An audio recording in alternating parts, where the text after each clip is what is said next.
Alrighty, righty. Is time. We're doing meta builds. We're gonna do meta builds with Skaven. We're gonna win the tournament today. 4-0 for life. Easiest win ever. You wait and see, people. Today's the day. Today is most definitely the day. That's all we gotta do, really. Oh boy, alright, here we go. What's the worst that can happen, right? It's just a little bit of Skaven. Assumed that you did not win the late tourney last night. We did not. Didn't even make it to semis, man. I was close. I was 6th place. Check-in should be starting in my tourney now. By the by. Oh boy, we got Charix in here. Charix, a Madoge, hello. Alright. So here's the build that we've been working with. Boom. Storm Vermin for the sick front line. 1,000,000 Skaven slaves to pepper away. 1 death globe to have a strong point in the army. And then a bunch of dudes just to support.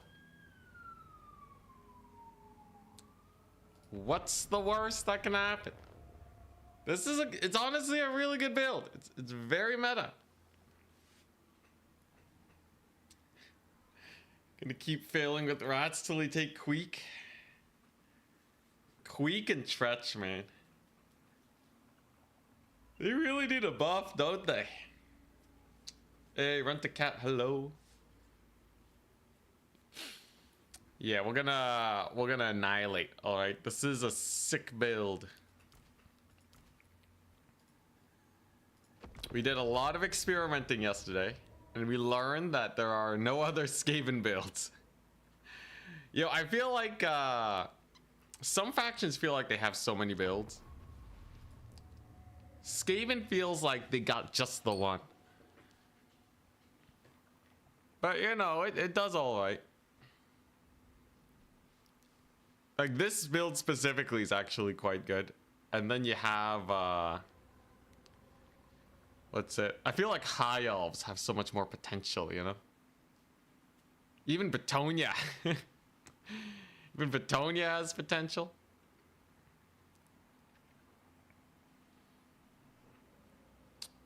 Let's see here. Demons of Chaos have a lot of variety. Warriors of Chaos have a lot of variety. I feel like Lord Choice is a big one. Hey, Gideon, what's up? Lord Choice, Kite. That type of stuff. Skaven don't really have a kite build that works right now. Because Night Runners and Slingers get murdered by Cav. And like if you just shadow with Rat Ogres, it's not going to work because their range is less than Archers. What special ability? Oh, this ROR. So Council Guard Storm Vermin. Halberds, they're unbreakable. And they got extra stats compared to normal Storm Vermin. They're quite good. Unbreakable is a rarity for Skaven. And it'll also mean that we may see fewer mass routes. Skaven are chilling in land battles and conquest. I think that makes sense. Domination... kind of like, I don't know, I feel like Skaven, they mostly do well when they can just hard box it against factions. Like that's just like a nice little tech they have. Super tight.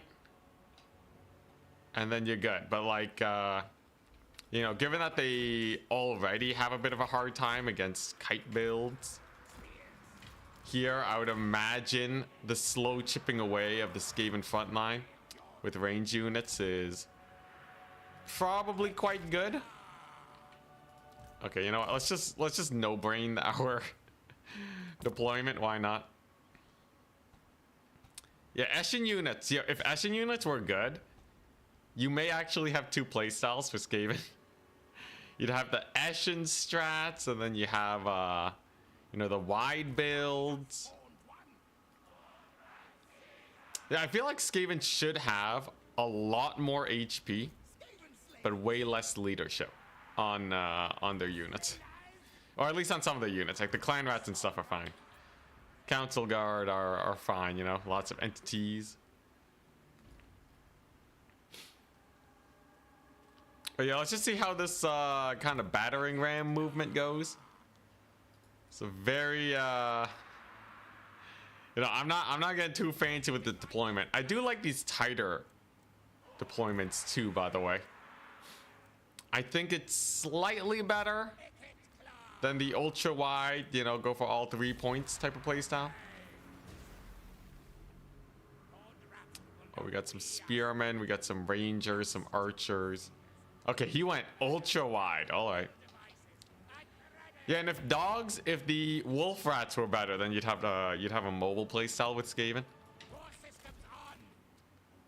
Yeah, all their good units kind of just go into one build. But you know, look, I think the build is still good. We'll see how this one pans out. I'm just gonna keep on marching forwards and just see how good this is.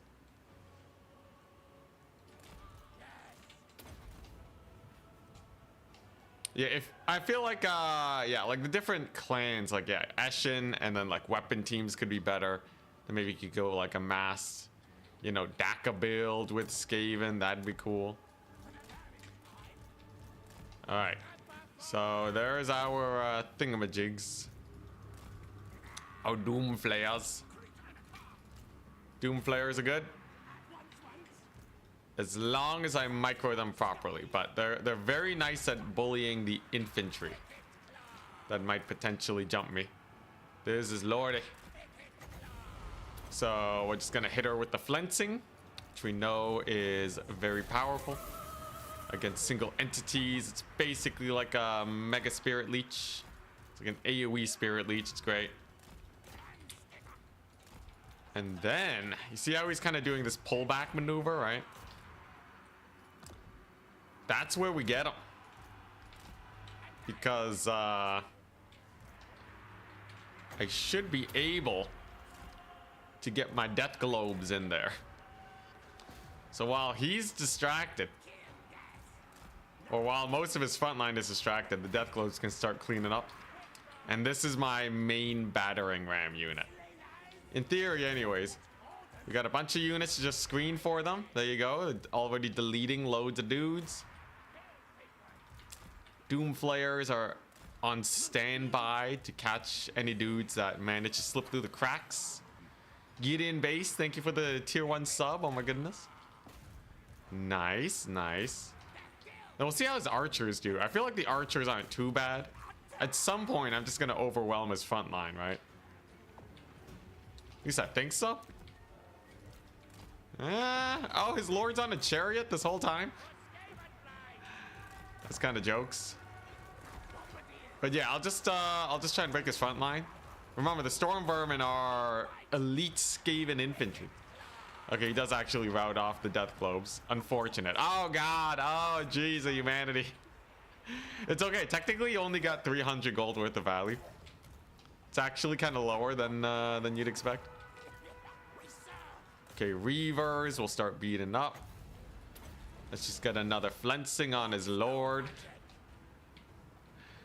Yeah, Death Runners. Okay, Death Runners are really weird because they're actually good against dwarves, but they're still bad against everything else. They're just specifically good against low DPS, high armor units. All right, nice. Death globes are going ham. Are we winning this? Yeah, it looks like we're winning this. Nice. And then I just gotta super babysit my my chariots now. I will say, Skaven definitely require a stupendous amount of micro. You have to manage so many different units and guys routing and coming back. It's good though, it kind of works. Let's see, nice. So we got our mass routes. Anywhere where I want to pop this down.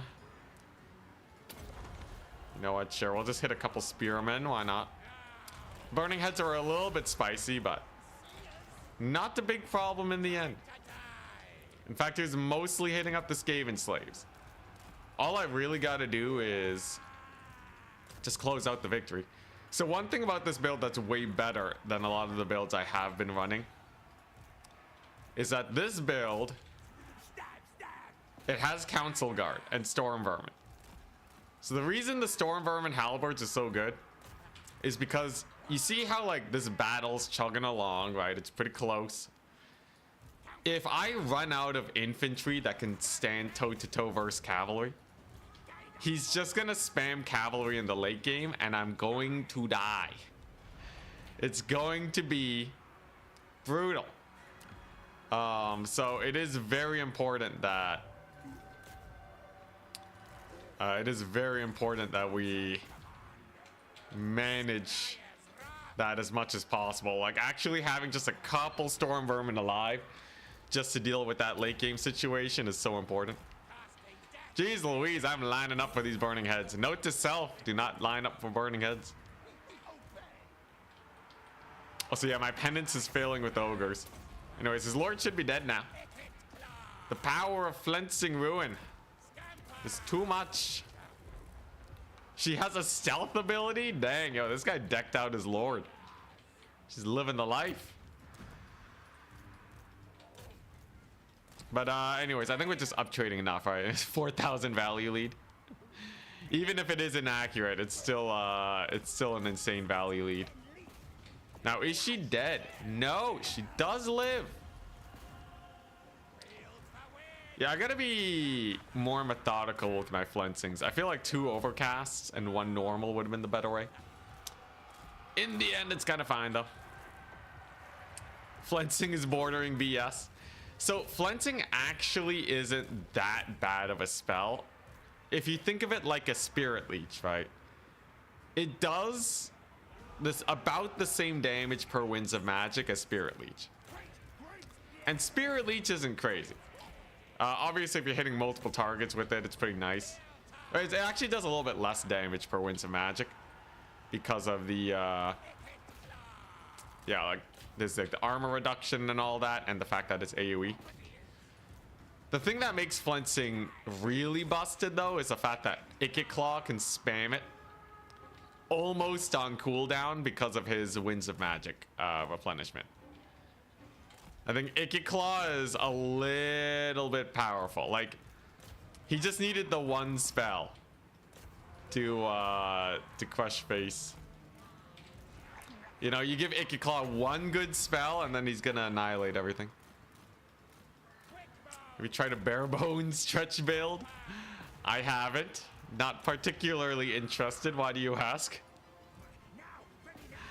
You want me to try bare bones stretch? What does that even have going for it? Also, you see the storm vermin? See that 6 storm vermin play? Insane. But yeah, like previously magic used to be way more powerful. So people would take like wind spells and the like, right? And then they would use that to do damage, you know, penumbral pendulum, and it was so much higher DPS that it wasn't really worth using flensing. And because flensing wasn't worth it, and you know, like all the other spells that it has were just not really meta. He really didn't have a place. Ooh, 300 kills, dang. Yeah, he really just didn't have a place in the world. It was the advent of nerfs where flensing became one of the top spells that you wanted that made Claw a menace.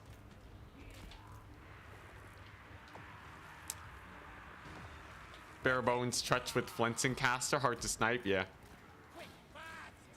Claw definitely is one of the big scary parts of the build where if he ever gets sniped, we're boned. But we should be fine. No curls today. Yeah, maybe not today. I just want a nice short stream. I think I've been doing a lot of really long streams recently.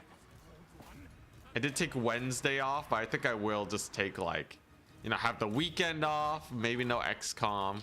Sorry for all the XCOM enjoyers. But yeah, just have like a mini single tournament stream today. Get a solid weekend and then snap back as powerful as ever on Monday. So like only 8 hours. Well, let's see. Tournaments tend to last how long? 4 hours sometimes. Yeah, we gotta make sure we don't burn out. I would love to play XCOM, but burning out is big doo-doo. Can't have that. This will be my first 2-day break in a while too. It's great. Yeah, work-life balance. Thank you for understanding, chat. Thank you for understanding. I can do some push-ups. Usually I don't get a lot of push-ups in on stream. That'll be great. Yeah. Don't worry. I'll get you guys. I'll hit you guys up with them XCOM games later. For you, tournaments are 2 hours. Oof. Rough.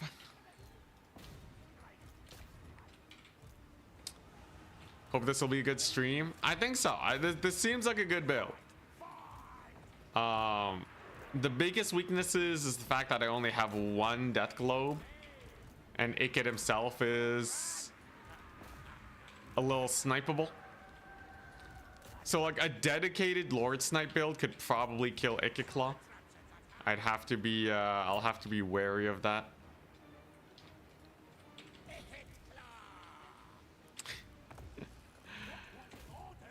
Let's see here, man. I've spoiled chat. I've spoiled chat. The long streams are expected. Yeah, the 10-hour streams are so fun, though. It's so fun just, like, hard grinding tournaments. Why no Poison Wind Globes? Generally, Poison Wind Globes, every time I've seen them, it seems like they route off the Skaven front line way, way faster than I would hope for.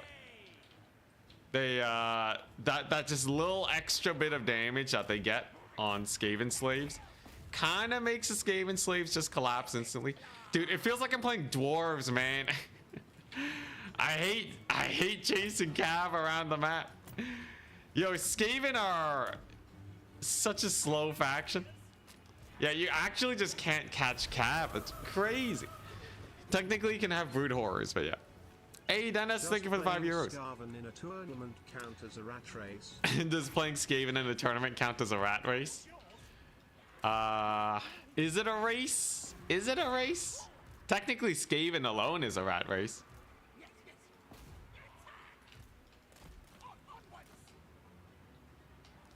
The front line is Skaven slaves, who cares? The slingers are important. Technically, the back line is also Skaven slaves.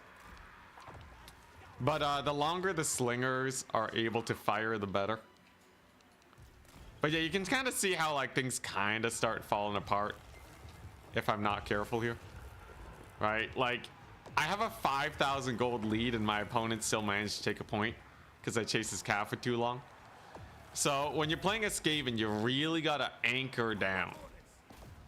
You gotta get your roots down. If you split up too much, I think you just die. Maybe I only go for the 2 capture instead of pushing for 3. Maybe. So if Skaven had like a good slow spell to catch Cav, that would be so sick. But yeah, thank you very much for the support.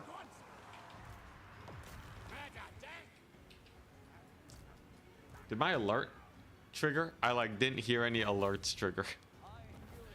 Yo, where my alerts at? Okay, well, we'll see if it works later. Anyways, 2,000 gold death globes, hell yeah. Ikit Claw with 4k value almost. He's definitely a world beater. You know what? If they snipe Ikit Claw, I should just resummon him. He's generally pretty hard to snipe and pretty cheap.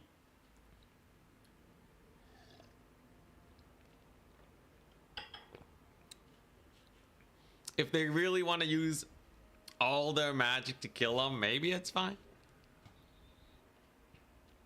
Action spells have a speed spell. Well, Skaven are slow, so percentile speed bonuses are not the best. Hell yeah, it's Karav there. He's playing Cathay. So, what would we really have to worry about? It's mostly the Cav, right? Hey, what's up? It's mostly the Cav that we got to worry about. So, this build should still be pretty solid. He doesn't have too much in the way of sniping Ikit unless Zhao decides to just chase him forever. Technically, if you cut these abilities, you can save 300 gold on Ikit. So it's easier to resummon. You know, there is something to be said about the Doom Flayer too. It's not faster than the Doom Wheel, really. It has the best defense, armor, and melee. The best defense is a good defense, I guess. Hey, Decay, thank you very much for the deckhand. Welcome to the crew. It does work. The notifications work. Oh yeah, it's just better for him, right?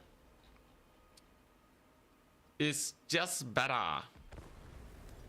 How does this build deal with heroes? It's flensing. It's always flensing ruin.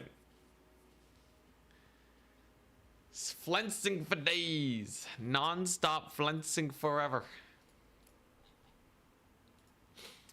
Let's check our tournament. How many signups do we have? Looks like we have a good amount of signups. A lot of people still have to check in.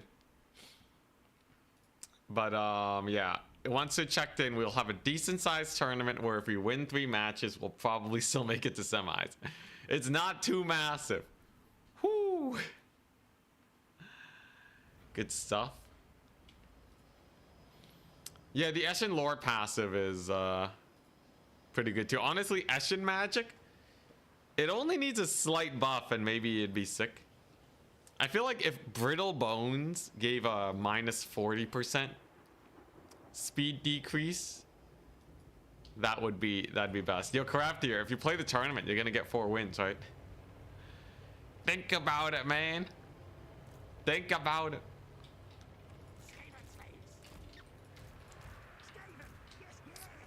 All right, so we're just gonna go for the block formation here. The block is where it's at. So I'm going to try putting the Storm Vermin. Now, the Storm Vermin have to take the front. The reason is because if they don't, then I won't be able to push into his back line probably. Let's see here. I feel like the spear should probably be positioned like so, instead of going fully in the back. I feel like I don't need as many dudes in the back to make this work. Seems like an okay formation. A lot of people just tend to go like super wide, but kind of like the block. He has Satang, so Ikit Claw's gonna stay safe. He's gonna run into the trees. Yeah, he's just gonna hide right behind, let's see, what's a nice tree to stay behind? Yeah, right behind that tree. And he's just gonna sit there generating magic until Satang's gone. Alright, screw this whole Satang business. Looks like he didn't go for the flank point. It's a nice opportunity to get a triad there. Cap it. So it should be, in theory, pretty hard for him to aggress this build. I will need another doggo, or I will need a doggo unit to handle this. Slingers are going to shoot at his ranged. Storm vermin are going to take to the front. Yeah, I didn't get the doggos out in time. It's kind of my bad. Well, maybe we can trap his Onyx Crowman. That would be a fine situation for us. Then we can just start flanking him. We got to be careful about his cav. See how they're kind of roaming about here. They could potentially cause a lot of issues if we're not careful. There's a celestial dragon crossbows. Crazy sauce. Okay.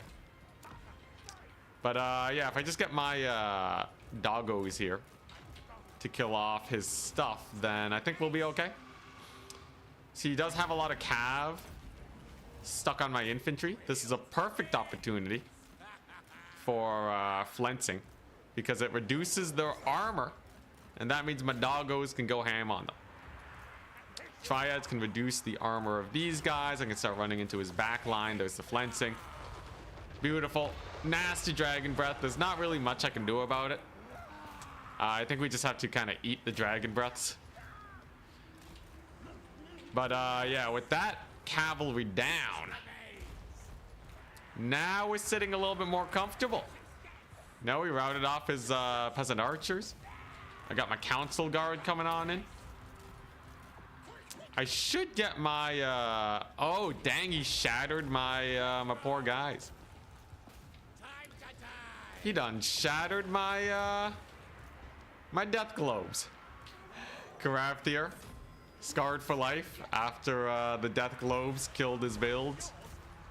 Good to see, good to see. Council guard on Satang's amazing. Value wise though, we are technically behind. That's kind of spooky, ain't it? Though he really doesn't have that much on the battlefield, does he? A lot of his range units are just dead. I do still have storm vermin. All I really gotta do is stop him from killing me with cavalry spam, right? If I can just stop that, we'll be okay. Dang, council guard kind of getting massacred. There you go. We'll kill off the peasant archers. It can deal with that. Yeah. I guess we'll reduce his armor a bit. Thankfully, Zhao is not the best at handling infantry. Kind of just mobbing him up right now. Could use this to reduce armor. I still have to be careful with Ikiclaw. Could die at any moment. And the doggo's got to be careful too. I think they should just look for targets to chase down. Maybe they can occupy his cav or something. But as long as I keep spamming rat ogres, we're probably okay. Got another flensing. The goal here is to not really care about his single entities and to kill everything else instead. I will say the storm vermin are incredibly good anchor pieces. Can't believe I wrote them off earlier. Also, yeah, what took so much HP off my council guard, man? Was that Satang's jump? What did he do? Or was that the breath attack? I'm guessing it was probably the breath attack, but kind of missed it. Doesn't matter though, as long as Ikit lives, we're gonna be good enough. We're gonna get loads of value. And then we can start to stuff them up strats by spamming a bunch of clan rats. Clan rats are especially good because they take forever for Cathay infantry to kill. So I should just be able to maintain our triple cap. Zhao is chilling in the rat ogres. Wonderful. We got slingers on them, and you can see just by having so many units, your slingers almost always get value. That's why the Skaven slave max is so powerful. It was a celestial crossbows. Dang. But yeah, there we go. The fact that this build is like starting to actually crush pretty hard is a good sign. Satang didn't really get enough value. GG, well played. So yeah, this is it, right? This is the build. The council guard even still got value despite getting focus fired. Yeah, we're slave maxing it. Slave maxing is pretty good. The doggos to kill crowmen is amazing. Doggos on crowmen? What a revelation. Today's the day, guys. Today is absolutely the day. Yeah, Council Guard are almost dead and they still got 800. Sure, they cost a lot, but just drawing so much fire. I wonder if I should get another Storm Vermin summon. But I think usually we want more of the mobility in reserves. I could just settle with Clanrat Spears, actually. Feeling out the build, I feel like we could just have... yeah, like 2 more Clanrat Spears. To handle this situation. Because like in the late game, if they're spamming cav, you do want a lot more spears. 2 clan rats just to deal with infantry is good. But like these guys will hold against infantry for quite a while too, with their better melee defense. So yeah, I kind of like this. Oh, Bobby guy, you're fighting me. Yo, it's fine, you're playing beastmen. Just get the beastmen shenanigans in. You'll be fine. You'll be fine. What's the worst that can happen?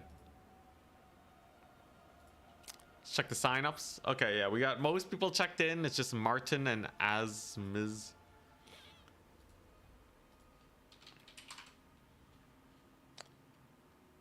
All right. Whoa, do we have Egg Special in here? We do. He's playing Vampire Coast? Dude, how does that matchup even play out? Or I'll just let you ready up. Go full meme. He's gonna get 10 Jabber Slights. Do Beastmen still need nerfs? If we take a look at Total Tavern and go to the stats page, Beastmen have the highest win rate in the entire game at a solid 68%. They probably need more nerfs. Yeah, they probably need more nerfs. Having played them too, it feels like they're still pretty powerful. Like, remember, Beastmen before, I made it where they could only take 3 Centigores, right? Now they can take as many Centigores as they want. And the unit itself is not really weaker, it's just a bit more expensive.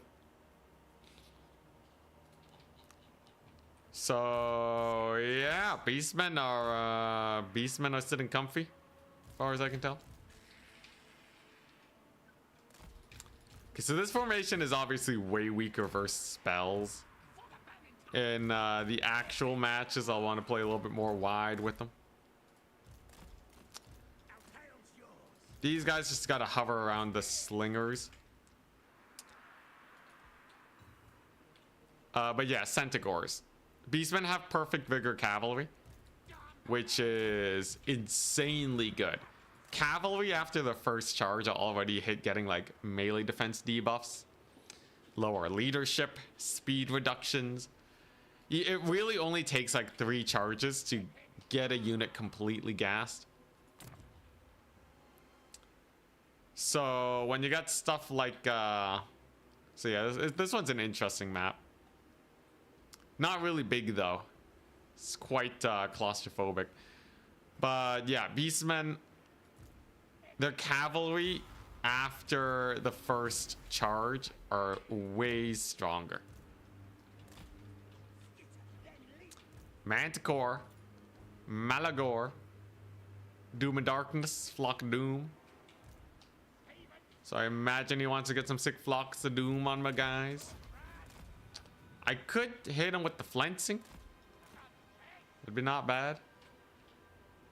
Guess I should space out my dudes a little bit more. Just so the Flock of Doom doesn't cause me too many issues, right? Everyone has to be a Flock of Doom distance apart. I'm just gonna use this early, the Brass Orb. How much value? Because like usually, right, I use it pretty late. But I feel like that little extra chunking on their infantry can do well. Here he comes. Malagor away. Okay. So he casts a flock. He basically only hits my death globes. Everything else doesn't really matter. Let's see how the death globes do in the backfield. So they do delete a unit of Ungors. That's pretty jokes. It's pretty jokes. Here comes the skaven tide, the Vermintide.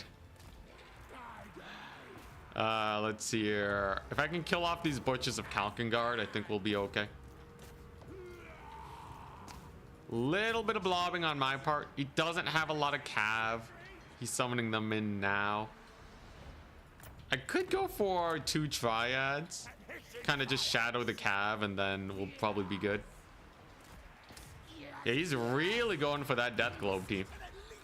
If they keep just kind of running around though, it can be extremely annoying trying to catch them.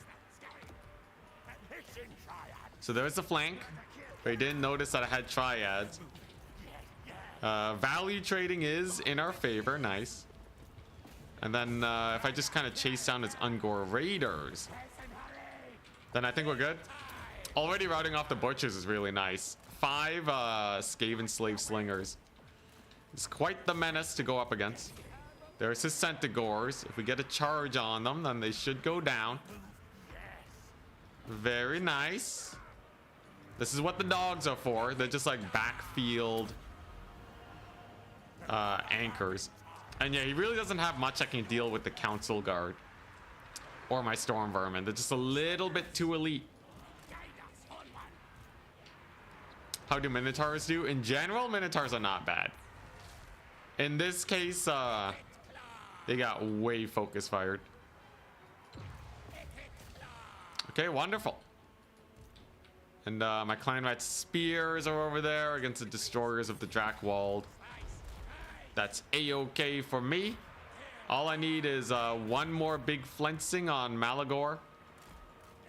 And then I should be fine. Man, there's a lot of units to manage, so.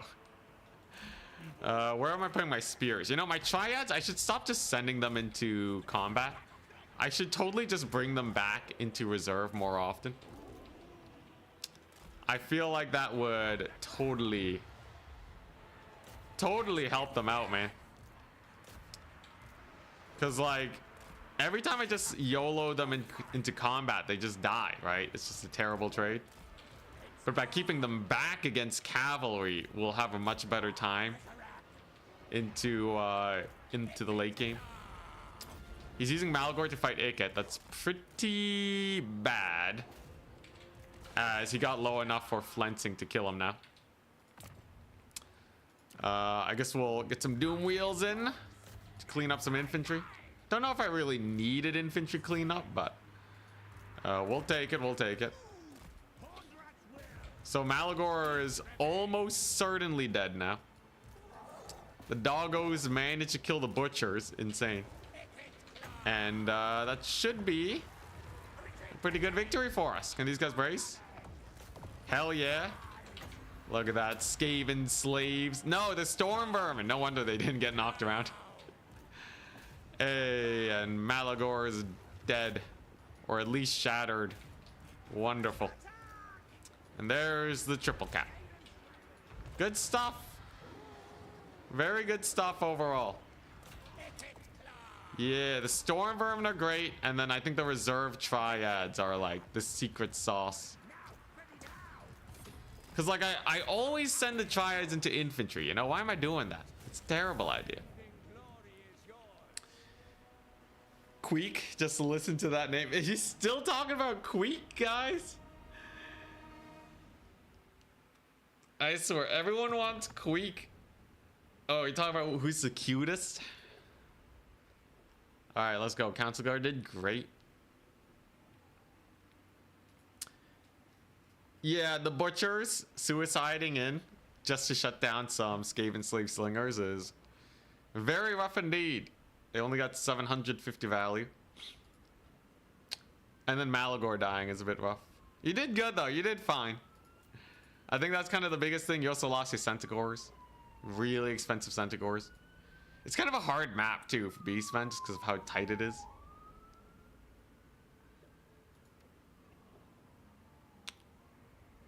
You think spamming the brass orb early is massive? Yeah, just like getting the charges out to get a little bit of an early lead. It feels like a good idea. And then by the time the main engagement rolls around, then you're already ahead. So it can help you win the fight. Kind of like the idea.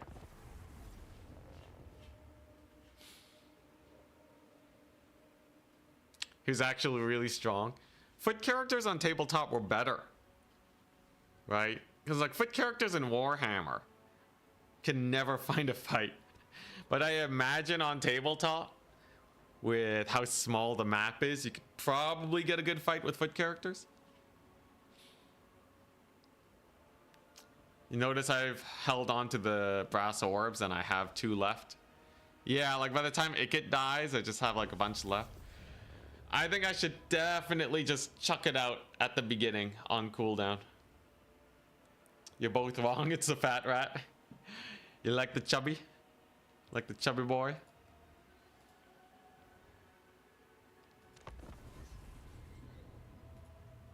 So more check-ins are coming in. How big is the tournament so far? Oh, lots of signups. Lots and lots of signups.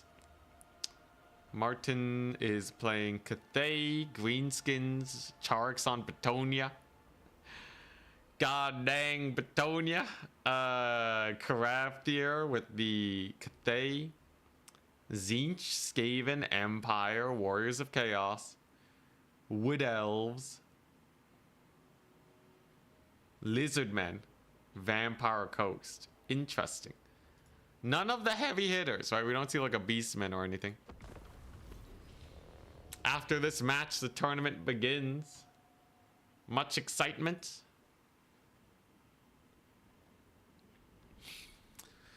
I think the odds of us winning the tournament today are mild. There's some really big names out there, but they're not playing the scariest factions. I think Skaven are fine into Cathay.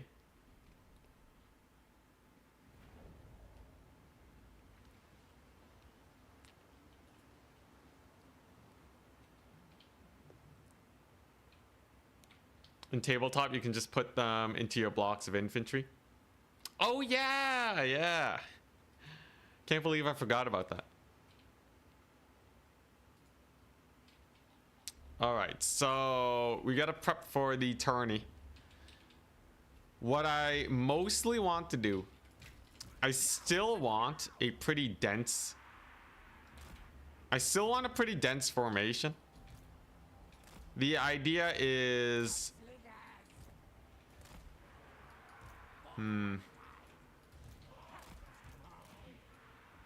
yeah, so once we start the tourney, I gotta like figure out what I prefer. I think a dense formation like this is fine. The storm vermin have to be split up so that they don't get AoE down. But then what do I do with the skaven slaves, man? Am I just like slapping them in? That doesn't feel right. Yeah, I think they should be like kind of peppered around. That seems good enough. That seems good enough. This seems like an okay formation. There we have our spears running in the back. Sure, let's do it. It's Ogres. We have a Stonehorn of Morn. A little bit of hunter action. Slaughtermaster of the Great Maw with troll guts. Who would have guessed? So you might look at the big stone horns and such and feel like we're totally dead. But I assure you, this build, does this build have anything to deal with single entities? I guess this is going to be a learning experience. I guess it really is just the rat ogres. So like you just got to start mixing in as much mass as you can.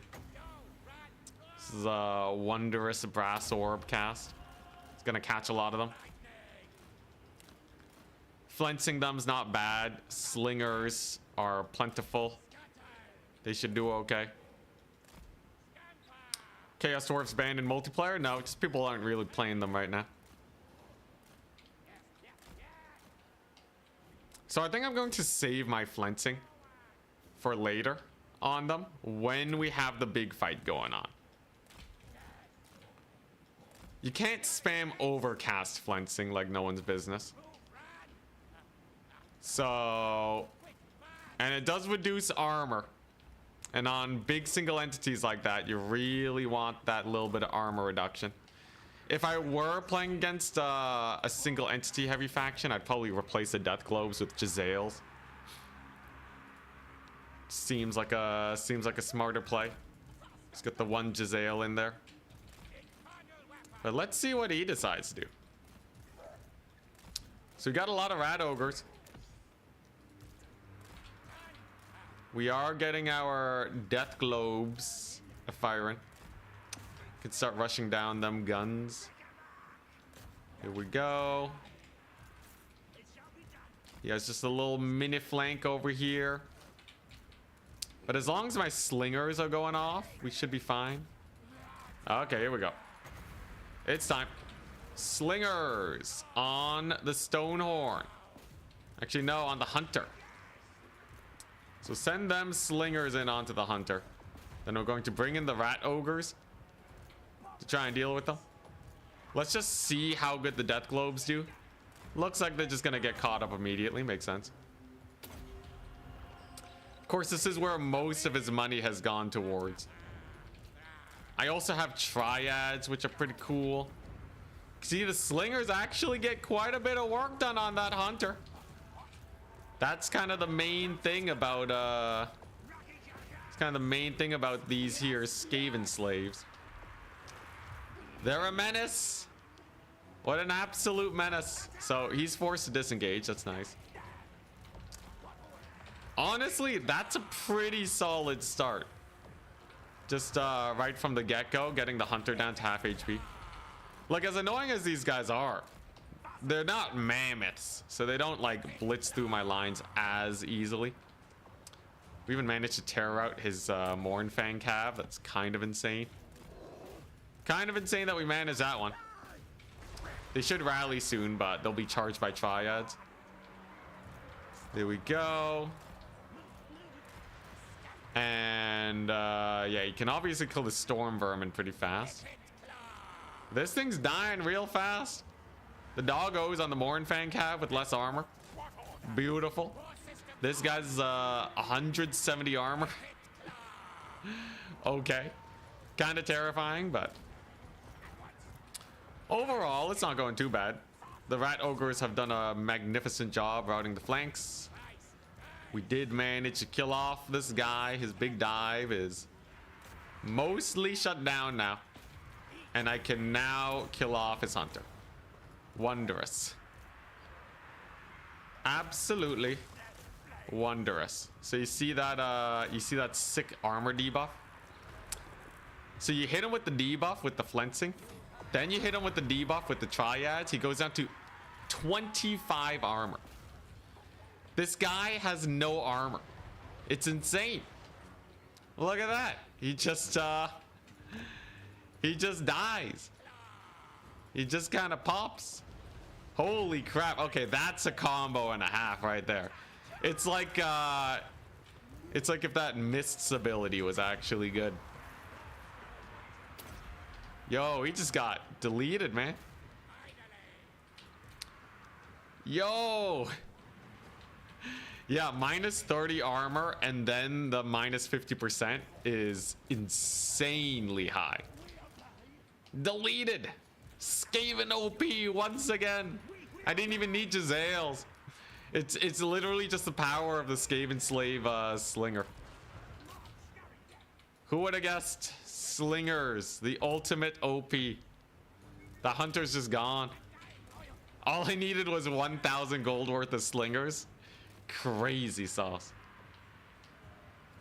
Yeah, flensing giving the armor reduction is pretty crazy. I think like flensing should still be nerfed, but Skaven should get like another tool. They should get more tools to deal with like mobility and scary single entities and all that. Now, despite all that, the battle's still a little bit pitched. Like, obviously, that was a great start, but I think these guys definitely, I'm gonna swap them for Giselles depending on the match. There's a big charge on his lead belchers. Slows Icky Claw, totally fine. Yeah, I'm still working with CA to nerf the spell. I really hope they have the bandwidth and the time to fix a lot of the spells. But yeah, we're kind of waiting and seeing. Only time will tell. Goodbye, armor. Bring them down to a solid 10.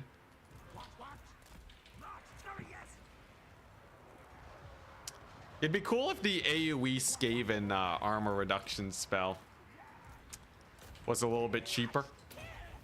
Feel like there's a lot of cool stuff you could do with that. Can kill anything with enough slings. Sling bullets? You mean just pebbles? Or I guess they'd be rocks, right? But yeah, the slings are chunky, man.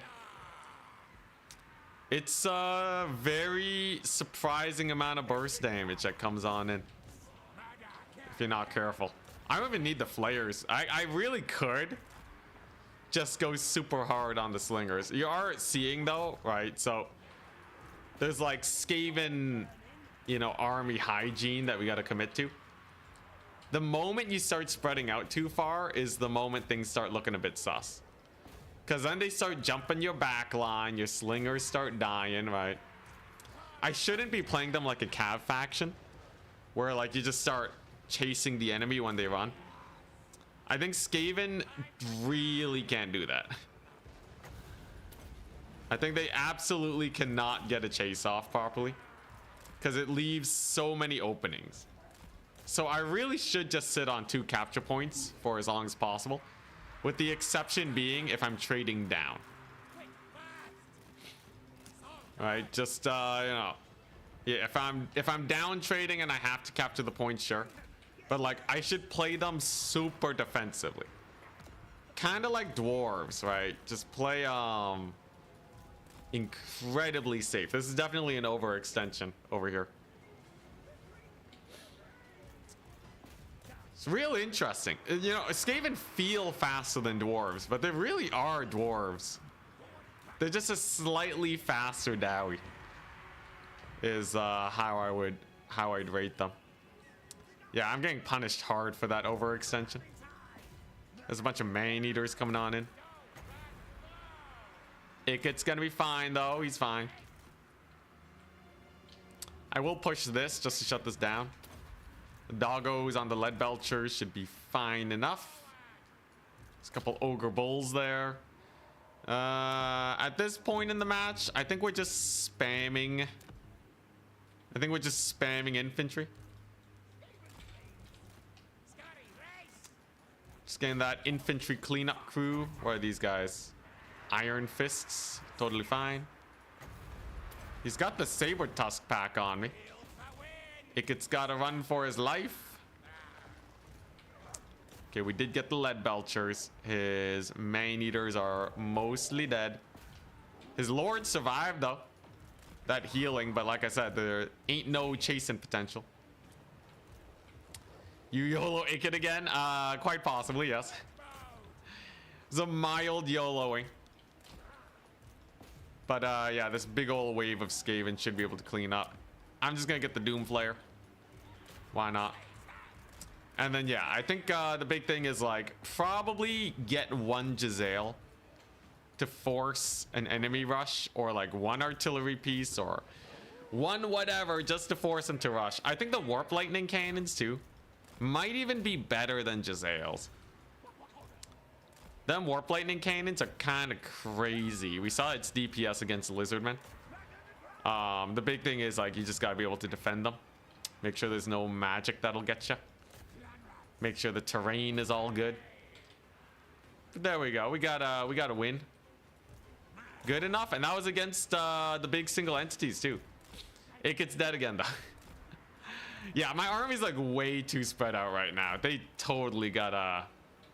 Or I totally gotta play way more consolidated with my army. It's just playing way more carefully.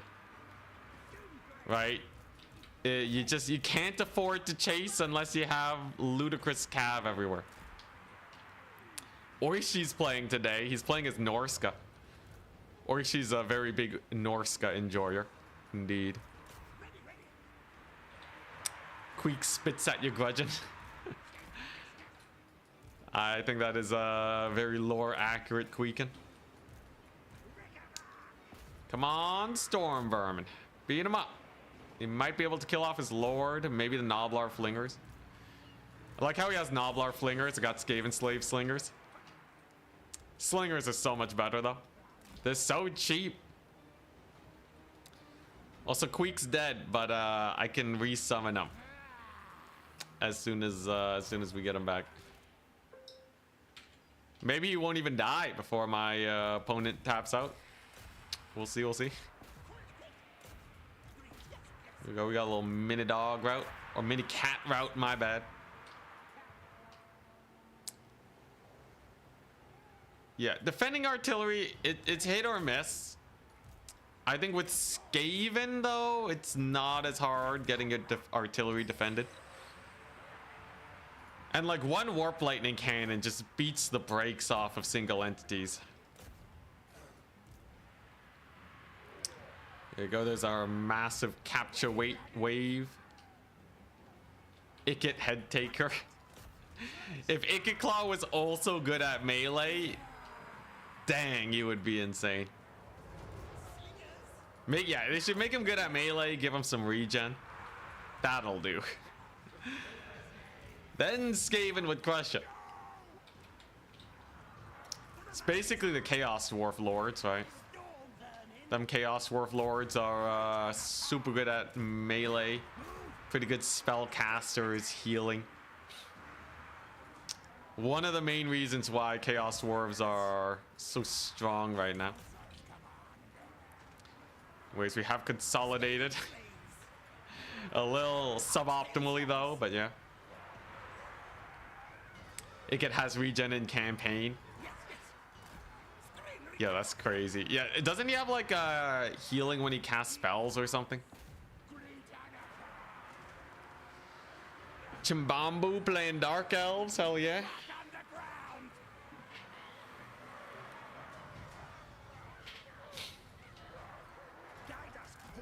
And the tournament starts in 3 minutes. Here we go. Grand old tournament time. Today's the day. We're gonna give it our best shot as Skaven. And then we'll be goodies. Is everyone checked in for the tournament? Maverick Sloth is not checked in.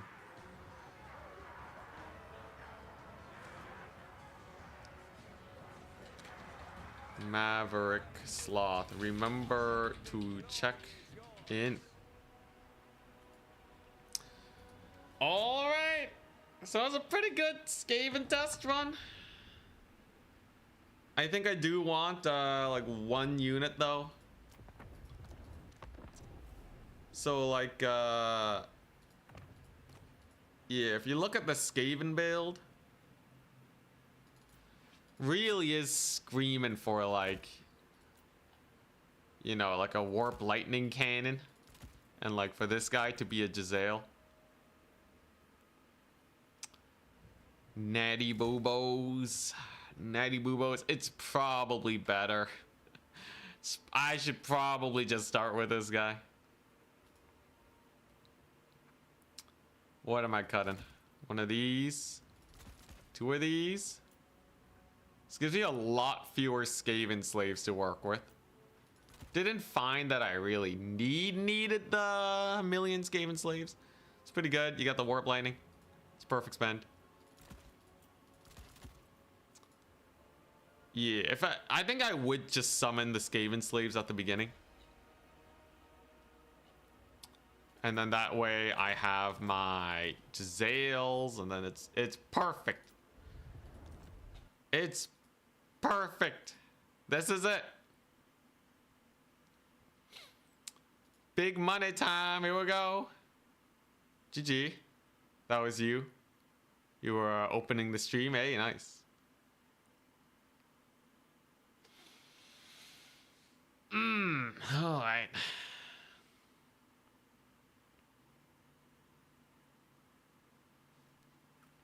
We got corn here. Potatoes playing as corn. Hell yeah. Let's get the map pack on. Let's give people time to check on in. Dang, the signups are pouring on in.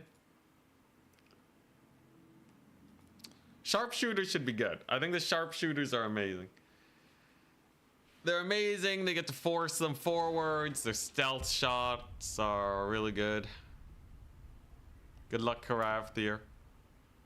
There's only like a couple things to tune up with the build to make sure that it does well.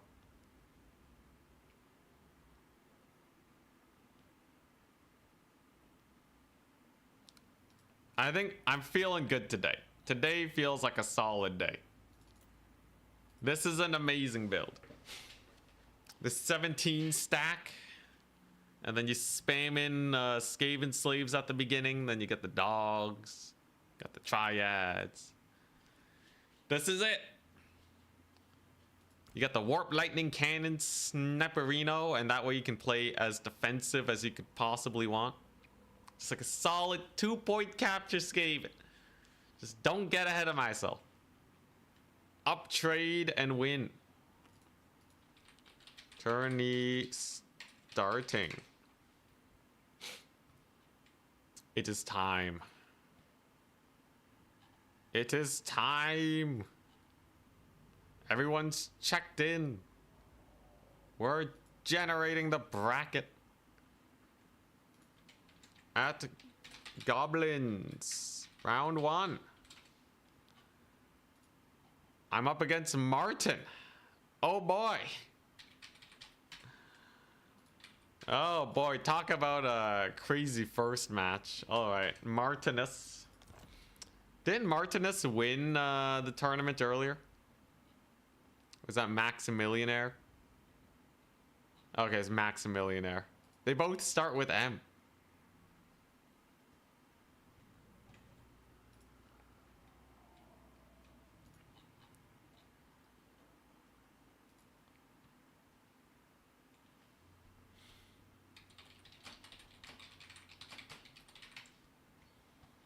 Karavthir, you have a buy round. This guy actually just missed the check-in. I can get you your opponent. Hell yeah.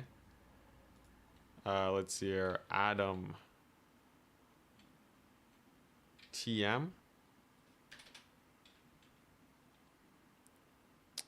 Let's see. What's this guy's name on thing?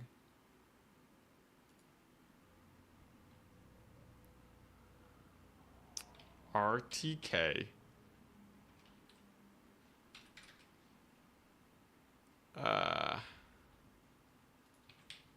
Okay, his name on Total Tavern is Adam TM3.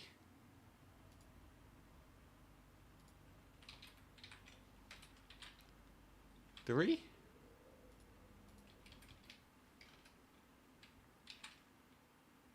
There you go. Okay, you should be in. So, Karavthir, you should have your opponent. As long as I did this right.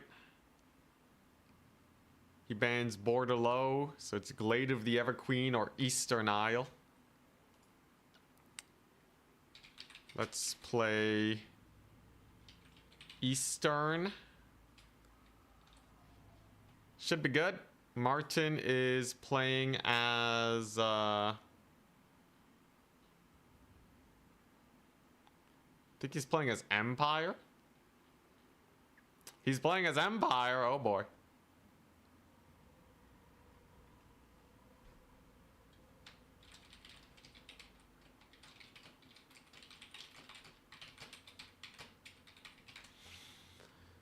All right, here we go.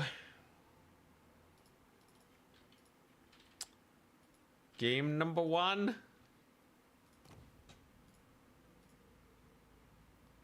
Eastern Isle Colony.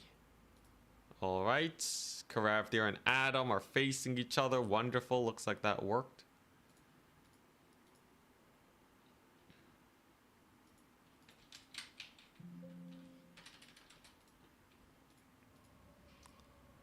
Alrighty.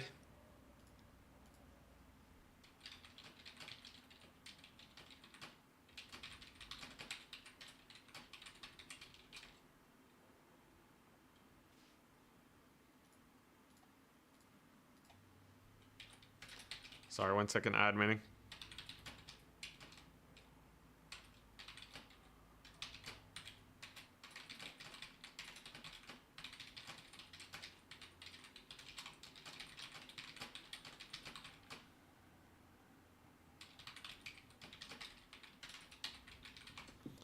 All right, all right.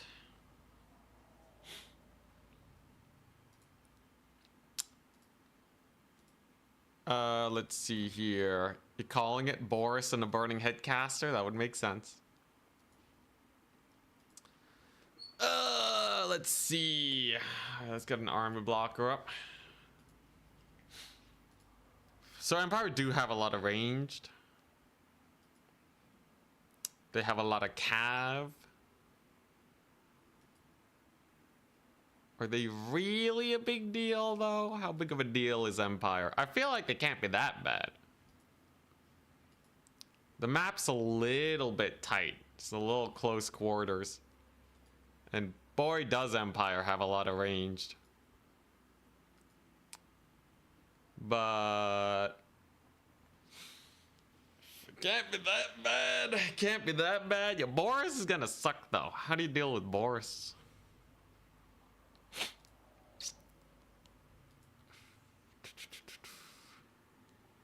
Empire's a free win for sure. It's a free win. Yeah, Martin's still top shelf for sure. Giselles are good. Cavalry, like 1 cav unit on my Giselles and it's over though. The map is very tight, close quarters. More Giselles. Just go ham on Giselles.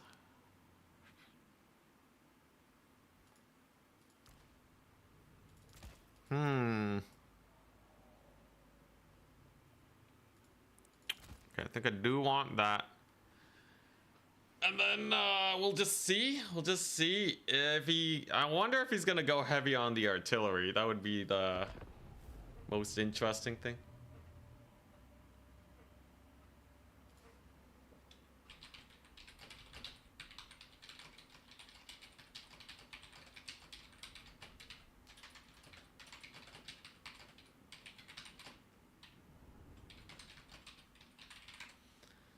All right, here we go. Game number 1.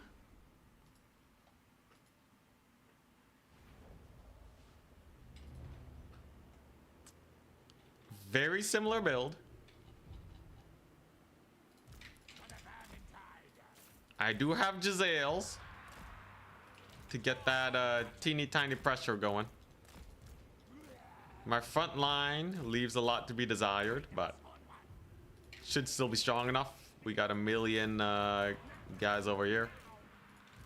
Then as long as I go semi-wide, I should be okay.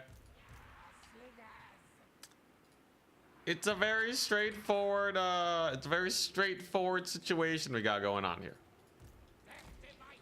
It's a wide build. I'm gonna control this space.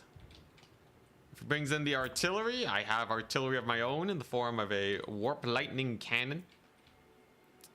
Got Giselles, we got our anti-cav options all ready to go. I think we'll be fine. He might go steam tank. Steam tank will be fine. Pretty sure the warp lightning cannon beats a steam tank, we'll see.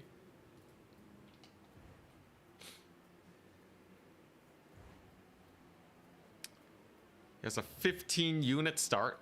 So if he does have a steam tank, he basically only has cheap units.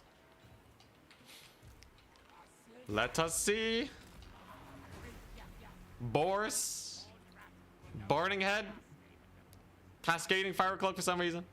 Null Iron Sides for some reason. Outriders. So this should be pretty good for me then, right? He doesn't know that I have these Jezzails yet. So they can definitely bully his Outriders. This is definitely an artillery situation that we want to get going.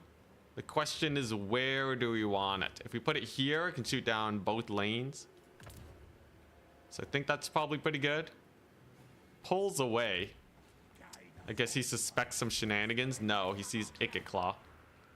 I see. How much in the way of cav does he have? I don't know if he has like hidden cav on the flanks or something.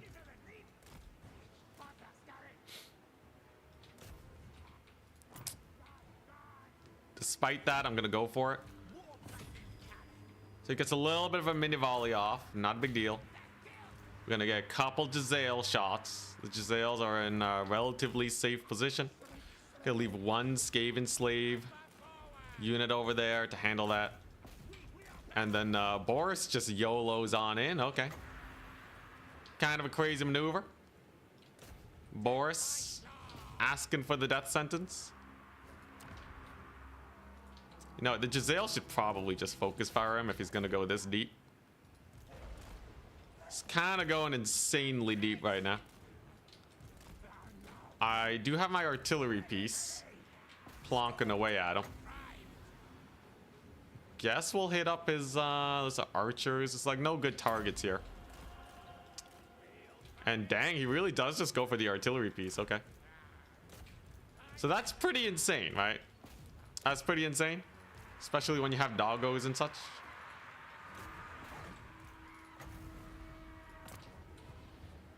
Definitely we just want to try and get as much damage as we can. This is Value City, right? So the doggos get routed. Does the artillery get routed though? The artillery hopefully comes back, but it's going to be a close one. He's definitely losing a lot of HP on Boris though. Looks like he will get what he came for. But for this much damage on Boris, it's not like he can escape either. And then our Jezzails over here can start plonking away. I got more doggos coming in. He does terror out the doggos pretty hard, which is a little suck. But yeah, now I have Jezzails on him. Dude, if he just loses Boris here, that would be bad for my opponent. Needless to say, that would be very bad. Icket Claw 2 can body block him, which is really rough. Tries to run through the rat ogres. Okay. Jezzails are going ham. All this for a single artillery piece. Okay, there go the doggos. Is still plonking away. Remember, the Jezzails can also just keep bullying him. This is a lot of damage. It's a lot of damage. Mad Lad's supposed to be healing too. And the Jezzails are still working him. It's gonna be a slow process, but definitely worth. Slowly but surely making it back to his lines. I do get a capture point over here. Almost this entire fight though revolves around just killing this guy. I got another flensing, which is important because it might get him routed off. Come on, come on. Okay, we did steal the point. Hell yeah. Jezzail's in position. He's getting worked on. Regardless, this is an amazing trade for us. I'm just gonna get the brass orb there to stall his cav. They just kind of walked into it too, so that's pretty brutal. We got our Jezzails going ham, and I have my artillery piece back. Hell yeah. So the artillery piece can just plonk away now. Boris, he does live, But boy, did we get a lot of damage on him. I think that's extremely worth it for us. Didn't really have too many tools to like kill him. But definitely at so low HP, we're sitting pretty comfy. He's got to be careful with his caster too. A little bit of Giselle fire could just end the main. Those Free Company militia are probably gonna have a rough time. All right. Fade away flancing. There we go. We want to get Boris as low as possible. The sniping attempts are definitely there for us. So we'll kill off his archers first and then go from there. Like I said, this is a defensive battle. Skaven is a defensive faction. Okay.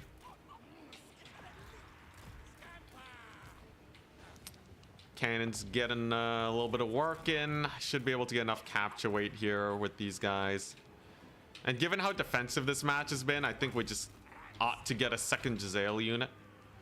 Really, the biggest thing we got to be wary of is like... Is he going for it again? Is he actually going for it again? You mad lad. Why is he being so aggressive with Boris? Boris has no right being this aggressive, man. That's crazy. So I guess he just wants... He really... Okay, he leaves. Okie dokie. Yeah, he really didn't have anything to shut down all of that. All right. I will say, I am surprised at how well he survived, but... You know, the chase down. But yeah, that was pretty wild. He just leaves. He's just like, you know what, screw it. Skaven clearly OP. Did he crash? No, he gave me the GG. Yeah, basically, he has no battlefield presence. So I would have taken the lead with all my range units. There's no way he's ever going to rush me down with that build. He definitely still had a chance if I misplayed, but like... Boris was as good as dead, and I was going to be able to hold a 2-cap pretty easily. I still think it was an early leave, but it happens. Sometimes people want to move on.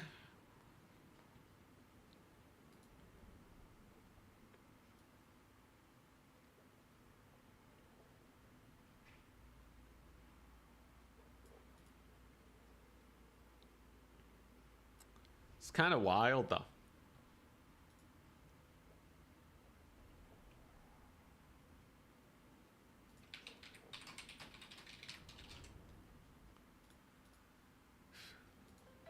Oh, I'm getting a call, 1 second. From Quebec, wow. Anyways.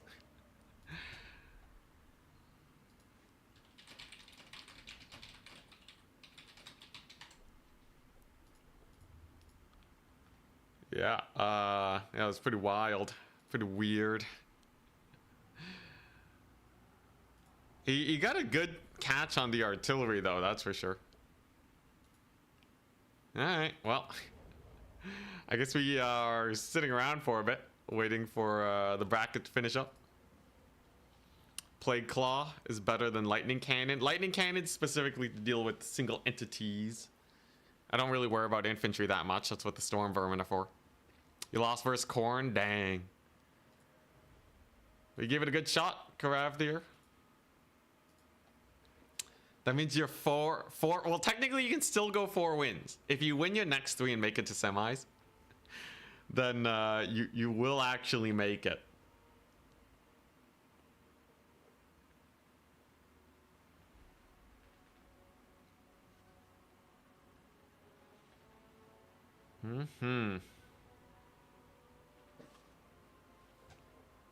I gotta learn how to add people to tournaments real quick.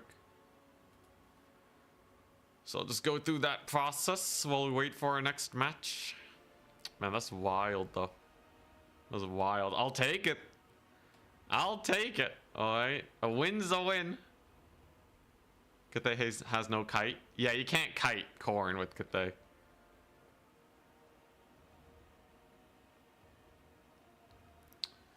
Let's see. Add the player in under users permission user. What? On the right hand side under relations, click on tournament.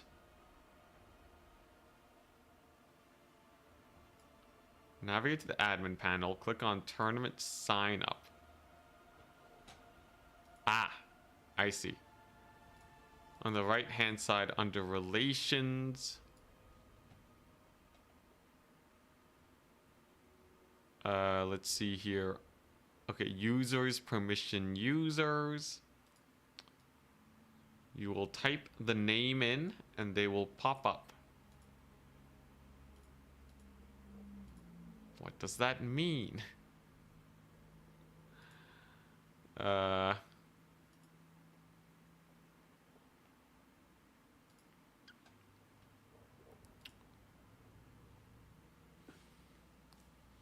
Type the name in and they'll pop up. What does that mean? Oh, filters. Oh, okay. I just have to search for them. Make sure the checked in button in the top is set to on. Okay. If they aren't signed and checked in, when you advance the rounds, the bracket will break. Oh, I see. All right, so the tournament breaks if I add people in weirdly. Good to know. Other than that, should be fine. Feel like, don't feel bad. Adam TM is a really solid Corrin player. I think it's also just a rough matchup, too.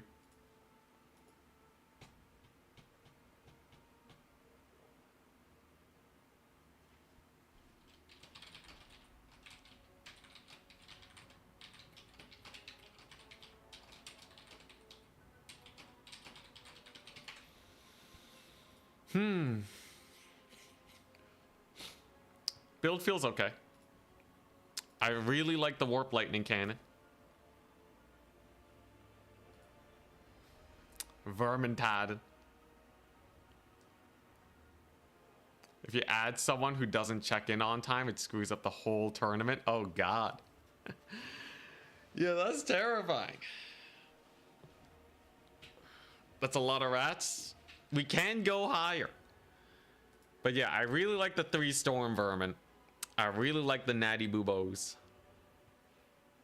It just feels really hard to shut down when you have a build this wide. No plague monks? Of course not. They're hot garbage. Do I have that in my meta balance request thing? Yeah, I should definitely add that. Plague monks need a buff. Yeah. Both plague monks need a buff.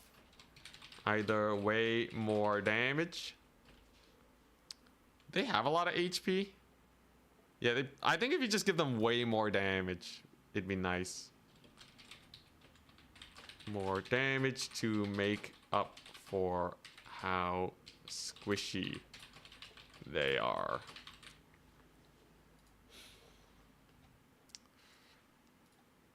Hot garbage, how dare you? Yeah, people are saying in single player and multiplayer they're garbage.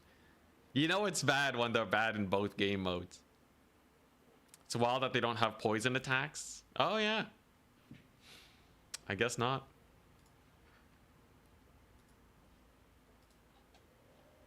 Bracket is continuing. We have 6 more matches to complete.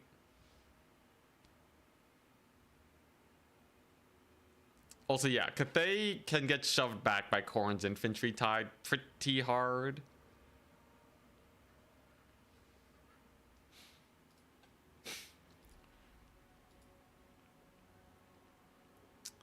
I will say, I do like the defensive Skaven playstyle. This is basically my Empire build, actually. Yo, look at my Empire build. Look at the similarities, man. So my Wide Pyre build is anti-cav and a little bit of artillery in reserve, 1 Jezzail, and then just a million Skaven slaves, and then slingers. It's basically my Empire build. No wonder it's doing so well. Yeah. Except this time we actually have better infantry than the Empire because of Storm Vermin. Let's see. Yeah, you know, it's kind of cool. I kind of like it. And then, yeah, we don't have as good cavalry, right?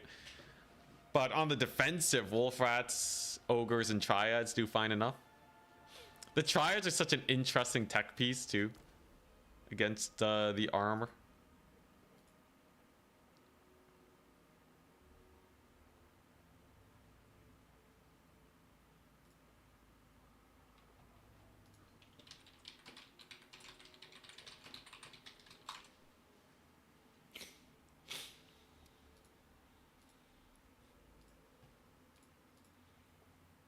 They'll chew up your chaff. What's this? Will chew up my chaff? The Plague Monk tooltip. Plague Monks are a damage dealer, though. Plague Monks do a lot of damage. They just never trade up. Technically, they even have physical resist. What is it about them that sucks? It's 650 gold. Let's just compare them to like a beastmen unit real quick. So beastmen do run Gore Herd. Oh. Oh, I see. So the problem is that they just suck, yeah? Yeah, no, they need way more damage. Yo, what is this? I've never seen such a tragedy. Okay, yeah, they have frenzy, right? But it's just like they're a worse Gore Herd unit. 7 bonus versus infantry. 5 bonus versus infantry. I see. All right, yeah. They just need a little bit of a tuning up. And then they'll probably be fine. The thing is, they're also like susceptible to magic more than Gore Herd, because Gore Herd are loose formation. The physical resist doesn't really do much because they have less HP. Yeah, I feel like you should just give them more damage and charge bonus or something. Or just more damage. They do have a bit more speed and leadership, but they have so much less damage. -8 melee attack? Are you kidding me?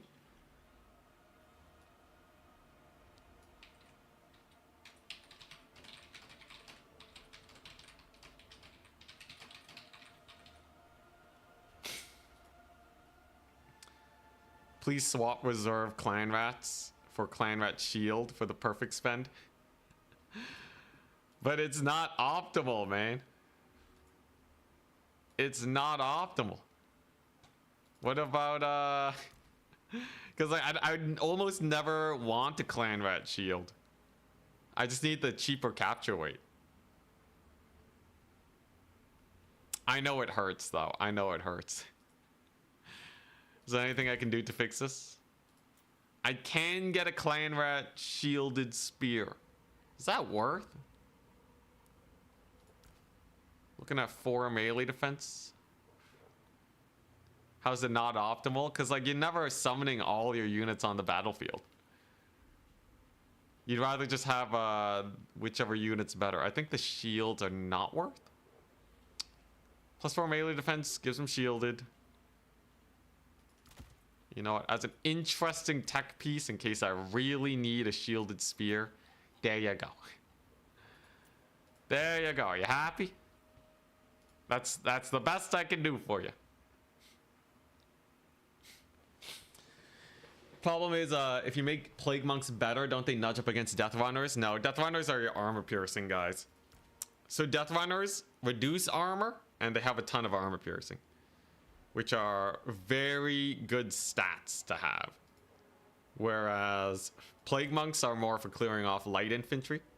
So there's like a really nice divide between the two.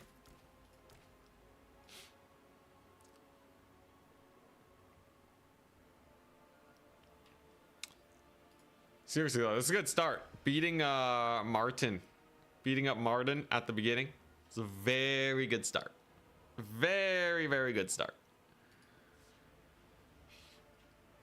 Now we just gotta keep on winning.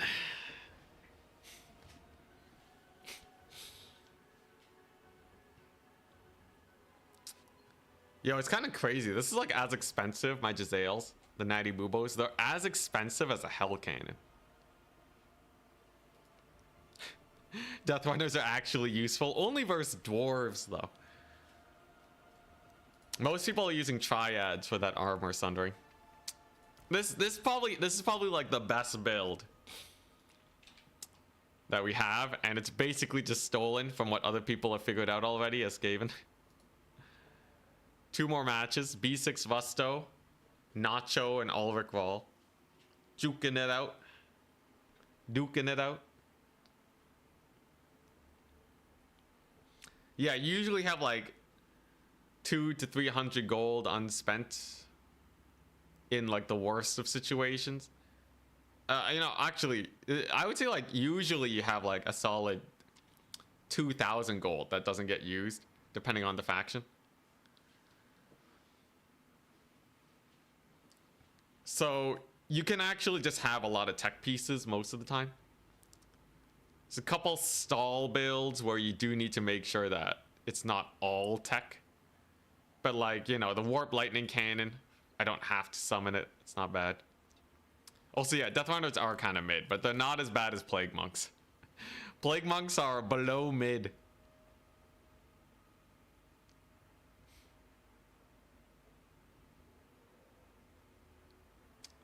Garbage unit they are. Big Garbo. Thank you for fixing the full spend. No problem, no problem.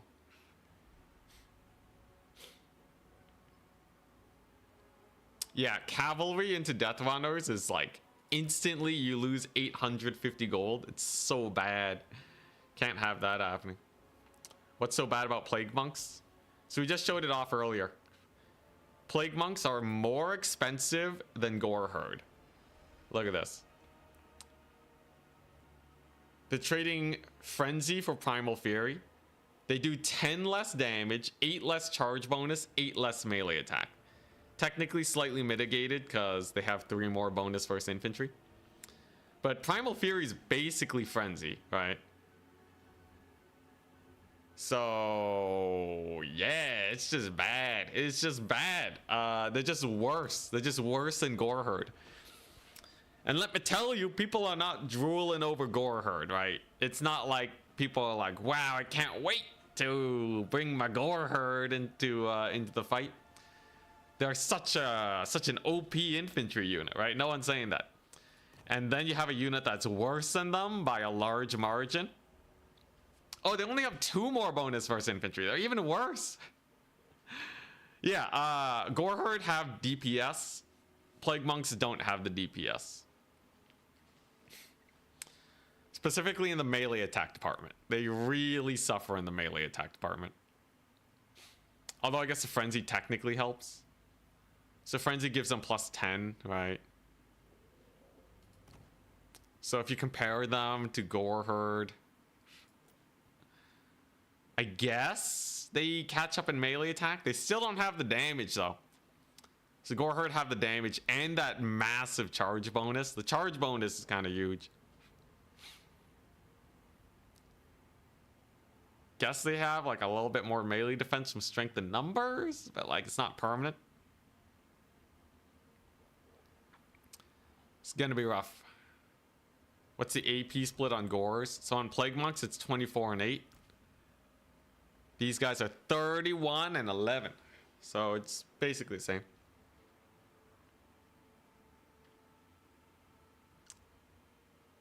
Yeah. And Gore Herd, they got Primal Fury, which increases their speed too. So it's not even that much of a big difference. And they're 25 cheaper. It's a better unit that's cheaper. It's like just everything about them is just better. Is the next round started yet? They're still playing. Oh, we're only 33 minutes in, dang. Chad Gores versus the Virgin Plague Monks. Yeah, poor Plague Monks, man.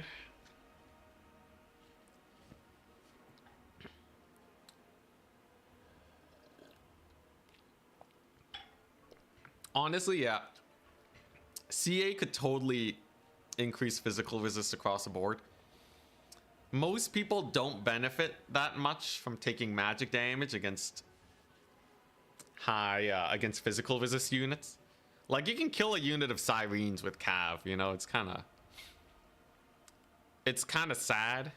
I'd really love to see a buff to physical resist. And then just give factions, you know, more magic damage counterplay. Most of them already have loads of magic damage too.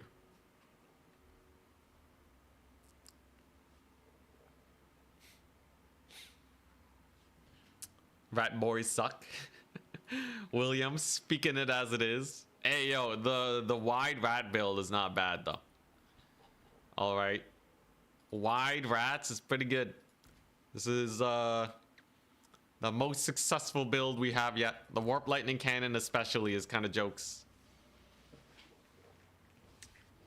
Against any faction that can't just kill it, it's not bad. It's also not that expensive either. And it can be defended by Giselles. Oh my gosh, there's Storm Vermin and Vermintide. Oh god. Imagine facing 160 Vermintide Storm Vermin. You'd be dead instantly. Yo, that'd be so sick if they just like delete single entities. That's what they should have. They should have a bonus versus single entities. Alright. That would be sick. Instead of bonus versus large, bonus versus infantry. Bonus versus single models would be the best. Actually OP. You don't like the word slave maxing? It's what it is though. We are literally maxed. 90 death runners. Aw, yeah, it's actually 72. Slightly less, you know. Oh god. 32 warp fire throwers. No more Giselles. I got Giselles. They're hidden by my camera. The sick camera army blocker. Okay, one more match. We're almost done. Interesting that's not the ROR cannon. The ROR cannon's really good. But it might be overkill for the situation. The savings that you get by taking a normal Warp Lightning Cannon is pretty nice. This one's pretty jokes though. Just shutting down their everything. Shutting down their spell casting. There's a handful of situations where you'll have aggressive spellcasters that just get deleted by this. It's also very accurate. Does have higher leadership. I might consider it depending on the, you know, depending on how impactful I expect a cannon to be. Yeah. Which factions would be included in the from bad to worse tourney? With only the worst factions in Warhammer 3. So it would be Skaven. Apparently Tzeentch is doing bad nowadays. Skaven, Tzeentch, Nurgle, Bretonia, Greenskins. Like, a lot of them are actually surprisingly competitive. High Elves. I think those are the main ones. Those are the main ones. There's a lot of factions that just don't see play, though. Like, no one's playing Dowie, man. Where the Dowies at? For the Horned Rat? Oh my gosh, Ziggy Williamson.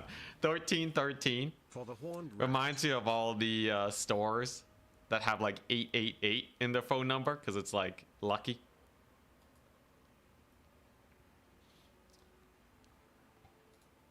Skaven, spam the 13s. You know it. They would totally have you dial up 1313 at 905 or no 1-800-1313-13. You can purchase your warp stone at 1-800-1313-13. Is that the right number of digits? I think it is.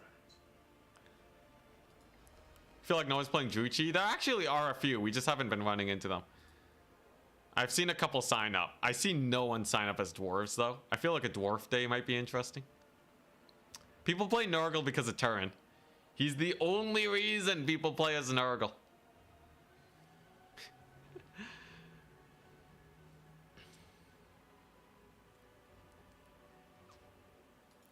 I gotta try dwarves at some point again. Although I already had a dwarf day. I feel like, what's a faction that I, like, never play? Tomb Kings? I, like, never played Tomb Kings, Kislev, or Greenskins. Or Chaos Dwarves. I think one of those four is probably my next faction. Slayers only? That sounds painful.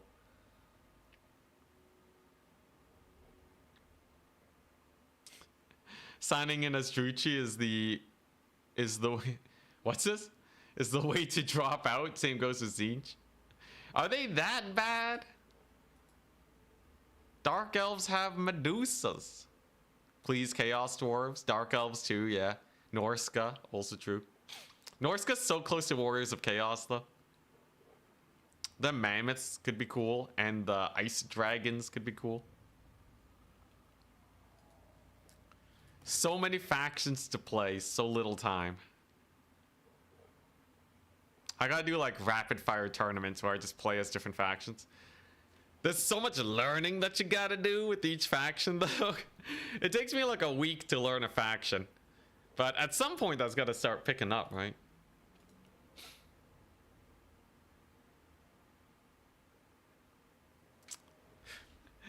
You suffered with Bretonia, you need to do High Elves next. Charx can win as High Elves, so I think I can do it too. The thing is, they only have the one build and it's just Kite. I feel like Greenskins have a lot of interesting playstyles you can go for. Why does no one use the Feral Wyvern? This thing has 25% missile resist. Yo, isn't this thing like sick? I guess it costs as much as a Sun Dragon. It's kind of expensive. The squigs are kind of just better. But I feel like Greenskins have a lot of interesting potential. Kivsev's kind of one note, but they have a lot of units that and playstyles I just haven't done a lot. High Elves basically rely on their Kite, or maybe an infantry max rush, but we've never really seen them do too well. Chaos Dwarves probably have the most variety because of artillery and trains, but their general playstyle is mostly the same throughout. I think the most interesting faction, Rampage. Oh, it has Rampage? God dang, never mind. Screw that business. Yeah, I want to play factions with some diversity, you know. Dwarves have a lot of different range units, but it's all just the same flavor of ranged. There's nothing actually too interesting going on. Nurgle, I feel like, has a lot. No, never mind. I used to feel like they had a lot until I swore off Rotflies. But I can copy Turin's builds. The Foot Tarmacon meta is very interesting. I really would like to explore that a bit more. He seems extremely hard to kill a lot of the time. Tomb Kings are kind of one note. They use the big kitty cats. So I only play them if I want to play that one playstyle. Norska though, they got the javelin builds, they got the infantry rushes, chariots, skin wolves, mammoths, horseman Kite. I feel like Norska would be a really fun one to play. I've always liked my chaos factions.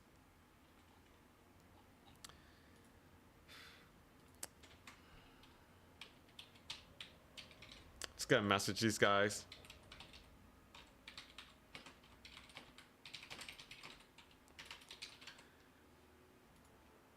Super long match. I know Alec Wall sometimes suffers from the lag out of his control. But we'll just make sure that they're actually done. You have trouble dealing with ice trolls. Yeah, the troll build, the sick troll build. Yo, Norska has to get more trolls. It's a tragedy that Norska doesn't have access to all the trolls, or at least Throg should have like a sub faction with. Yo, they gotta bring back sub factions, man. Probably too much work though, right? I guess CA doesn't have the work bandwidth to add sub factions. It'd be so sick though. Wait, if they just had every troll in the game, stone trolls, river trolls.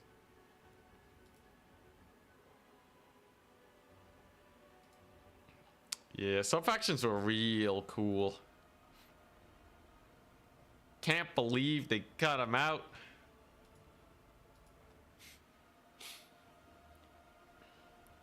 But yeah, I guess it's just too much work to balance with all these factions in the game now. Your Stone Trolls used to be OP. They used to be the cream of the crop when they were first launched. They used to be like the best unit ever. 25% missile resist, 25% spell resist.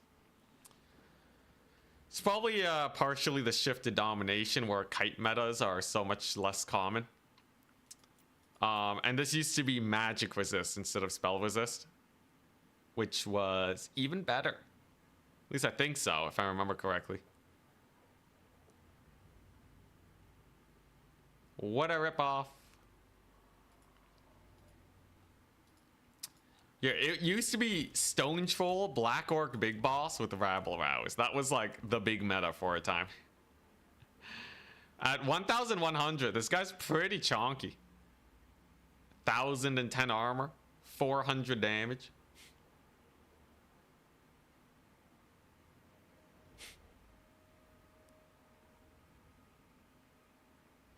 Magic resist countered magic attacks. Yeah, so Stone Trolls basically had like mega resistances versus most lords and such. They had their sick regeneration. They were just good. They could sit around, tank missiles from kite.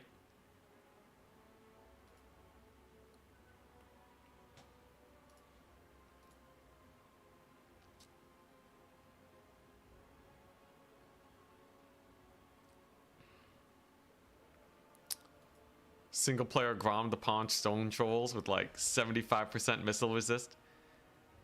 Barely got to where Malagor is though. Yo, I find it hilarious that Malagor is just the highest missile resist unit in like the entire game. Straight up just 75% missile resist is so high, man. I remember like trying to shoot him back when I was learning multiplayer and just being like, why won't he die?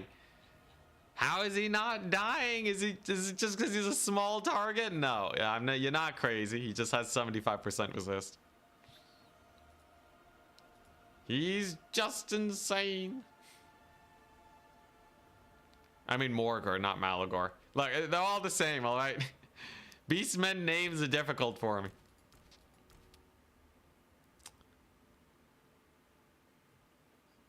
All right, come on. Come on, guys. You gotta finish up your match. They did it. They did it. Amazing. Karavdir. Okay. Advance the Swiss. At Goblins. Round 2. Who are we up against? Maverick Sloth. Some big names today. That's good though. The bigger the names, the higher chance that we'll have higher opponent points. And who knows? If I just win, then ain't no problem, right? That's pretty straightforward, actually. You know, what's he playing as even? What's this Maverick Sloth even doing? Beastmen? Good God, we're dead. No! No! We're done! It's fine, they got nerfed. Oh, lordy. Alright. Ragnarok Lair is a terrible map because it's lots of trees.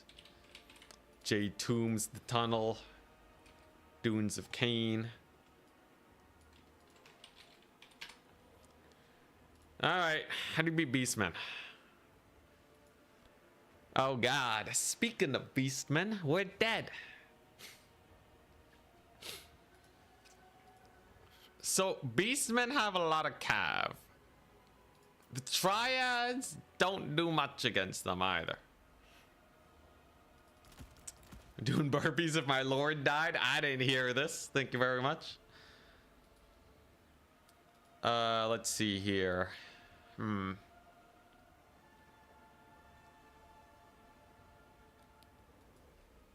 What's the solution?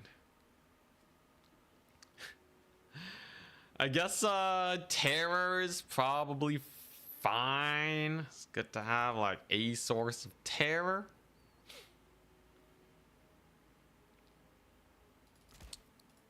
Okay, I should have some source of terror.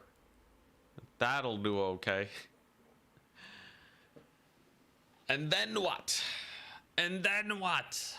You know, storm vermin are probably pretty good into beastmen, right? Sup, blind woozy? We're up against Maverick Slot. He's playing beastmen. I'm terrified. There he is. Oh god. All right. Beast Boys.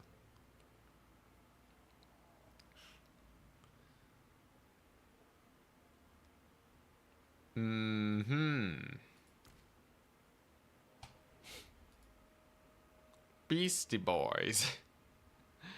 What am I supposed to do? Are there any weapon teams that do well against them? Technically, I could take a mortar. I feel like Giselles don't cook here. Rat Man versus Goat Man. I feel like Skaven should technically count as beastmen.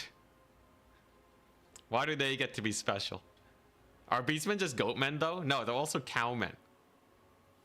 He wants to play Jade Tomb. Oh, Nelly. That's a rough one.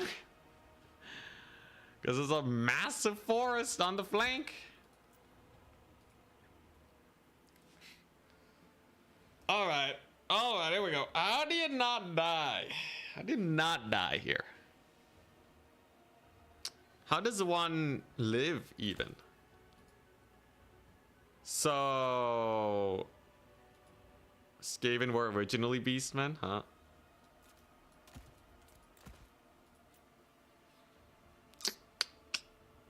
Yeah, the big problem here is like, he's gonna have a million cav units, right?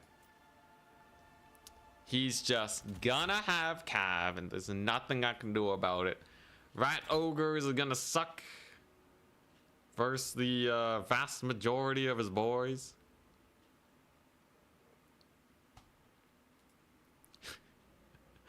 Skaven got that technology? That's true. That's true, yeah. They're more evolved than the beastmen. Okay, seriously though, how do you kill Centaurs? Like, looking at this roster here, I got nothing, guys. Are slingers good versus beastmen? I doubt it. Okay, I probably want a bunch of these. God. How do you kill their cav, man?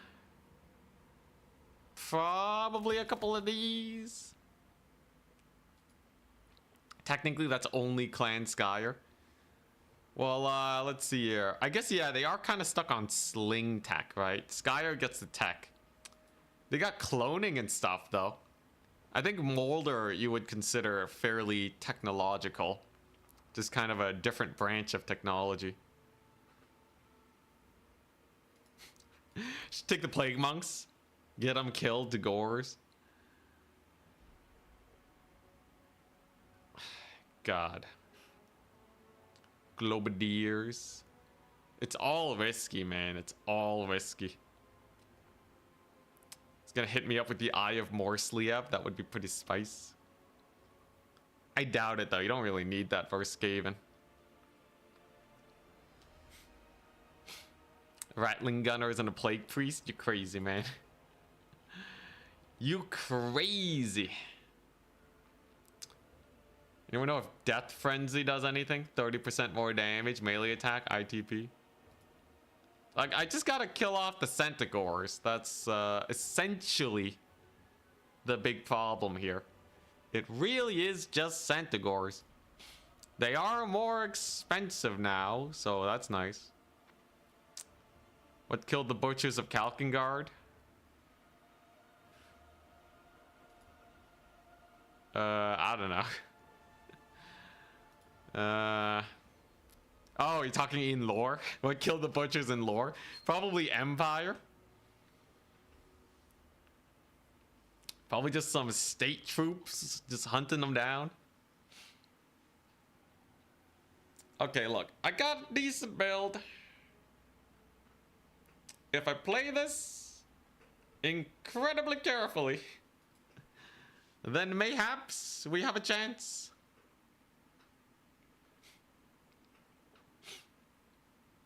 I just have to play this incredibly carefully.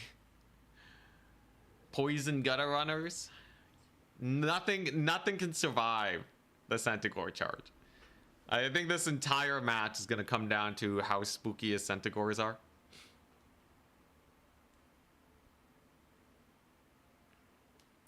And if he doesn't take Centaurs, he's probably just screwed. Because I doubt a mass infantry build works out too well. So I more or less have the build. I more or less got it. Let's see here. I don't know how I feel about Packmaster versus Mutant Rat Ogre. I think Mutant Rat Ogre's gonna be slightly better. Packmaster does take a lot of damage though, but he does give leadership, which is nice. The leadership is kind of cool.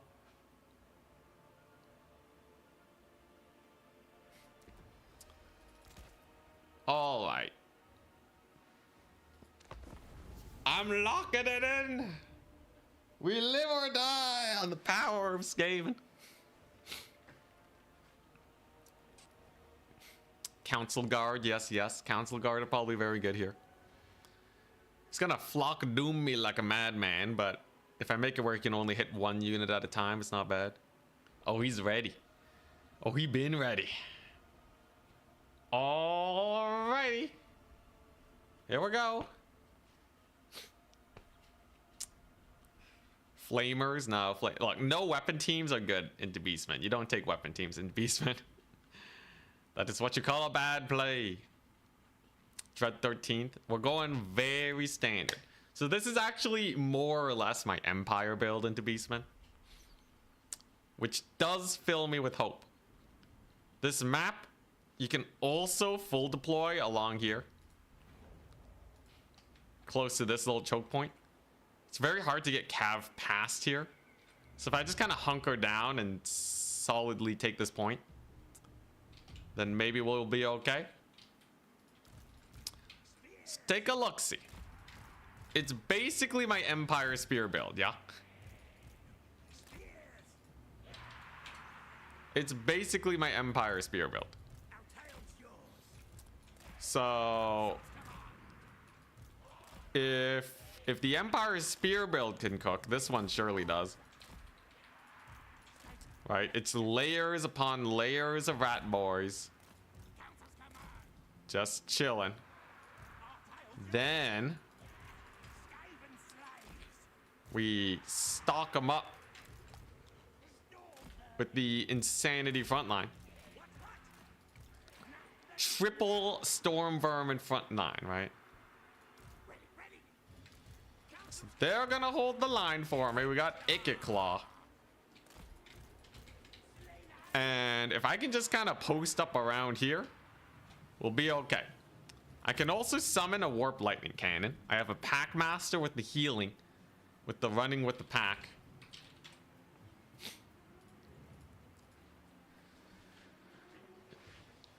I think he'll be okay. I think he'll be okay.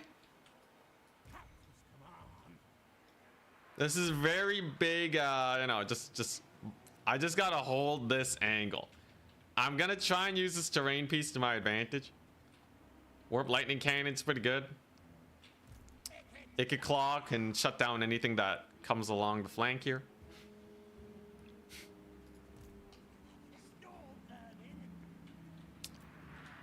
just have a million rats. He only has 13 units. That's good. This squad's pretty nice. I skipped the Giselle, even though he might go for the Eye of Morsliab, just because I think the cannon's good enough for that situation. Toxic Frost, hello. Yeah, I think I only need the Warp Lightning and Slingers for my ranged. Really nothing else. This is going to be just a fat melee grind. Because I think we come out on top with the Slingers and the Storm Vermin. Barring like a bunch of Bestigors, I should be fine. If he does have Bestigors, then I guess we die. No, if he does have Bestigors, I got Rat Ogres. I can use Flensing. I can use Brass Orb. Surprised to see no globes. I think globes are too much of a liability. I think it just has to come down to my Slingers. Good luck. Thank you. Let's hope the Rat Tides got this. In theory, this is a terrible matchup for Skaven. Flensing will be good, though, if he does bring in Minotaurs. A big Minotaur charge can't really punch through my Storm Vermin either. We can retreat with the Slingers and push in with the Skaven Slave Spears. And yeah, I'm just going to post up right here. Right there where it's safe. We'll get the Warp Lightning Cannon, and then I can just slow trade them. The cannon does a lot of damage. And it's not like you can easily jump it. You know, a Harpy unit will die to doggos. Feel like most matchups are terrible for Skaven. This one's especially terrible. Skaven infantry versus beastmen's never gonna go. So the idea is he's probably not gonna have that much beastmen infantry. We do have Ikit on his mount, which is nice. I think our odds versus, like, if he goes full beastmen infantry, it could be a little sus. But like skipping out on the cav is pretty crazy. Okay, he's deploying his army. But yeah, I think this entire game falls on how well my Storm Vermin do. One Storm Vermin here is probably going to be able to hold the choke point. Maybe with like one Skaven Slave Spear. That means the rest can defend my right flank. And he shouldn't have anything to kill a Warp Lightning Cannon. Still has 26 units overall. He could have a lot of infantry. He actually has 13 in reserve. But here we go. Double Razor Gore Chariot. I see. Razor Gore Herd. So this is chill. This is very chill. We Flensing the Chariots. Because they have 6,000 HP. Are you kidding me? I'm gonna get the Warp Lightning Cannon. And then it's gonna cook them. Alright, it's gonna cook them real good. Alright, here we go. Rat Tide, get him. Look, the Warp Lightning Cannon's a menace. Should do fine enough in this situation. He has a couple of Razor Gore Herd over here. Not a big deal. I basically want to Flensing these guys as soon as I possibly can. It's pulling away. Yeah, okay, there you go. We got a little bit of a cannon shot going off. Look, the Warp Lightning Cannon's gonna be sick. For sure, okay? Warp Lightning Cannon's gonna be amazing. Just gotta keep pushing up with it. There's a Zongor flank, that's okay. Nice, we caught up his Razor Gore Herd. Yeah, where's his Lord at, though? I don't see his Lord. Okay, we're just gonna get that off early. Okay, that's honestly a pretty fast pick over there. We're gonna bait his Harpies coming on in. That should do pretty well. Decent amount of damage on these guys. There's a Rampage, very nice. He's gonna have a big cav flank. That's almost guaranteed at this point. So we must be wary. There's his caster. Traitor Kin. Makes sense. Okay, here come his chariots. Totally fine. Okay, we did brace. We got the brace off. And then we're just gonna kill the chariots because we know they're the most annoying things to deal with here. Got a little bit of a route. There's the pack master in here. So he's especially good for his leadership breaks. This artillery piece is popping off today. It's doing amazing.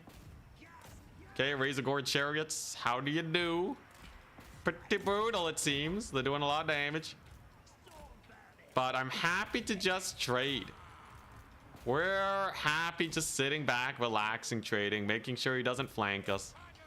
I got Ikeclaw on the flank now to handle his couple Zongors. A little bit of terror in here too. So he's hitting me up with the Traderkin. Makes sense. Saving up most of our summons right now for when we need them. Can I just kill his Lord? His Lord is very suspiciously out of position right now. Yeah, we can kind of just hunt him, right? Just get the hunting on. A couple harpies come on in. That's where we get the doggos.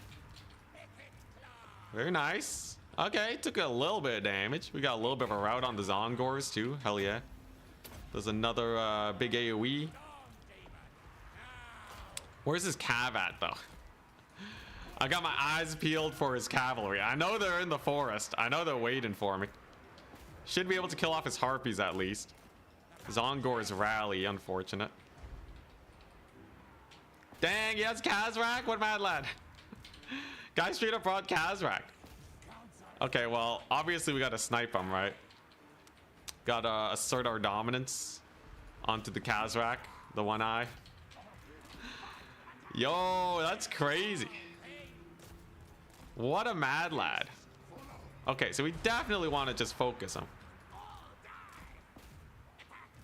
Ikeclaw's coming in hot. We're gonna get more doggos to maybe slow him down if I can. If I can kill him here, it'd be huge. All right, that's all I really need. Just one giant Kazrak snipe. Flensing's gonna hit a lot of his dudes on the over there. So you know what? I can just beat them up. Trading wise, we're doing okay. Ticket wise, we're falling a little bit behind. The damage on Kazrak is nice and all, but will it be enough? It's the big question. I think rat ogres are apt for killing off Gore Herd. We did manage a big terror route on his cavalry, so that's pretty nice. They're pretty much gonzo. Ikeclaw, his magic is doing a lot versus Kazrak. Storm vermin are killing most of his chariots. So overall, I'd say it's a decent situation, especially with that big cav route. A couple Ungor spearmen, not a big issue. That's a pretty good AoE. Come on, beat him up. We all know it's all about them Lord snipes, right? It's all about them Lord snipes. You get one Lord snipe, the game is over. Let's see here, more rat ogres. He's pretty stuffed up. He's pretty stuffed up on the rat ogres. There's a terror route. Okay, that's nice. Come on, come on. I would love a full route. I just need my pack master to land like one more hit on him. Okay, Kazrak's gone. If he rallies, I should be fine. But he's basically gone at this point. That is wonderful. Wondrous. All right, now we just kill off his cav, make sure that he doesn't come back. Packmaster's gonna dive in on his range units that are completely exposed. He didn't go heavy on the cav. And we're basically done here. I just gotta secure 2 points and just sit on it for a bit. And we'll be okay. Packmaster's doing good. Kazrak's getting chased off. And what do I want next? Probably just spear spam to deal with this cav. So he does notably still have a lot of cavalry just kind of chilling right now. That we don't appreciate. We want him gone out of here. Kazrak's dead. Can't believe the mad lad went Kazrak. What a crazy lad. All right, there you go. So his chariots are routed off. They shall be escorted by the rat ogres. And then I should be able to get a double cap. And then we're good. Couple doggos here to just secure that point. Yo, the warp lightning cannon is insanely good. Completely undisturbed warp lightning cannon in the backfield, just popping off. There's the mass routes you wanted. All about them Lord picks. Brace. Brace, you darn slaves. There you go. Double storm vermin over there will be fine. Dog goes to chase him off. It gets back in action. Do we win on a double cap? We're not going to go for the throw. I'm definitely going to play for... I'm definitely going to play as smart as I possibly can, but he leaves. Sees the writing on the wall. And that's going to be game. So, that went pretty well. Mostly because he brought Kazrak, though. Let's be real. Narrow map's really good for artillery, yeah. How much damage did that get? 930. Hell yeah. Is this it? Is this the day we win as Skaven? Yo, we can beat beastmen. We can beat everyone. Yeah, yo, the Lord snipes. We've learned. We've learned the way of the Lord snipe. Look at that. Even got a chevron. Packmaster was great. Terror piece against beastmen. Icket Claw with the 2K. Storm Vermin did pretty well. Ooh, this one did great. GG, well played. Yeah, they kind of just stay around for a really long time unless there's like dedicated killing tools. They did fairly well versus chariots. His chariots got countered by my artillery. Huh. The doggos. The doggos are great.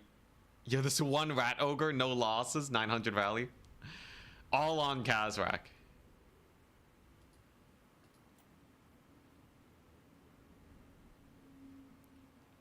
Crazy to see nearly, yeah.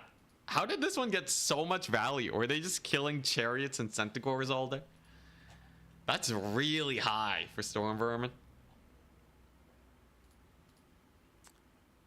All right, yeah, honestly, the build's good. This build is not bad. It's not bad. You basically got your starter pack of dudes, and then you got like a few tech pieces based on whichever faction you're up against. So warp lightning cannon for like single entities, chariots, Packmaster if you want the terror and single entity killing. Got them storm vermin. Yeah, this is like all these units.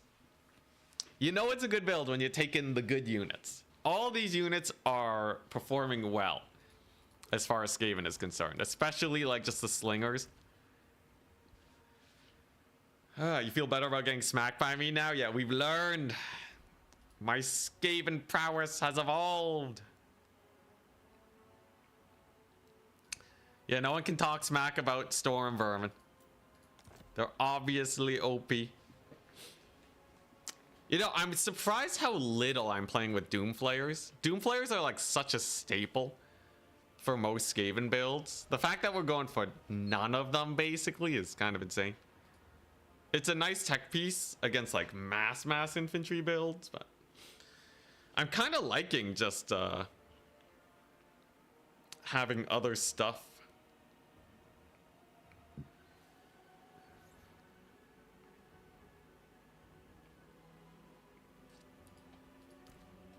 And yes, sometimes you cut the triads.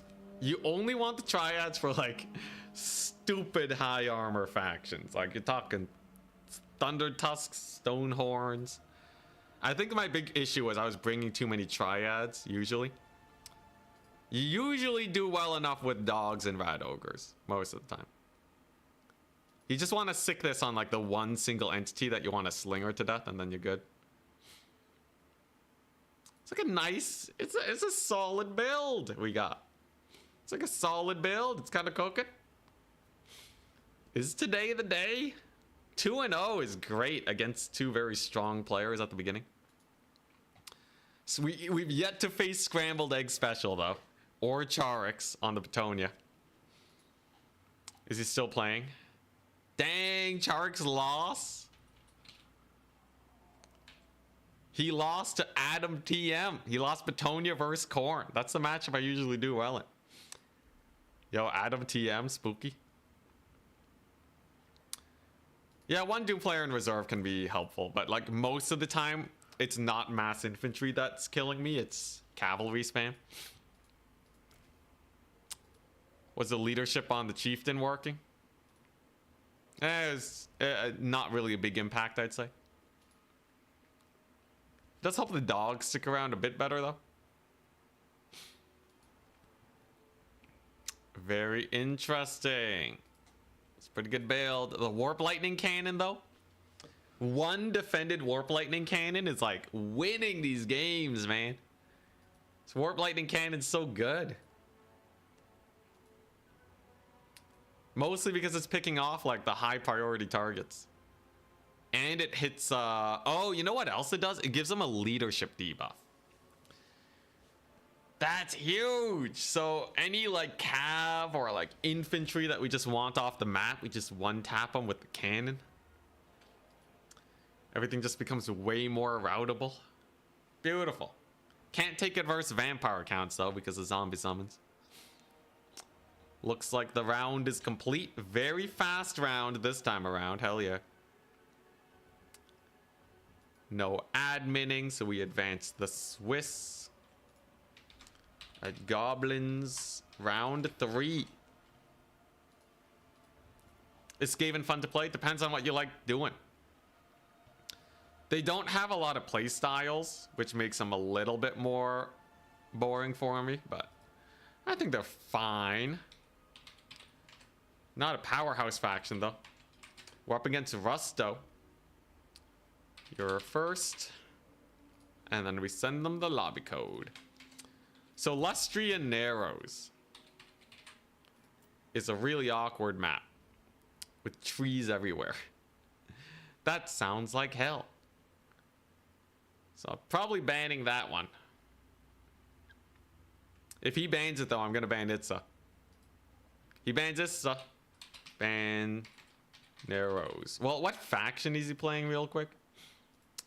Rusto is playing Kislev.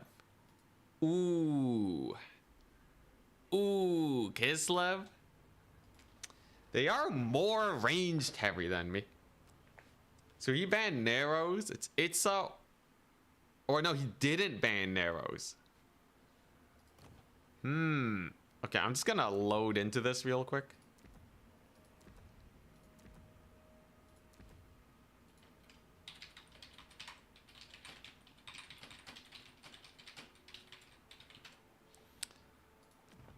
I just kicked him out of the thing by accident. Whoopsie daisies. Okay, let's just take a look at Lustrian Narrows. Let's take a look-see.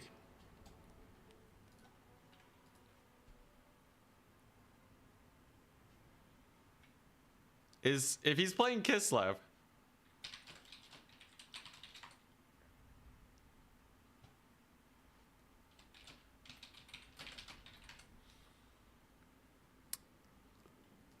let's take a look-see. So, okay. Interesting. It's not as bad as you would expect. There are a lot of trees, though. Not a lot of Vanguard opportunities.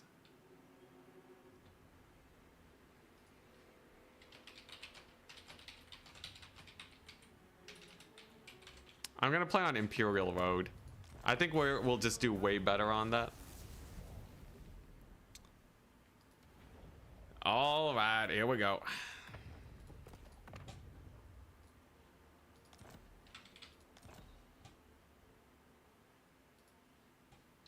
So Imperial Road is a massive map, great for ranged duels. The question is, who shoots better, Skaven or Kislev? They also still have cavalry.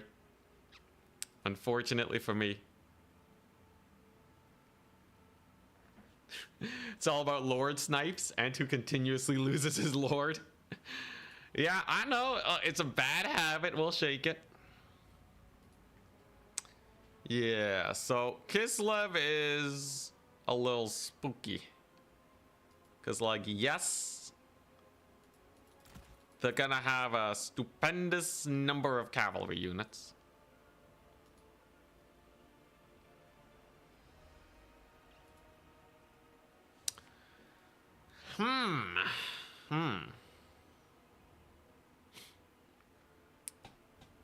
I feel like, though, this can't be that bad. Can't be that bad. Like, sure, they got a bunch of infantry, but, like, what's he gonna do? Lil Grom definitely beats Warp Lightning Cannon. You can bring tech to shut it down pretty easily.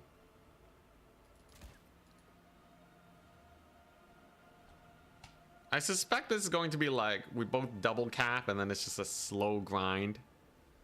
Slow grind till the end.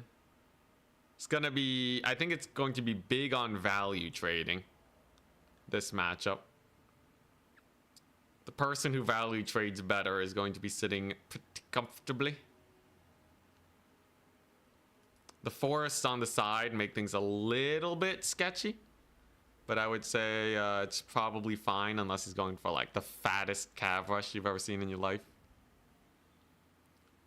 Overall, I'd say Kislev is not like, it's not too bad. It's not too bad for Skaven to deal with. He is very incentivized to bring Lil Grom though, just to kill off my weapon teams. That's probably the spookiest part. He's probably gonna have a lot of infantry. A lot of very strong infantry. Don't know if my Council Guard and Storm Vermin could defeat that in normal circumstances. So that's definitely one thing to consider. Like a big old Vermintide could just be the end of us. I think we are decently prepared for such an eventuality, though. He's definitely gonna have a lot of cav, I imagine. He's probably just gonna spam cav into the horizon, cause they got insane buffs recently that make them very strong. Is this the build, though? Is this really the build? Avalanche mortars and AFK. Just have them die to Lil Grom? Are you kidding me?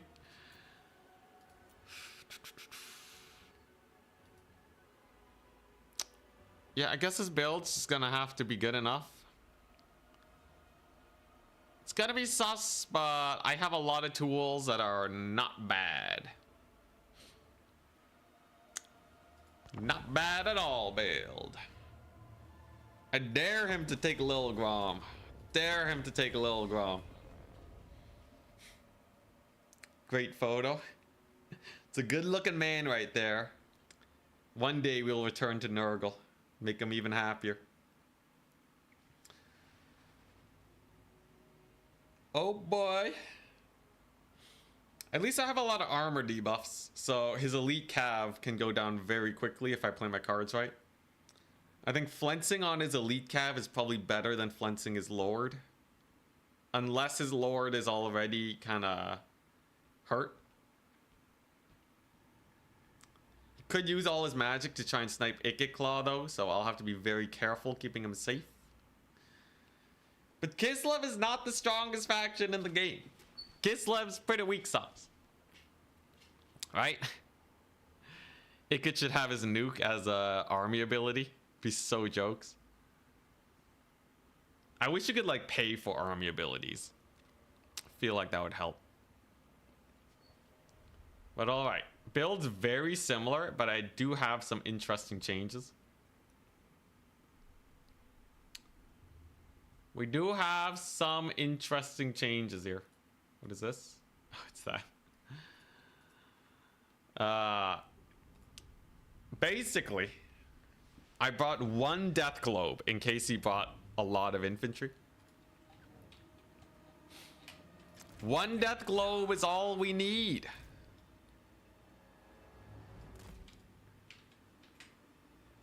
But I didn't start with it because he might have Lil Grom. I do still have a cannon. I do still have poison wind. I do still have death globes. A lot of this we're gonna summon in if the cavalry kind of let up a bit. If the cav kind of let up just a slight amount. I mean, not the cav, the Lil Groms. If they use all their ammunition, then I can pretty safely take that. We, as per usual, we got our skaven slaves over here. They're just kind of chilling. And I'm just going to play very, very safe and just farm value with these guys. They're stealthed and they stay stealthed even while shooting. So they should be pretty good for value trading in the long grind. That's what we're going for. He went hella infantry. No little Groms. What a mad lad. Okay, so I can wait to see what his first summon is before we go crazy, right? Like, I can totally just sit back, relax. What does he have on Katerin? Death Frost. Okay, so he does want to just snipe Ikit Claw, so we gotta play super safe with him. It's not worth pushing with Ikit Claw because that Death Frost is... I can bait it, though. What's the range on Death Frost?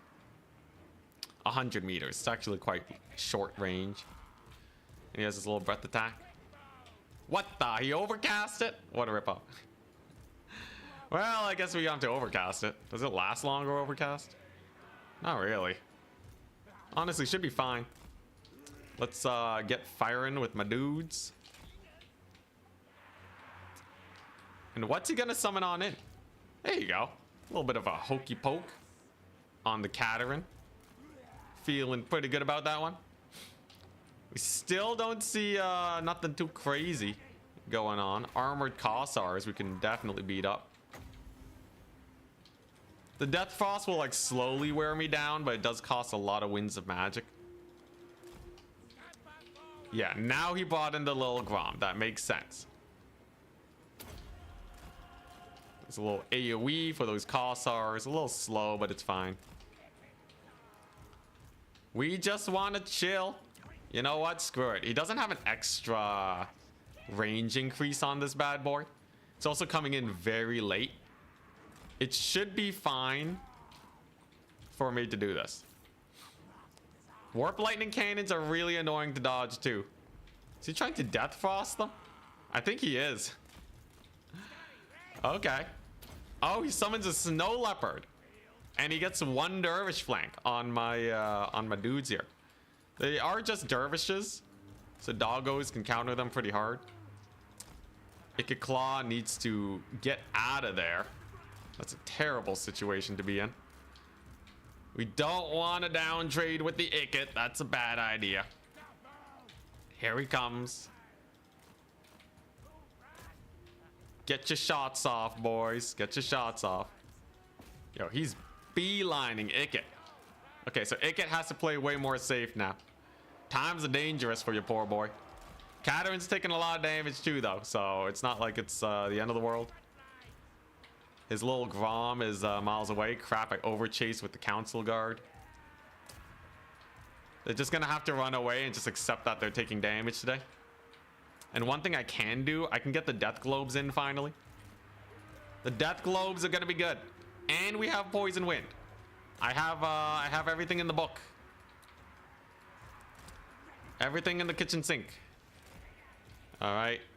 Let's see here. Death Globes are coming on in. Like I said, we're just gonna get our weapon teams in to get value. I imagine he's gonna want to Death Frost me again. So let's just hit up his infantry real quick. Just some normal Kossars over there. You know, this is actually a great place to hit him up with the spell. And then what we do is we get our poison wind mortars to bombard them. And that's going to be Value City. His cav flank was mostly unsuccessful too. If I get my Giselles on them, that'll be quite nice. There you go, and the Death Globes are in. Death Globes we know are insanely strong versus this type of business. He wants another Death Frost. We're not going to give it to him. In fact, we're just going to snipe Katerin out. His little Grom is actually not getting too much work done. And yeah, there we go. There we go. Lots of deeps. What are those? Griffin Legion. So this is the time for the triads. Did he get the Death Frost off? He did. Doesn't last very long though. It's a blessing. Get him, Death Globes. Beat him up. Death Globes get another volley off. I can debuff his cav here. Maybe beat him up. It's not gonna last super long, but we shall see. We shall see. Trading wise, it's very much in his favor though. I do finally have my my boys in on him though, so I guess that's good. Griffin Legion will probably go down. A lot of his values just on raw Icky Claw damage. Of course, Icky Claw damage is still very good for him. We got a couple Kislev warriors here. Come on, pull over. All right, we got a couple doggos coming on in. It gets very low now. Is he even hammering him with Lil Grom? I think he has been. Oh God, all right. Well, how's the frontline engagement going? Storm Vermin are kind of getting shot up. As much as I have a lot of weapon teams, seems like it's gonna be a little sus. Crap. I was hoping he would have gone for the Warp Lightning Cannon. It's gonna be pretty brutal for my poor weapon teams here. Ikits should rally. He should rally. Barring another Death Frost on him. He just has to stay incredibly safe now. And just not die. God dang, the Griffin Legion, man. That's what I get for not bringing in the doggos against him. Okay, and Ikit's gonna live. He has one skirmisher. Griffin Legion finally go down. All right. All right, took a hot second. Happy to see that they're dead. Holy crap, man. Yo, this Kislev cav is so brutal. Hey, Storm Vermin are kind of cooking, though. That's nice. It's good to see. Yeah, the Storm Vermin cook real hard. They're doing great. Ikit just has to hide in the corner now. You are banned from participating in the rest of this battle here. Oh God, do I have rat ogres? I guess I have one rat ogre unit. Jeez Louise, man. It's Cav. Do they ever stop? Ikit Claw, you're gonna run for your life. He has a dervish coming for you. Okay, rat ogre should be fine. A lot of his guys are getting a little beat up now. The triads have to stay in relative safety lest they get murdered. Same with the doggos. But if I start spamming out clan rat spears, we can at least grind them. And it doesn't look like he has a lot left. I think that's something important to note. Right? It kind of looks like he doesn't have too much. You know, especially with his cav losses here and the fact that my Warp Lightning Cannon's still alive. You got his little Grom basically killed by the cannon too.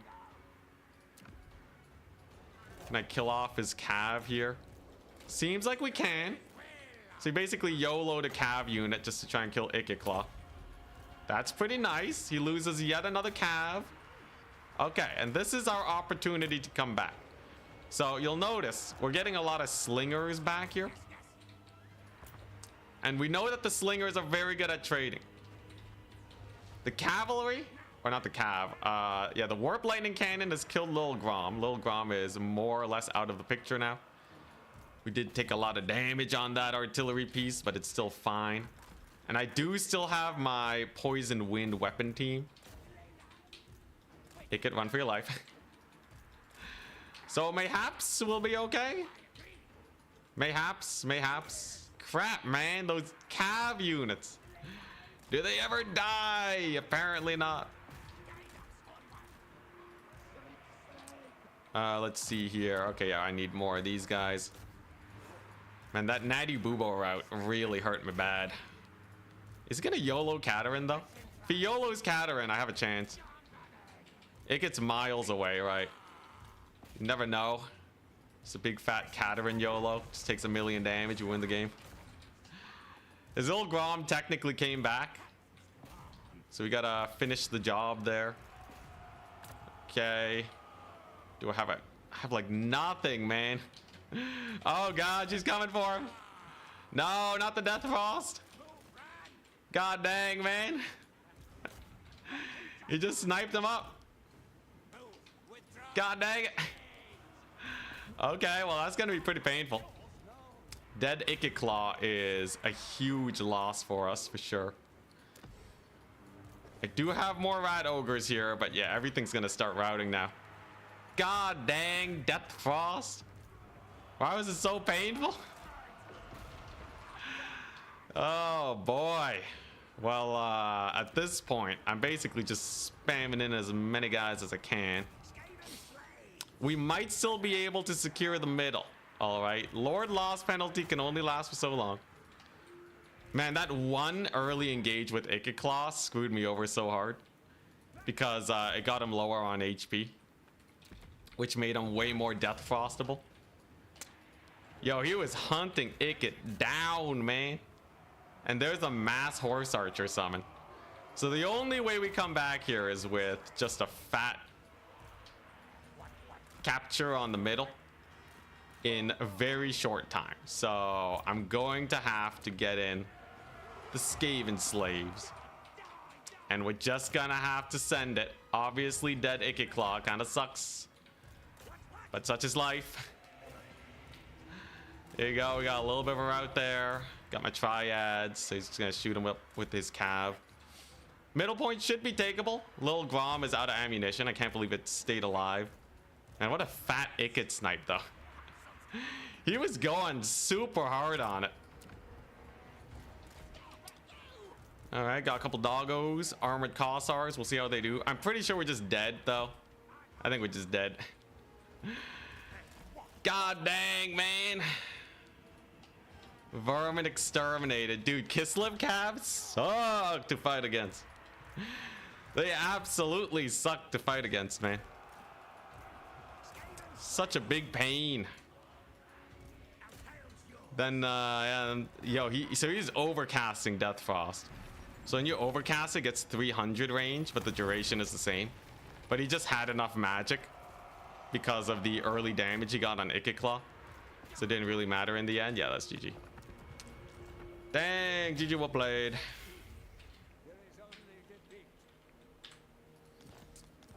Oh, man. The Warp Lightning Cannon did good, though. I think if I just kept Ikit at the back of the map for the whole game, we probably would have been fine. But that little bit of poke was all he needed for the Ikit snipe. The Giselle team got shut down before they could get value too. I will say the cannon was really good though. Cannon did great. Dang. Well, what's his win rate though? Rusto? Okay, he has 2 wins. So I should still be able to make it to semis if he wins his next match. Got to win against Lizardmen. Hell yeah, Karaptir. The Mortars, I honestly don't like the Mortars very much. I think they just have too little DPS, weirdly. They used to be really high DPS, but now they're kind of awkward. And I took a really bad fight with my Storm Vermin. Despite that, one of them still got 2k value. It's kind of crazy how good the Storm Vermin are. I really gotta use them more, you know? I feel like just a YOLO A move into him potentially could have gotten a lot of work done. Although then my artillery would have been exposed. You know, double Warp Lightning Cannon might have actually been okay. Queek would have lived? Absolutely not. Queek would have died way faster. It was well played though. It was well played.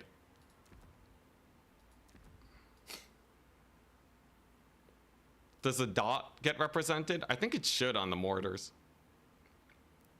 Would bring another cannon be worth it? Maybe on a different map where the cav can't get such an easy flank on. The forest flanks were a big pain in the butt. I will say the death glow bombardiers were kind of cool for deleting his front line. They did kind of get focused in the end though. If we're up against Kislev again, I think we stick with the warp lightning and we get a lot of Giselles and we just play slightly smarter with Ikikla. It's either that or you just get some random cheapo lord and keep him miles away, or you get a bell. So what, Ikit is not 6,500. If you just get a guy, put him on a bell, it's way cheaper. But, you know, you could just take him, put him on a bell, put him miles away, and then just wither. And you just wither spam. I feel like that would be way better versus Kislev. Although that was just a misplay on my part, though. I think if we hadn't misplayed, I would have been fine. It was close enough where I think we would have been fine. And yeah, not having a lot for his cav.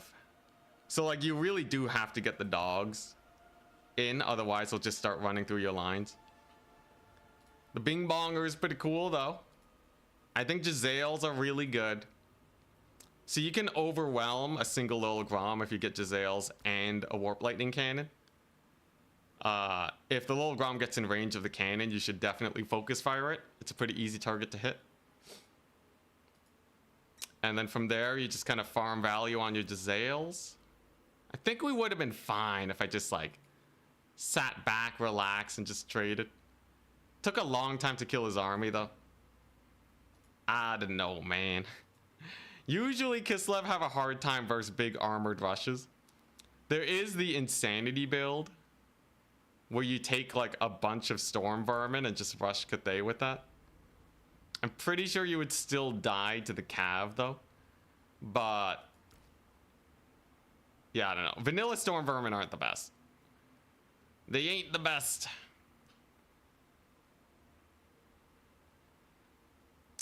Skaven to alleviate the Lord Snipe, maybe? Alright, Skaven Chieftain. I feel like Bell and playing super far away is fine with Wither and dogs. So you can use Wither in conjunction with your doggos to kill Cav. That can be really unexpected, especially with how expensive Kislev Cav are. Is it ever a bad idea to bring dogs on a roster that has some? Yeah, lots of the time. Doggos don't really do well on the offensive. They're really only a defensive unit, so most of the time they kind of suck. Obese Chicken, what's up? Anyways, I think we'll be fine in a rematch if I can get there though.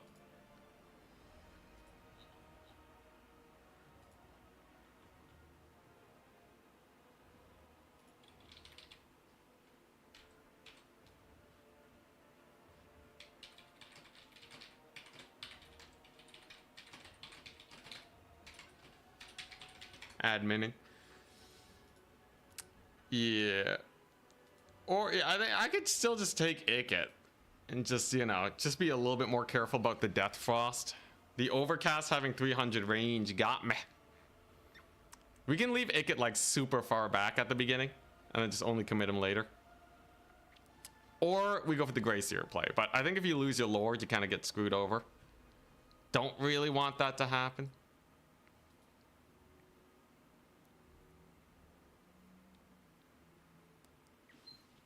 Really though, if I just didn't take that early damage, man, that early little poke damage you got in, it screwed me over.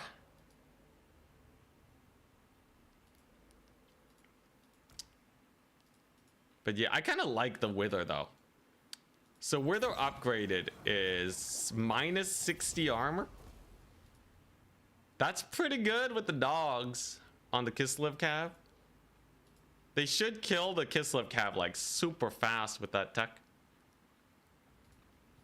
And the Lord can just stay super far back. I'm pretty sure he had Lil Grom shooting Ikit too, because my cannon wasn't taking a lot of damage. So much to consider. Storm vermin are good though. Could have tried poison wind. Like weapon teams are pretty good into Kislev. If you can defend them versus the cavalry. You could start with weapon teams and then just summon anti-cav with like these guys. Got your Gracier going. What a shame. What a shame.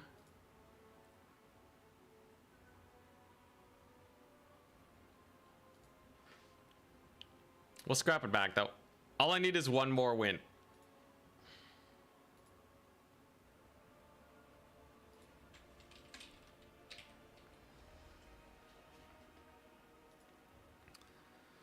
All right, let's check adminning. So we're almost in the next round.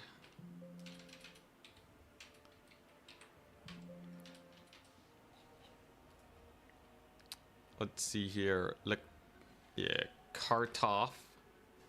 So he should have one. He should have one swift point. And if we refresh our browser, does it work? He has 2. All right, so we'll just reduce that by 1 and we'll be good to go. So still new to this multiplayer? You or me? Bust out the forbidden tech warp fire throwers, if only. Skaven's a decent faction. There's decent faction, but only with a handful of options in terms of builds.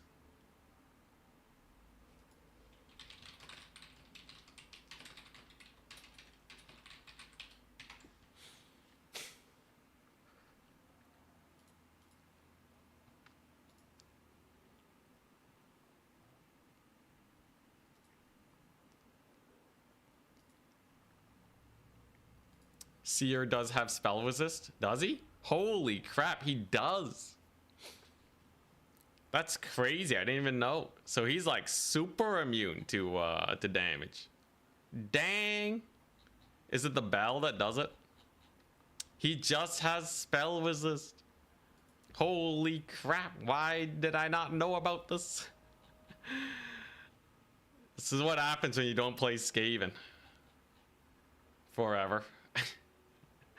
Yo, yeah, he'd be so much better. Are you kidding me? This is like 10 times better. Yeah, we're definitely running this guy into Kislev in the future.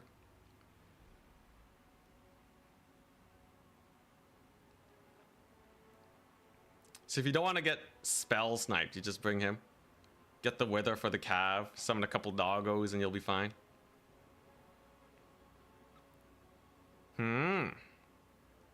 Anything else we can take on him? I feel like, you know, Plague and Wither are both not bad. Plague is 150 range. It is a pretty nasty vortex. A little bit on the dodgeable side, but it's still a pretty nasty vortex.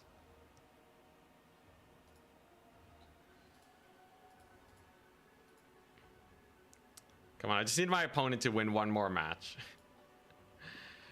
One more win with Kislev. That's all we need. Oh, I forgot to update my win-loss tourney.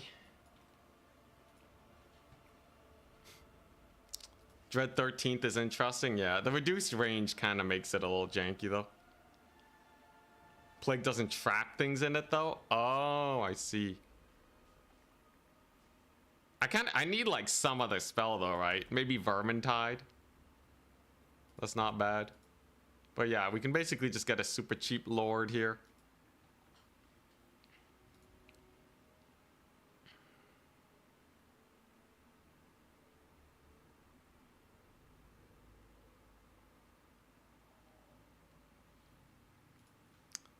There's only one more match and it's done. We're advancing the Swiss at Goblins. Round 4, exclamation mark. We're up against B6. Oh boy. All right, B6. You and me. You and me. So he's a Skaven main. And naturally that means that they know exactly what hurts the most. It is a mirror matchup. Oh god, okay, that's double bad. So I'm up against a Skaven main in a mirror match? Well, we're dead, guys, it's over. Close the stream now while you can. We're done for, man. Skaven mirror match? What am I supposed to do here? Let's see here. I'll ban Glade of the Everqueen. It's a Skaven mirror time. Oh, God. Alright, what are we supposed to do? Alright, ripping pepperonis. We might be okay. We may very well be okay.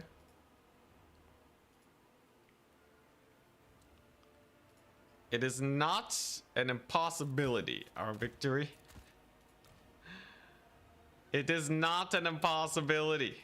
I assure you. Wants to play Edge of the Darkwood? Okay.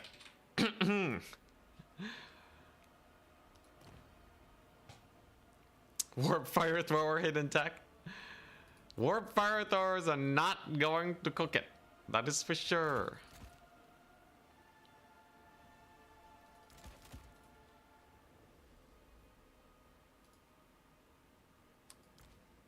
Let's see. What forbidden tech is gonna whip out against us? What insane forbidden tech is he gonna bring?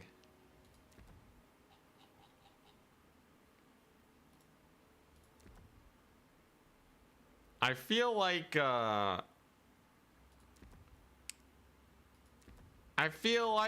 it's probably can't be that bad. Heard mass rattlings. That's a crazy idea. I don't know how I feel about that one.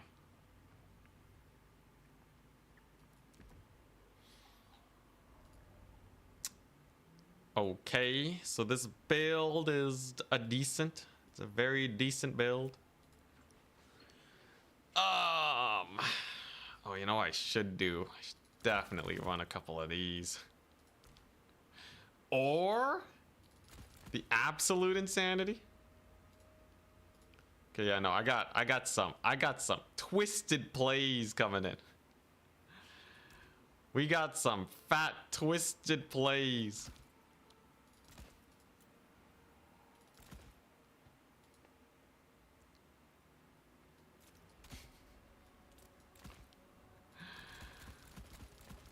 Okay. All right. All righty, here we go. I got a sick build. I got an amazing build.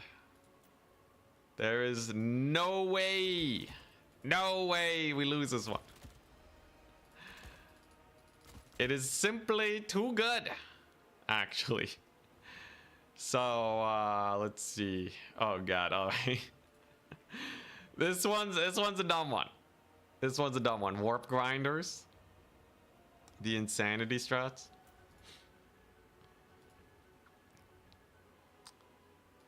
Yeah, there's no way we lose this one.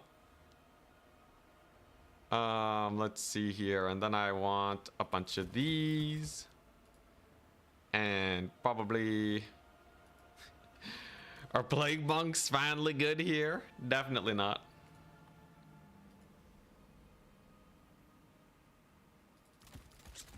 Plague claw catapult. Plague claw's pretty hype. Actually, okay, yeah.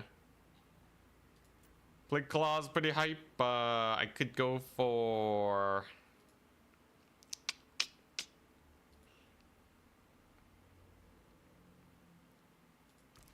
No, this is a crazy idea, but what if? What if I actually just go insane here? Okay, nah, definitely. Definitely not. We're sticking with this. And then what? Then what?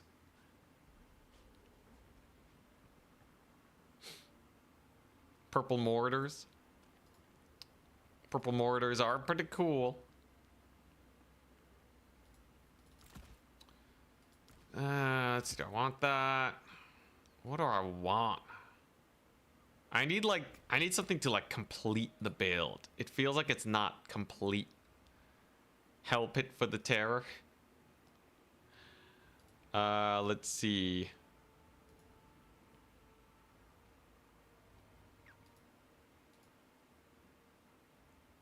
What finishes the build, man?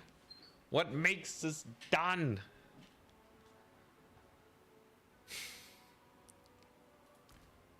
I don't know, man. I got no ideas.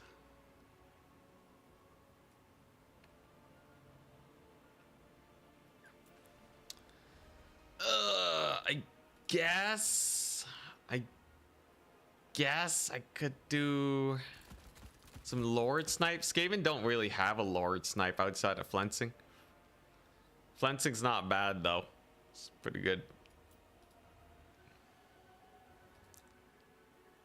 Yeah, I guess I just take those. Okay, all right. This looks okay.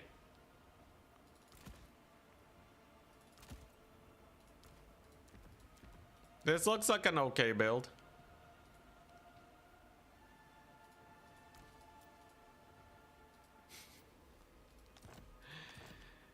It's kind of a weird one, admittedly. It's kind of a weird build, but should be good enough. If I can beat a Skaven main in a mirror, we're set for life, people. We are set for life.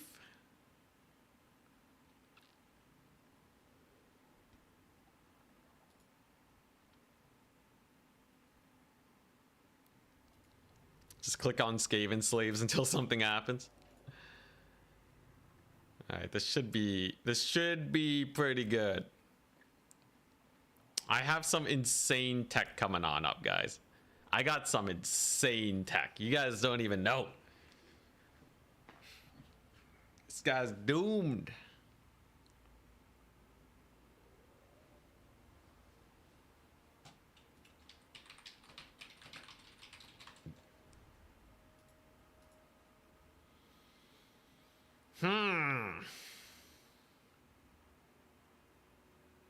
Are you waiting for Stormgate to get better? Keeping an eye on it. If it does get better, it's hype, but TBD on that one.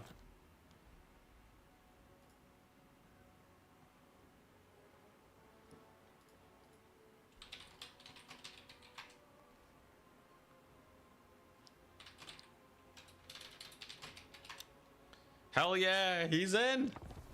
All right, here we go. He is playing Skaven, right? Yeah, he is playing Skaven. All right. Let's see what he has cooked. Can you make Gorich work? Prob's not.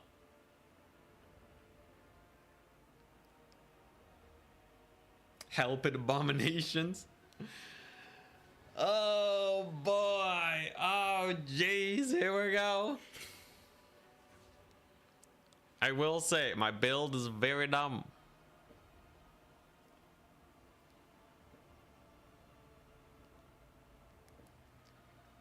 May the better Skaven survive. It's a very high likelihood that the person that wins this makes it to the semis. Very likely. I'm 6th place right now.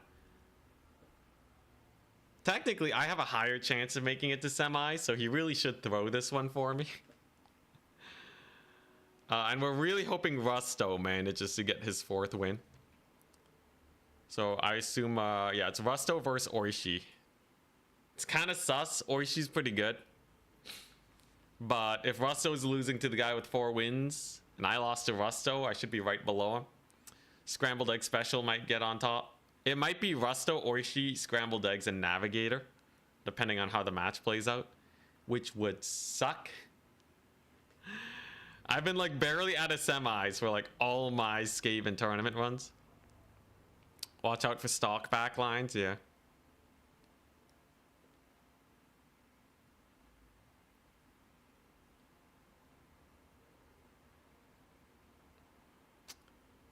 Warpstone Green Knight.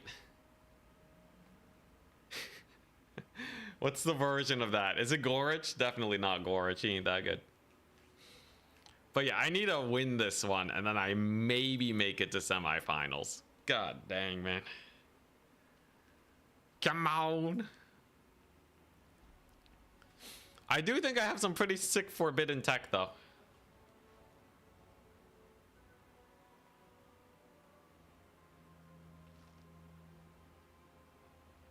Is Gorich overpriced? I think so. Most people are just settling for mutant rat ogres.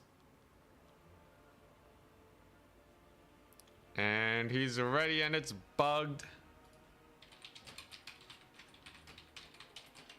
Oh, never mind. It loaded in. We're good. It's time to die to Skaven. So I went the insanity build here. This is straight up like Warhammer 2 tech. All right.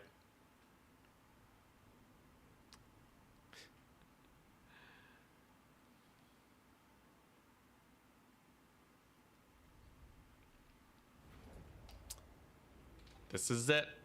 So this is a pretty crazy build we got. I went ranged max, guys. I went only range units in my starter and a bell dude. Now, you might think this is crazy, but if he goes half on the ranged, we're good. If he goes for a full rush, I'm gonna have to play defensively. But I got the quad Giselle cooking. And I'm just gonna spam dogs. I'm gonna spam dogs. I brought Wither on my lord. Classic psychopath end. Yo, it's gonna be so sick. It's gonna be so sick. Feast your eyes, people.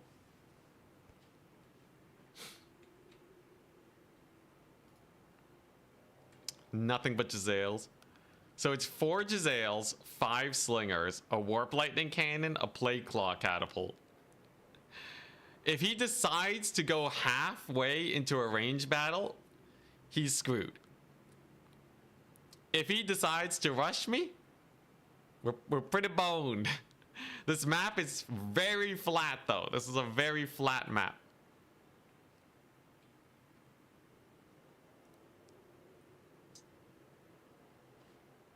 Fingers crossed. Pure degeneracy. See if he can load in, though. He said he's been having problems. Think he's gonna be in, though. Come on. This tower vantage point. Hey, alright. Welcome to Anticity's maximum degeneracy build. So we brought this guy so he can't flensing him to death. The bell itself is not particularly useful, though. Got slingers for days. The plan is simple. Shoot him up. I'm gonna be spamming doggos. Oh, it's lagging bad. I'm gonna spam doggos. And then, hopefully it goes well. Wow, it's lagging real bad. Oh.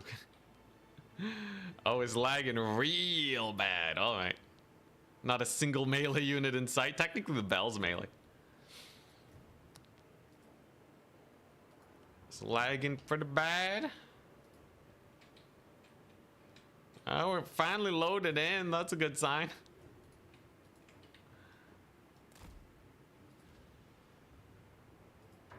Should have brought the Ikit Zap Zap for even more range. Yes, I summoned in the slinger, right? So I'm forcing him to rush me is the idea. All Skaven slaves on melee units. I just don't know it yet.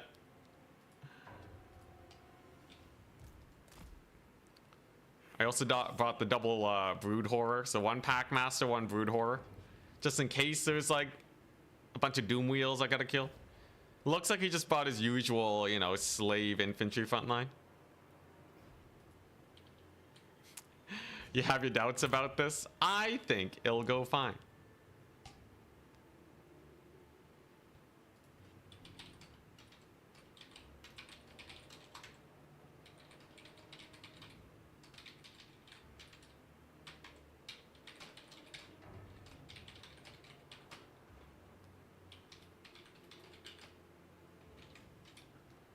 Dang.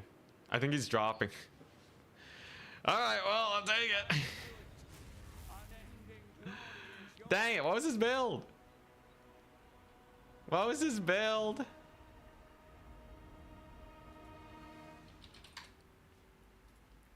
Okay, it's really laggy though. What is this? Looks like he's just dropping. Success! Yo, we would have crushed him anyways. Are you kidding me? We would have annihilated him. Look at that. He bought a half range build. Yo, we would have deleted him, man. We would have deleted him. Yo, he was scared, yeah. He didn't want to be shamed. The skaven way. Yeah, it was a close one. Very, very close one. All right, well, we did it. Yo, I think we would have won, okay? I'm just saying. Just looking at the build, there's no way his Giselle does anything. All right, so he has the one Giselle, the one cannon, the one plague claw. I would delete his artillery, man. And he can't rush me because he just has a bunch of slaves and such. One warp fire thrower. Yeah, he's dropping because his connection seems to just be like going kaput right now. We'll still see if I make it to the semis, though. I still might not make it to semis if Rusto loses. Rusto has to beat Norska with Kislev. I think Kislev annihilates Norska, though, but we'll see. I think we would have won. I think we would have won. He only has like, what, 5 melee units? 8, 9 melee units? So you just like shoot them all up. Does he have any doggos? He does have 3 doggos, 2 doom wheels, doom flayers. I got way more dogs, rat ogres, and the broods. Hard to tell if he would have been able to rush us or not. Well, once again, we find ourselves 3-1.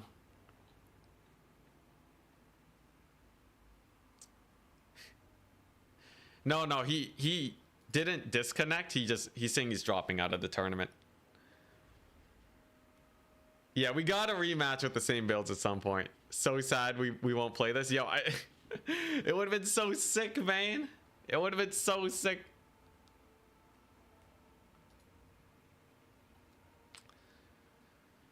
Imagine unironically bringing melee units. I know. Who does that?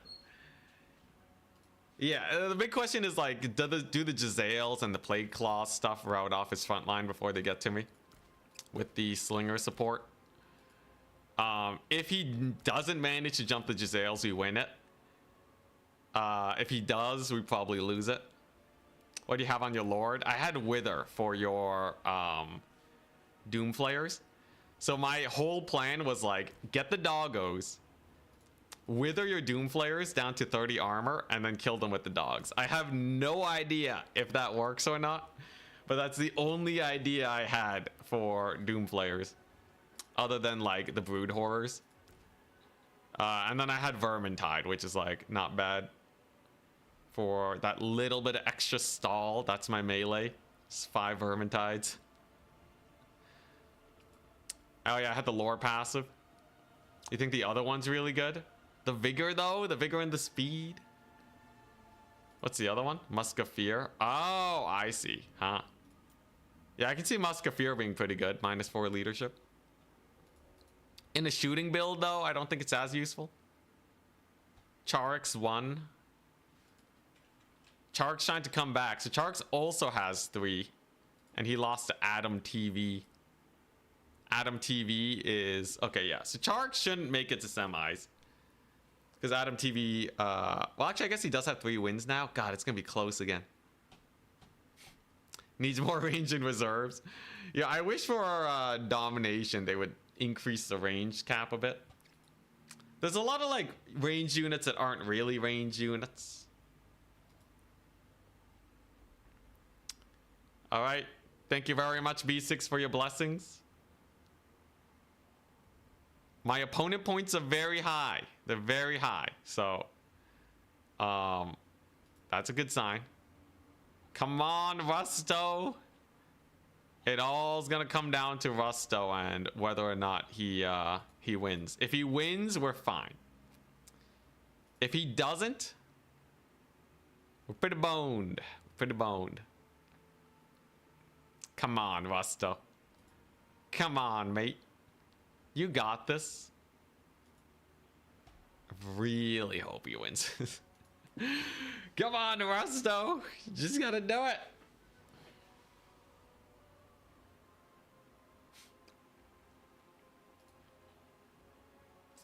He has the highest opponent points out of everyone. There's a good chance I still make it to semis, but like, if Oishi... I don't know. So like, Scrambled Egg Special and Navigator are gonna be fighting. And if they both win, then it's pretty bad. Adam TM, though, is up against Navigator. There's a chance it goes very well in our favor here. There is a mild chance. And then, if we win it, then I probably have to beat Kislev again. We get the rematch against Rusto for the redemption.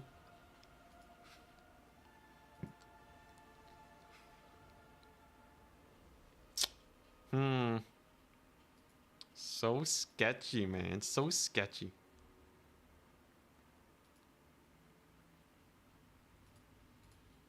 I will say, I do really like the Wither tech plus the doggos. So it's AoE final, it's AoE Plague of Frost. That's what Wither is. If the dogs were just slightly better, man. If dogs weren't such hot garbage, that would actually be pretty nice. Yeah, even if I do make it to semis, it's probably going to have to be a Kislev fight. Would love to see missile units win in Warhammer 3 just one time. I'm rooting for you. Well, I don't think I'll be bringing this build into Kislev. That'd be pretty crazy. What's the point of the chevrons on the Giselles? I just happen to have some money left over is all.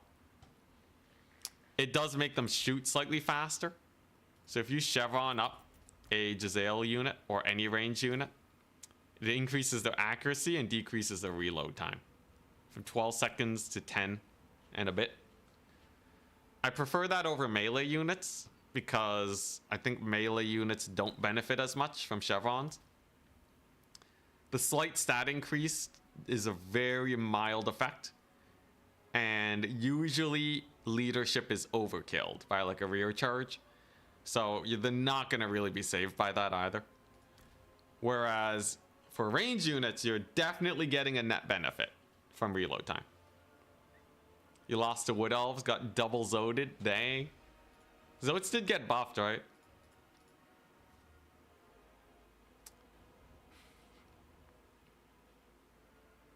Come on, Rusto. Come on, win it, please. I just need one Rusto win. That's all I need.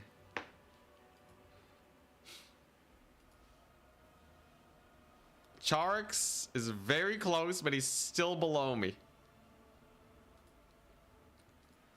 Yeah, it might just be like Rusto, Oishi, Navigator, and Scrambled Egg Special, though. Wait. Did Scrambled Egg finish his game? Dang it. Oh, so Scrambled Egg could also go 4 wins.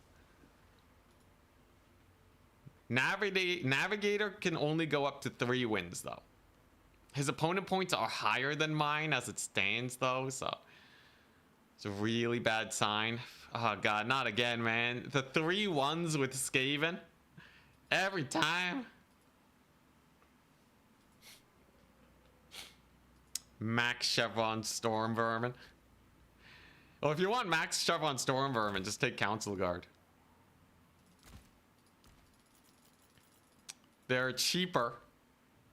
And they're unbreakable. It's sick. These guys do have 80 leadership, though. So you basically get a Council Guard. Is it worth it? 80 leadership is basically unbreakable. If Council Guard are good, why not normal Storm Vermin? Okay, 80 leadership isn't that high. How much do dwarves have? A Longbeard has 80 leadership. but they encourage each other, which is what makes them really good. And even Longbeards aren't really unbreakable, are they? What about a second Max Chevron Storm Vermin? Man, I really hope Rusto wins, though. I really hope Rusto wins. I want to at least taste the semifinals with Skaven. Got your first win against Wood Elves? Hell yeah! Yo, awesome. Happy to be inspiring people to play multiplayer. It's fun. Hit or miss for some people, but I enjoy it. Are chevrons too expensive in general? Yes.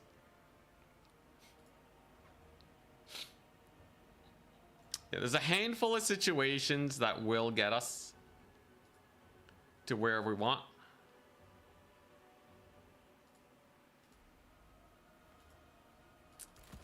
We're gonna need some big losses from these people, though.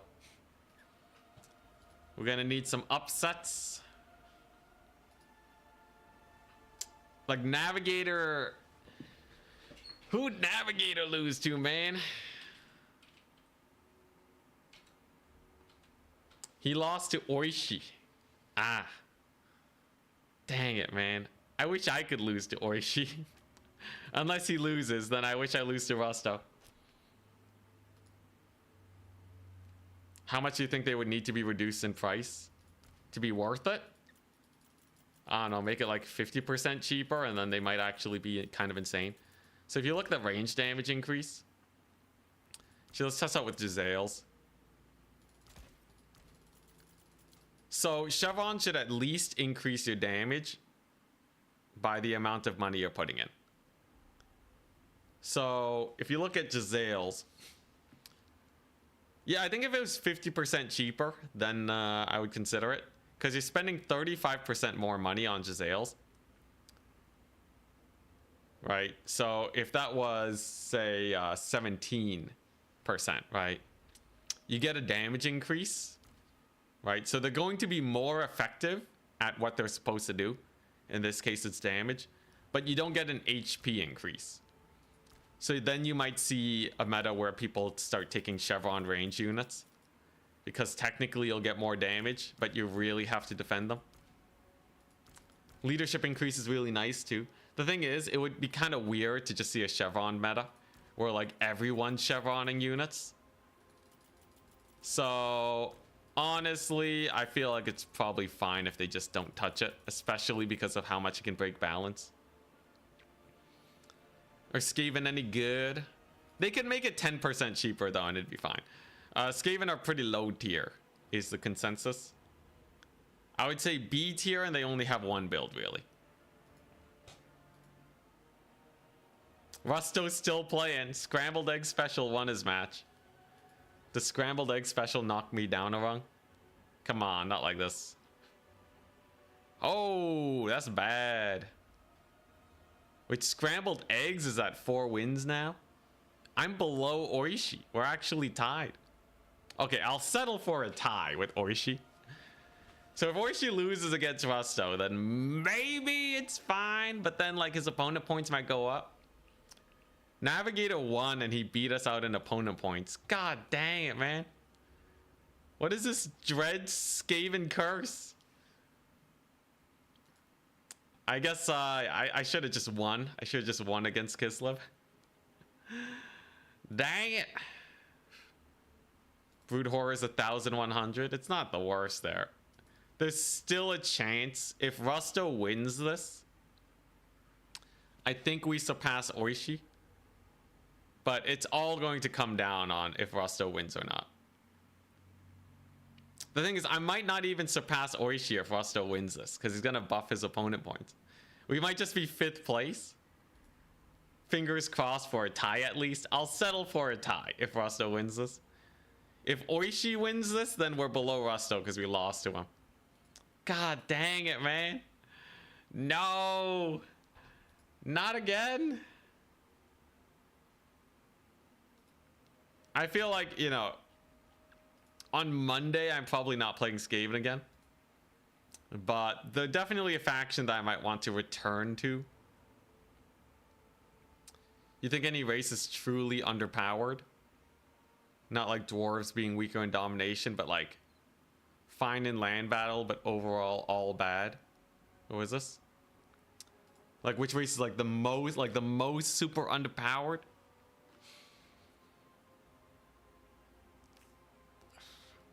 Overall all bad. No, I think like all factions right now at least have teeth. One way or another. They can tussle in their respective matchups. There's a lot of them that are on the weaker side, but none that are just like absolute garbage.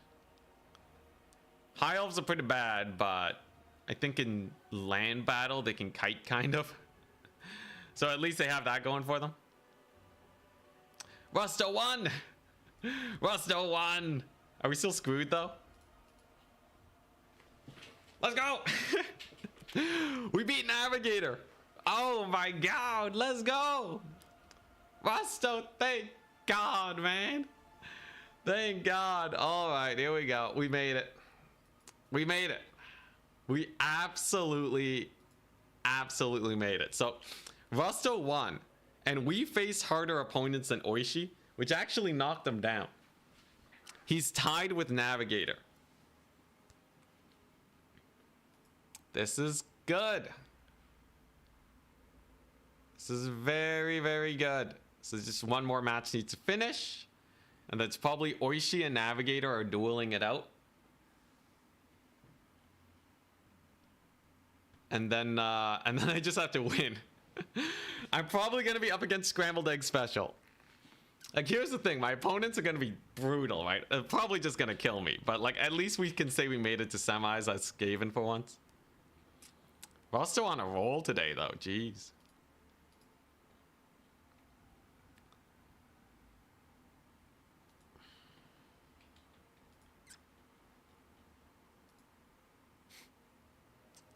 So you advance? We 100% advance now. There's nothing that can change that'll make it where we don't advance.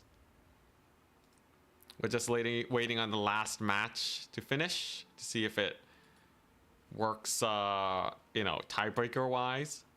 But it looks like Oishi and Navigator are gonna face off. And then the Battle of the Fates.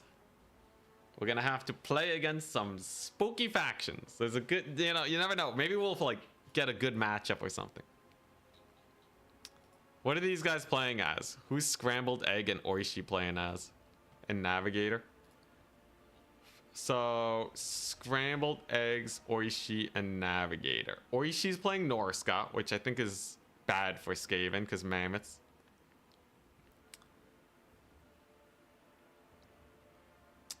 Let's see here. Navigator's playing Warriors of Chaos, which is kind of a toss-up. And Coast for Egg Special. Vampire Coast should be a good matchup for Skaven. And it looks like we're most likely to go up against Egg Special.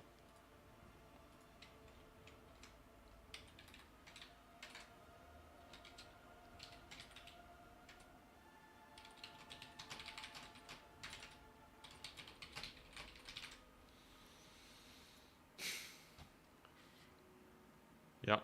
I think Vampire Coast into Skaven. Although it is domination. But I think Skaven still do pretty well into Coast. Overall.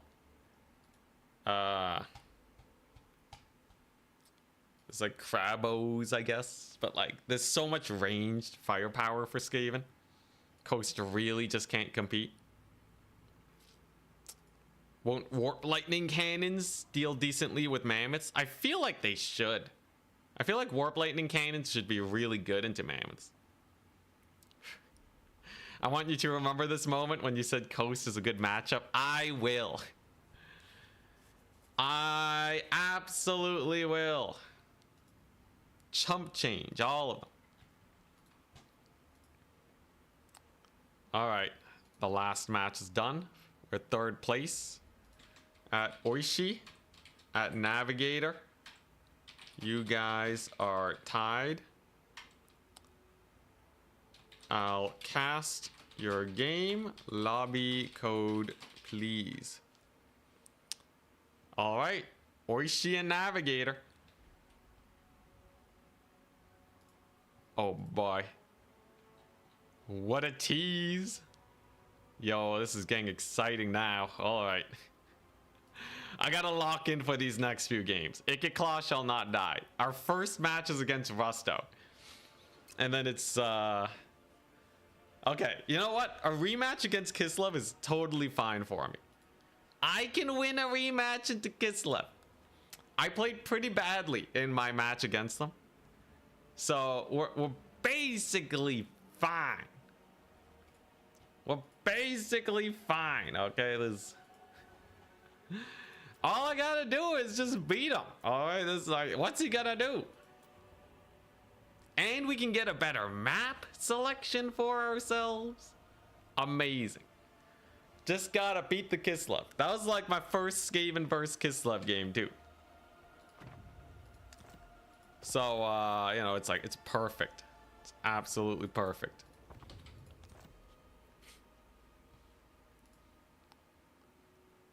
Let's see here.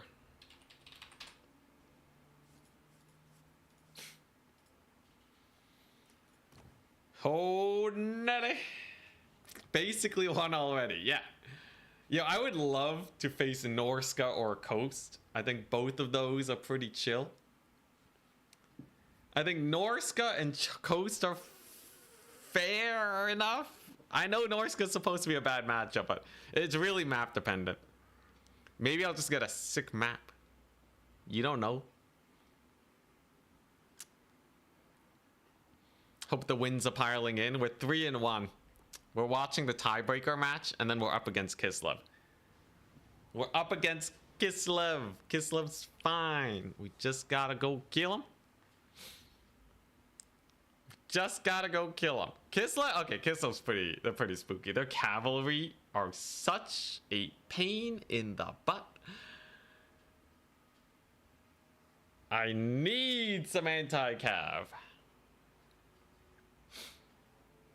We absolutely need some sick anti-cav play. What is skaven to do against armored cav?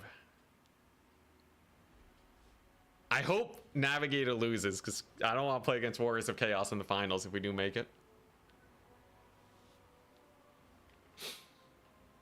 For the great horned rat.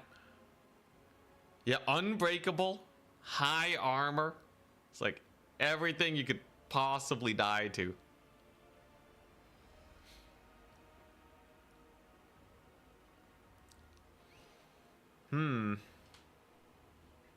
Rat ogres plus doggos and wither. Yeah, but like you bring them down to like 60 armor. They have so much. Warp grinders. How is he still in when he's in 5th? It's because it was a tie. So we do tiebreakers here. Because it sucks to be tied on Swiss points. So we begin. Looks like they're playing on Clash of Chaos. Interesting map. Kislev got some in the last update. What did they get?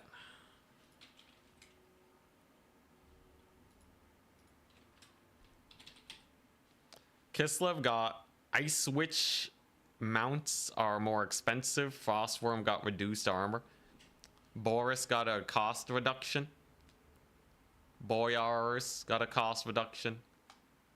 Armored Kossar Great Weapons got +2 melee attack. They're basically the same faction. Kislev is essentially unchanged. But yeah, Warp Grinders are too slow. I just need like a big cav killer. I just need something to kill the darn cav. If we do that, should be okay. You got one win today. That's more than enough for Cathay expectations. Rip Cathay, man. How to use Doom Wheels as a chariot? Yeah. But they're really bad versus cavalry. You basically have to use them as a chariot. guess I have like some ideas for Kislev. I got like some kind of awkward ideas, but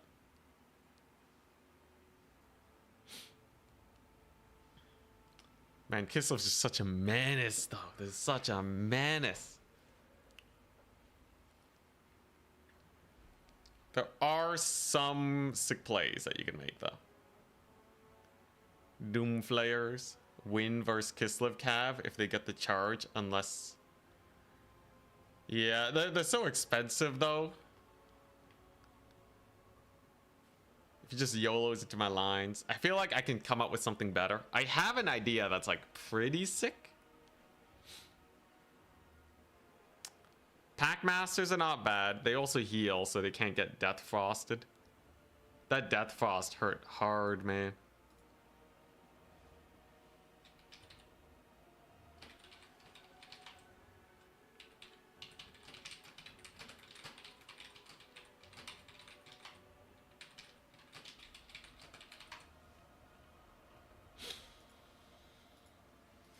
Kislev tomorrow, Monday. Maybe Kislev. I almost want to take another shot at High Elves, but like Norska seems pretty fun. I feel like Norska is a very fun faction. Oishi's been using the Ice Wolf chariots lately too. Interested to see what Navigator decides to do. Cause there was a pretty big nerf to Chaos. Their big ol' what's it? Blood Beasts count as marked units now. And with Blood Beasts as marked, Chaos kind of just has to stick with Trolls, which is a little awkward.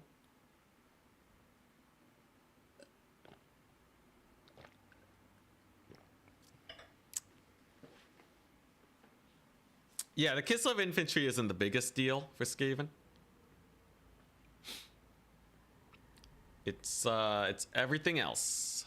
It's everything else that kind of sucks. Norska melee grind any worth? Norska melee is very good. Their infantry's top tier, man. They got some fast infantry clear and berserkers. They got champions, which are very solid. Armored infantry. They got the cheap marauders. They're like a very complete melee faction. They're a very complete melee faction. But they can't really diversify outside of just being a full melee faction. Warriors of Chaos are way more diverse in playstyle. They can more or less just imitate exactly what Norska's gonna do. So my money's on Chaos winning this. But Oishi's been playing a lot of Norska lately. So we could just see a hard win there. Looks like they're playing on Itza. Very flat map. I'm still theory crafting my Kislev killing strats. Still trying to figure out what we're gonna do against the Kislev.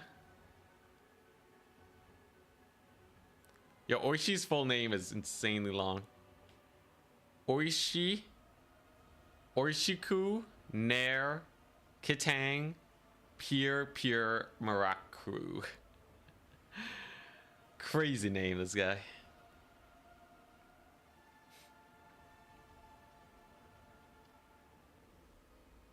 Norska has a War Mammoth and Fimir over Warriors of Chaos. That's not a big list. That is not a big list. Mammoths in this meta are fine, but like, man, Chaos has so much more. Oh, they do have Javelin throwers though. They do have actual ranged infantry, which Chaos does not have. That can make a difference if they both just go for a melee grind with like 1 or 2 single entities. In the current space of the meta though, I don't think we'll see big plays there with that. If I was Chaos, I would probably just make use of my magic advantage. You know, the Pavanes, right? Straight up Pavane them.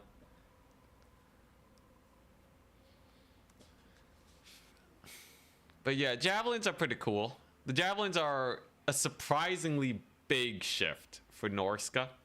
Like, that is a solid thing in their favor. If they can keep the Javelins alive, they can just fire away, kill anything large. The infantry will trade evenly, and they'll win with the javelin support. So maybe we see something sick there? Let us see. But yeah, Warriors of Chaos have way more playstyles. Norska's good at what they do, though. And we're gonna see Aspiring Champions, Hellstriders, 2 Skirmishers, Archaon. For Norska, it's Wolfric, a Mammoth. They do have a perfect Vigor Mammoth. That's pretty hype. Actually, Marauder Great Weapon spam. Interesting. 1 Chariot, 1 Fimir. Whoa. All right, we got some spice coming in for the Norska side. I think there's a good chance Egg Special wins his Coast game against this. But yeah, let's just see how this one pans out. I can figure out my Skaven versus Coast in the grand finals. Archie without the Spirit Leech. Generally, you see Lords on Mammoths or Throg, so it makes sense. Burning Head gonna be really good versus Marauders. We'll keep an eye on that.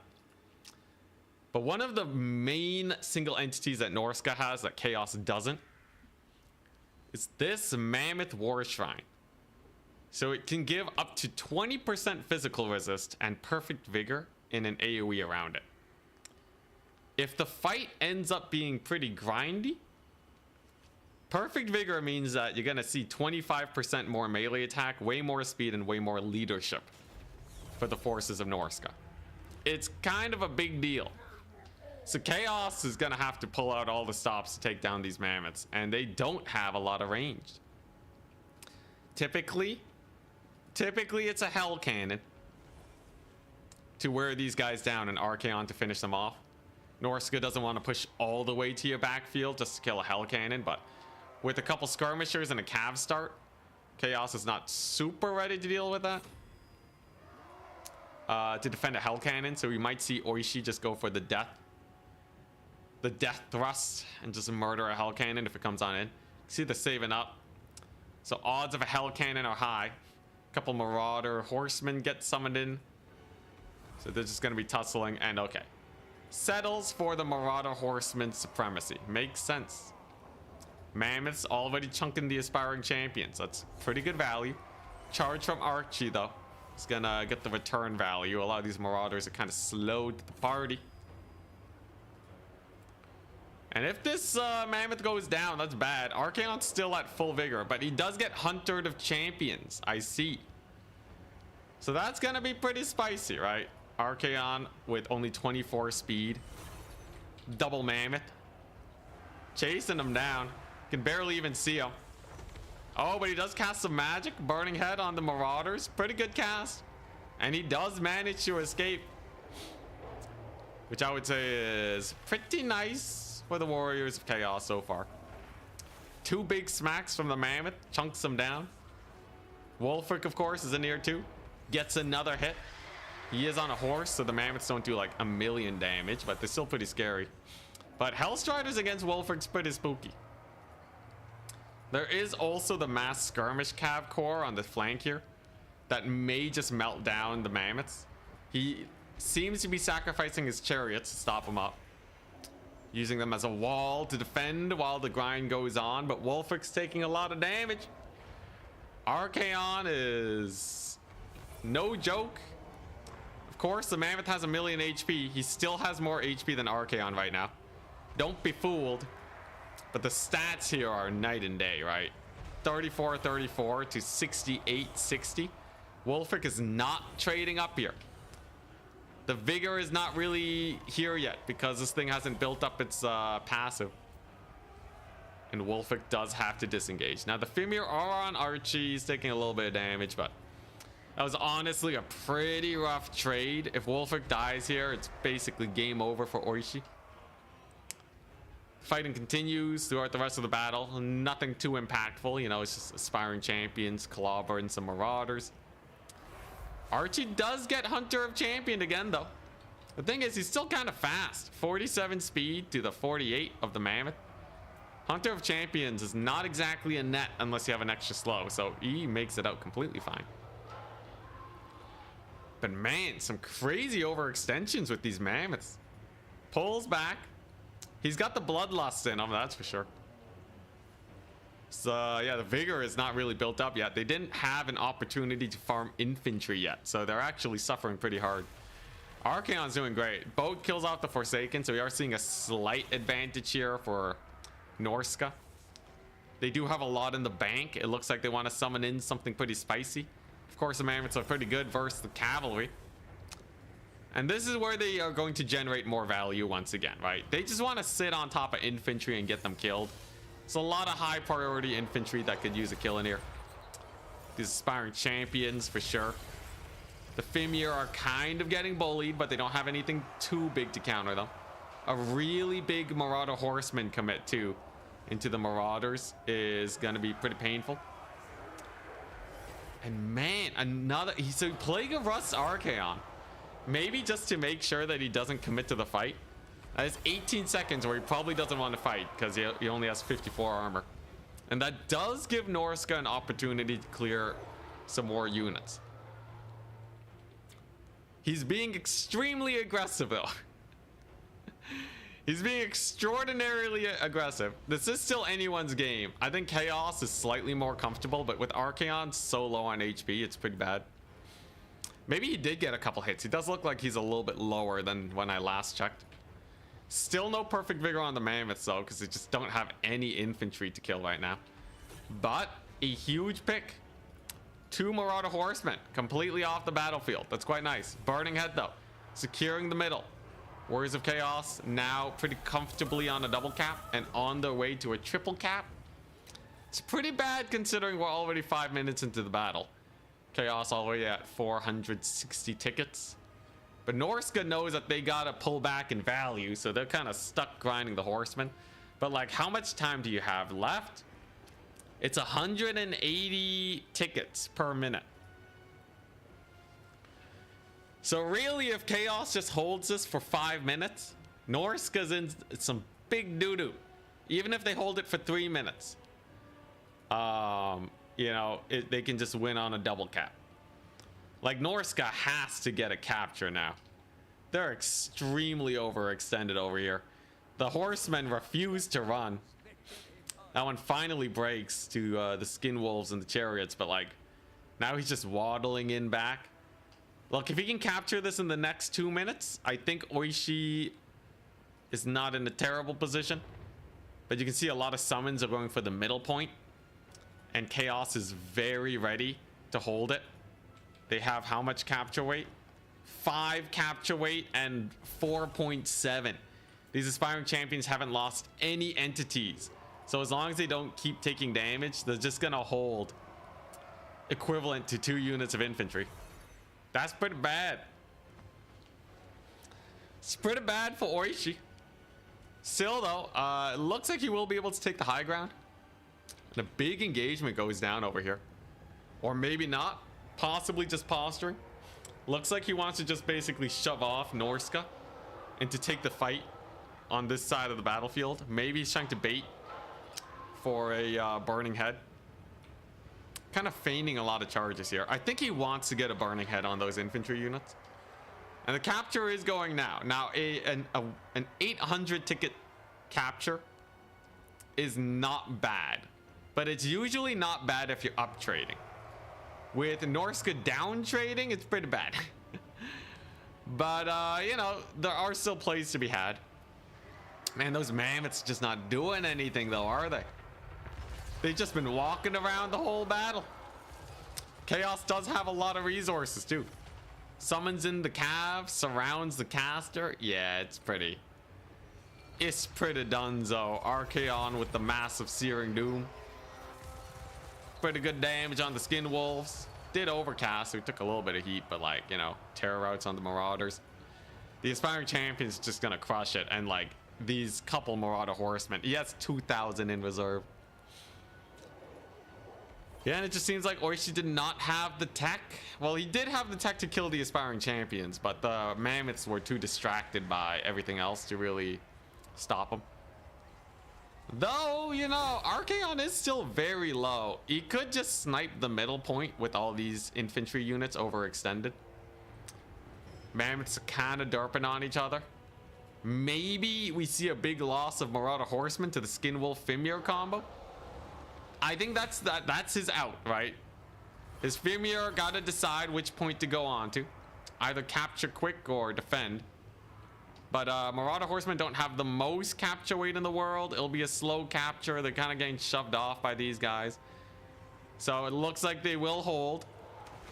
The middle point does go in the favor of the Norskins. I would not write them off just yet. He's gonna have to win this point though. With the aspiring champions coming back, if he takes this point, Norska's very uncomfortable. They could go for a double cap by going here though. Against the Knights of the Brazen Throne. How brazen. Very interesting pick. Who knows? Who knows? He's gonna retake the point though with these aspiring champions, yeah. Like all it really takes is the aspiring champions coming home. And then it kind of gets sus. Lots of Marauder Horsemen are still up trading here. Now it's looking pretty sealed, right? Yeah, he did bring in the Skull Crushers of Khorne. They do kill Skin Wolves, that's for sure. But yeah, there's just no way, right? He just can't, he doesn't have enough battlefield presence. I think going for the Archaon snipe was, you know, maybe he was just playing for his outs. Archaon definitely. He's got a, you know, if you kill him, that can be a win, right? But he's just so elusive on his horse. Has a massive 80 speed even when tired. Base 94. He's so fast.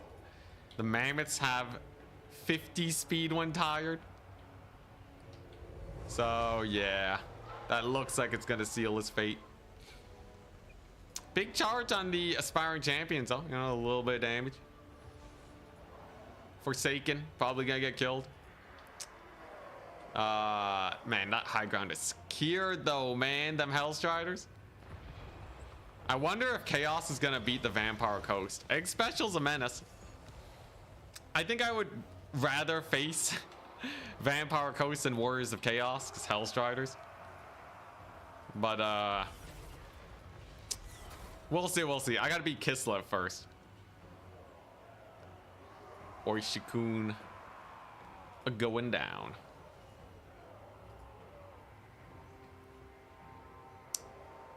I don't think there's any way you can come back here. The victory tickets are way too high. I'm just gonna start reporting this. I'm just gonna start getting the top 4 selected for the next tournament. I feel like if the Mammoths just stuck on the aspiring champions, he probably would have been better off. But this is with big hindsight, right? He's still going for a play. He's still trying to go for the triple cap. The big problem about triple cap when you're down trading is your opponent can just focus on one point and probably win that way too. So it's gonna be it's more or less impossible. He does get the double cap though. You can't say the Mad Lad didn't get a double cap.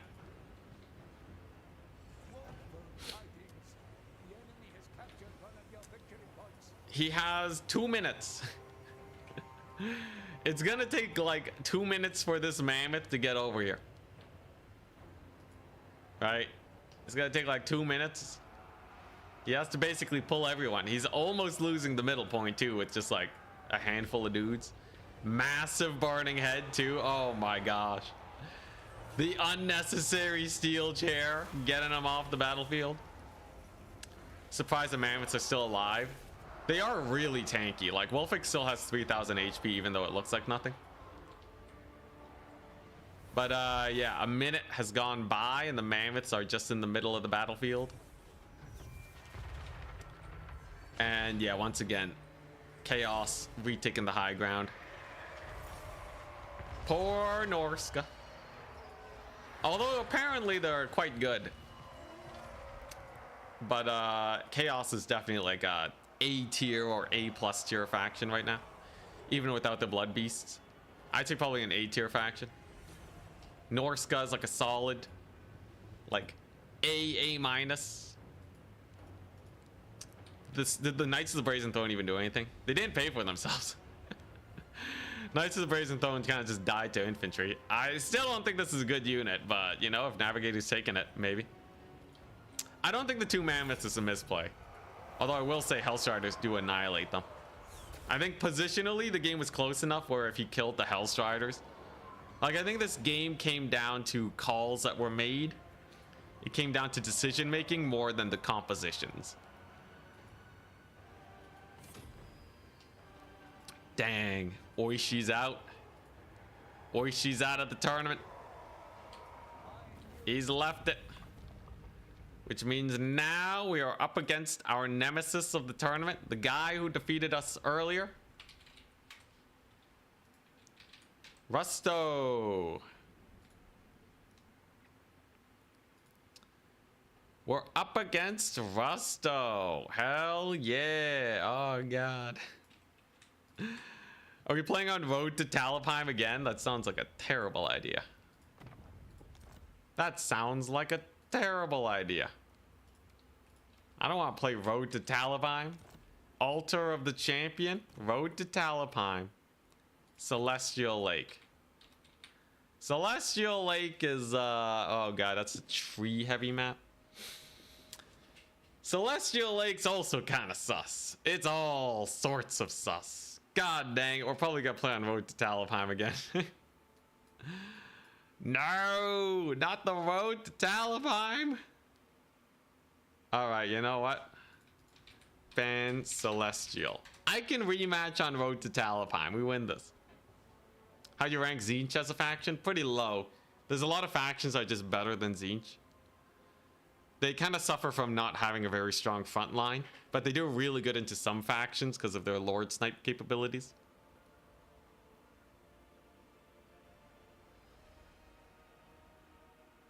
Yeah, that Archaon, Archaon did really well trading into the Mammoths. Nothing to snipe them either. No, like, spirit leeches or anything. Okie dokie, here we go. It's skaven into the Kislev. This is what we've been training for.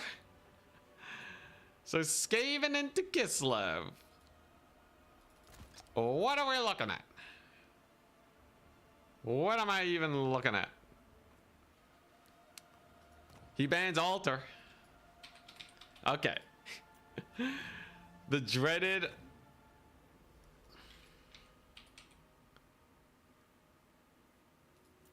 Oh, Road to Talabheim's a different map. It's not Imperial Road. Okay, Road to Talabheim's actually okay. Nice, nice. So, the big thing he did versus me last time was he just spammed direct damage on Ikit Claw until he died. That felt pretty bad. I don't think you can get that many single entities. So we can try some cool tech, maybe.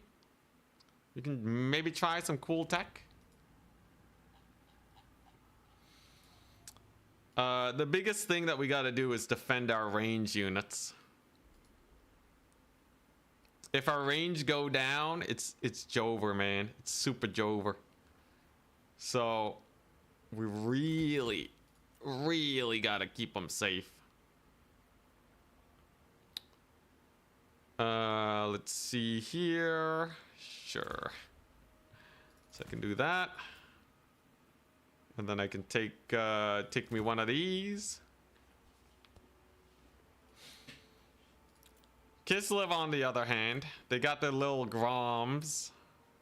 Little Grom action. They got their Cav action. More catapults. Pretty spicy idea indeed.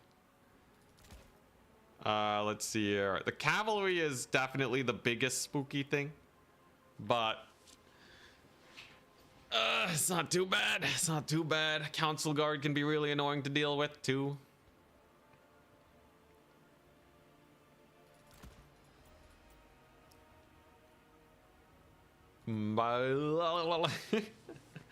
Monstrous units are okay, I guess. Let's see here. Like, the thing is, he might just bring like a completely different build too. I have to account for that. A completely different build would be interesting.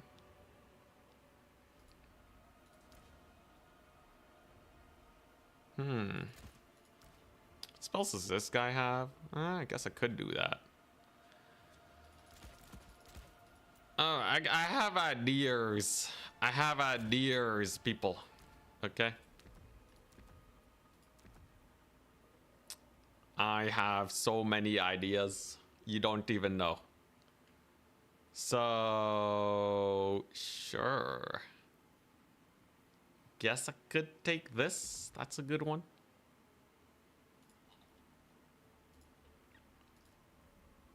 And then I take one of these. Okay, all right. No, we're cooking now. Okay, we're absolutely cooking now. There's no way we lose this one. 3 warp grinder artillery, decimate Lil Grom. Oh, you mean like warp lightning cannons? Well, so he might give Lil Grom a range boost. It kind of depends on what lore of magic he decides to go for. That's the spooky part.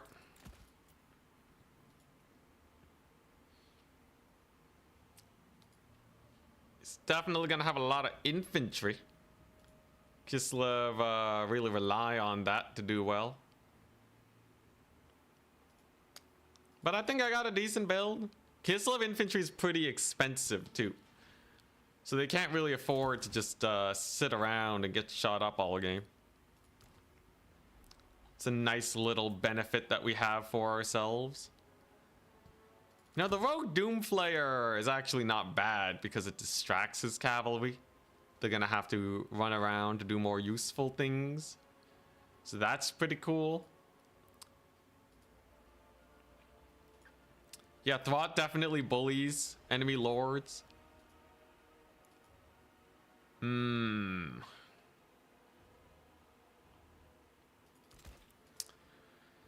Yeah, I think we'll be goodies. God, I need milk. Okay, I'm gonna grab some milk. Gonna grab me some milk, and then we're just gonna send it. You think he's gonna have like 2 little Groms or something? That'd be pretty spicy.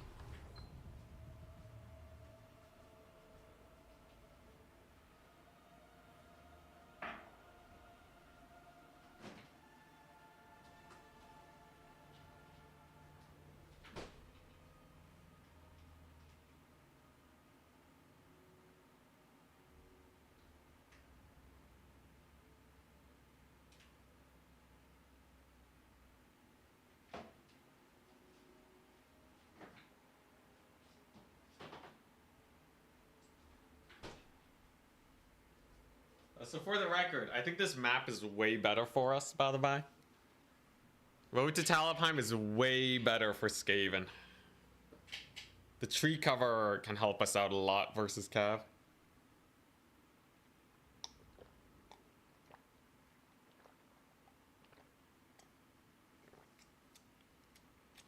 Okay, milk buff. Milk buff activate. I got the opposite of brittle bones. Thwat's a little harder for me to throw. I'm aware. Thank you. Insta-ban. And just see. Do you think there is any situation where Skull Crushers would actually be the pick to go for? Never. Almost never. You just get any other cav. Like, Rot Knights are just better most of the time because they heal.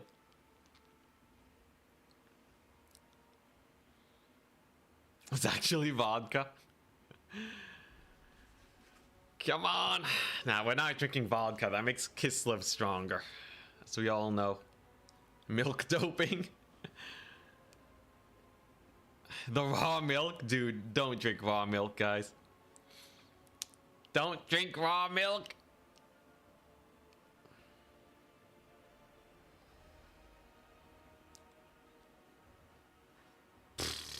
Alright.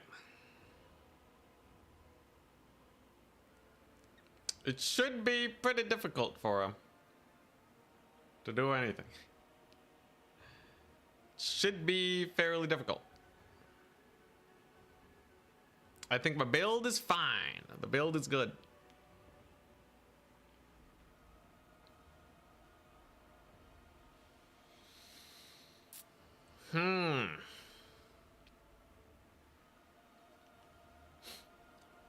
The last game that I played against him was close enough where if I just play this one smart, we'll be totally fine. We'll be totally fine. I just knock up, gotta not be silly. And the most artillery he can get is literally just 2 little groms. You can't be that bad. And going into 2 little groms means that your rush is just way weaker. Gonna have a lot less infantry and such. So fingers crossed, fingers crossed. Watch him just go like Cav max. Only Kislev Cav would be insanity. This is my redemption though. If I lose this one, it was not meant to be. 2 chances to beat Rusto? Are you kidding me?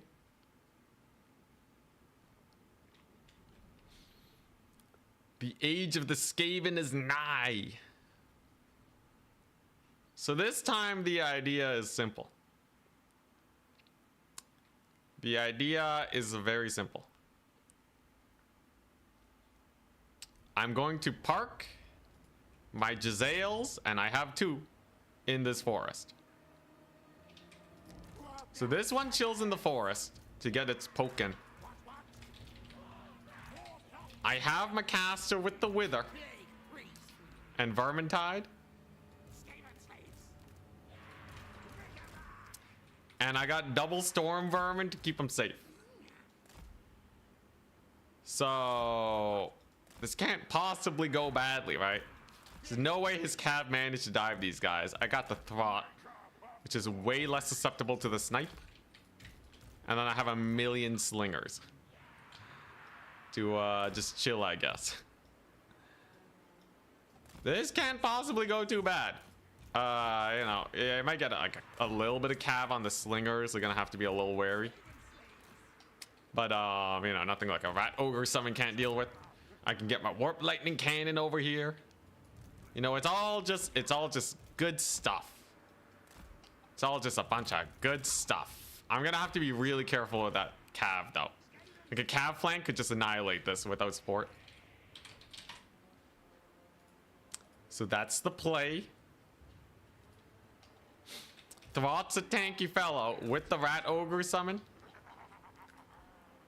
Should be okay at dealing with the Kislevites. He started with Little Grom, I see. Okay, so we flee to the forest. Remember, Jezzails can snipe Little Grom too. They are fairly good for that. We don't need to reveal our lord or anything. And there's our forest position taken. Yeah, he wants to shoot up my storm vermin. Definitely won't let him do that. We want to play fairly zoomed out in this battle. Yeah, he's just shooting some skaven slaves. Not a big deal. Not a big deal at all.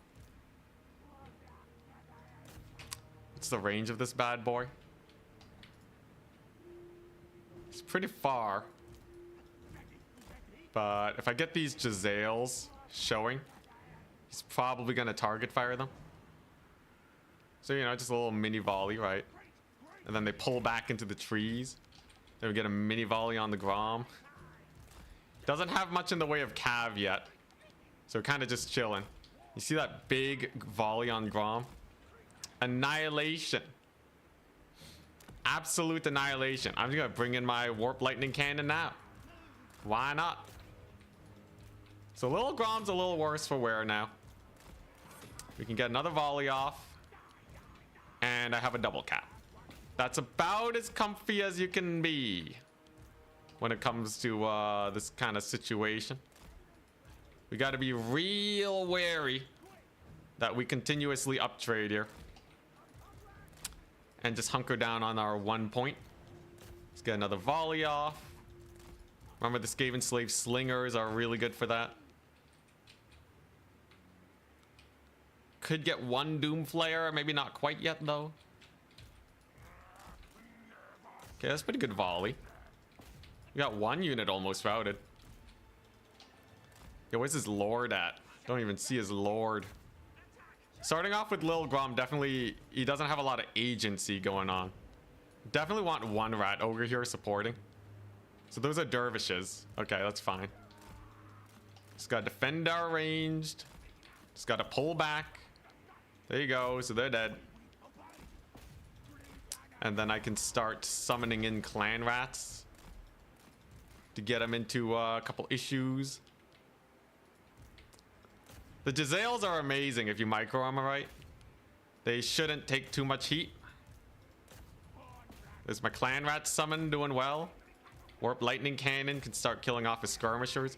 He went really hard on the skirmishers, which kind of surprises me. So he gets another cav summon there. This is where we get the triads in here to kind of just surprise them in the trees. Nice. So far the routes are good. Lil Grom's poking at my caster. He's gonna run back into the forest. The trading's going immaculately. Trading's going absolutely immaculately. So that's definitely a big plus. He's gonna lose his ranged units over there. Lord still needs to run for his life. I got my doggo summons. Like, I've seen his cav flank from miles away. So that should be fairly comfortable to deal with. Caster's fine. There's the stealth. And there's the doggos. So if I can just catch his cav here, he's pretty boned. Clan Rat Spear Shields. Nice. Gotta pull back with the Jezzails. They gotta have guard mode on. For sure. Don't want him to get shot up. That's a pretty nice pick. So they're poisoned and everything. So there's not really too much I can do. We got our Skaven slaves over here going ham. I got Wither and more clan rat summons coming on in. He has a Frost Maiden of Ice. Okay. Same kit as last time. Makes sense. Makes sense. Let's get another clan rat summon. Yeah, so he's starting to really hunker down with his cav in here. But they are but skirmish cav. So they are fairly manageable. It's time to get the Skaven slaves in there. Just to burn ammunition. I can hit up the little Grom just fine. We can probably use our council guard to get some work done. It's a really big cav commit. A lot of them are going down. And now we can start. I don't want to overextend. You don't overextend, all right? Overextending, bad. Overextending, extremely bad. So we're just gonna pull back. We got the Throt in here. The value trading is immensely in my favor right now. Barring like a surprise cav out of nowhere, this is about as good as it gets, okay? Let's see, you know what? Throt, you can summon his boys in over there. There we go. Zales are helping to kill off that cav. Rat ogres on the Cossar spears. Nice. That's a good pick. Just another handful of cav going down that I don't have to worry about. Wonderful. Then we get a little bit more of a summon here. There's a big rout. Throt's completely fine. This guy is doing well enough for himself. I do have my artillery remanned. Wonderful. And it's just closing out the rest of the game at this point. I'm gonna finally get the Doom Flayer in. So it can be rather good. There's the Griffin Legion. So we specifically brought our armor reduction for the Griffin Legion. So we're gonna try that out this day. We'll see how that pans out. They are some of the most elite cav in the game. But here we go. There's our big debuff. And the giant surround with Throt and the Triads. It's gonna bring them down to essentially no armor. If I can kill them, we're fine. If they massacre me, it's a terrible situation. And it goes okay. It goes well enough. You know, it's still Griffin Legion in the end. But you know, it's at least acceptable. I do still have my Warp Lightning Cannon too. Just plonking away at his guys. Griffin Legion. Okay, you know what? They did die. They did actually die in the end. I'll take it. Let's get another Clan Rat summon over here. And then it's just this Griffin Legion. Dot's gonna be totally fine. Where my doggos at? Yeah, doggos have to be a little bit more careful. But they should be okay too.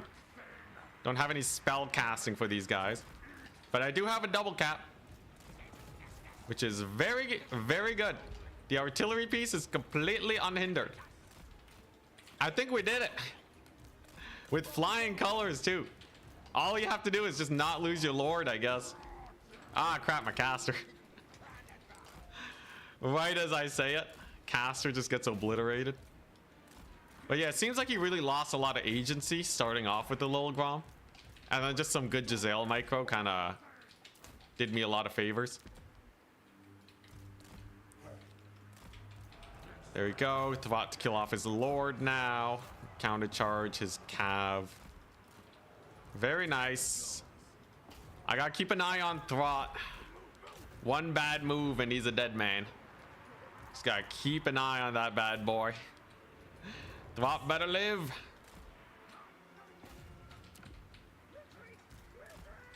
How's he doing? Okay, he's still doing fine. Maybe we kill off his Lord and end our suffering. Is the caster gonna go for mine? Get the Clan Rat summoned. Defend yourself. Hey, solid. All right, good stuff. We kill off his caster. His Lord's taking some pretty massive damage. Let's not overcommit with the Throt. That would be a terrible idea. His Cav are still dead. Wondrous. And I think we did it. He's pretty army wiped now. All I had to do was just take 2 Giselles and not lose them. I just had to not lose the Giselles. Just literally not lose. Easy clap. Reduce our armor. There we go. There's the counter spellcaster kill. And Throt's also just an amazing choice here. I didn't realize Throt was such a Chad. It's the most protected Ent Lord I've ever seen. Yeah, I was terrified of losing him. Never been more terrified of losing my Lord ever. Okay, let's not get too comfy though. Skaven have a bad habit of suddenly dying. All right.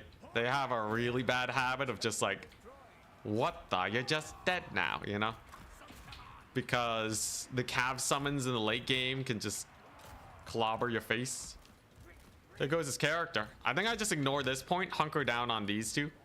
And then with my combined forces, we'll probably be okay. 1 Giselle for the trading. Actually, it's a little bit risky because he can still spam Cav, but we have our council guard over here popping off. I swear my spellcaster's taking ages to get his spells up. There you go, Griffin Legion dying to my artillery piece. Whoo! All right. Yeah, the Throt's amazing here, man. Just never gonna get sniped. I guess I can keep pushing with the artillery piece. And then, yeah, he's gonna go for this point. And I don't need to fight him. That's the crazy thing. The artillery piece can just value trade. And if he takes the point, that's okay. I just gotta not get tabled. Remember, it may look like we are exceptionally ahead. But I know better now. We have humbled ourselves by playing Skaven. All right, I'm pulling Throt away even. You know, the mad lad's gotta live. Just to be super safe. You never know if his Lord's gonna get a 100% hit rate on Throt. Okay, maybe a cycle charge will do. There you go. Okay, now we pull him to safety because I'm terrified. I'm traumatized by skaven, man. I feel like I'm always losing even when I'm winning. He's dead though, right? He's dead? He should 100% be dead. Let's see here. Yeah, okay, we're good. Ooh! We did it! GG, well played! We did it. Yeah, just don't lose. That's all I had to do. Lil Grom got massive value, but my Giselles were so protected. They got 3,000 and 2,000 value respectively almost. Learning the Craven ways. Dude, that was the most I've ever protected my weapon teams in my entire life. That was like the best Skaven I've ever done. I have not played better Skaven. Kislev. Yeah, the Triad Dog opener on the flank too. Look at them good boys. All of them paid for themselves. Wonderful. Next up, Warriors of Chaos. Let's see. Did they finish their game yet? Navigator and Scrambled Eggs are still playing. I think Coast is the better one to face, but like, I've been told that it's not too pretty.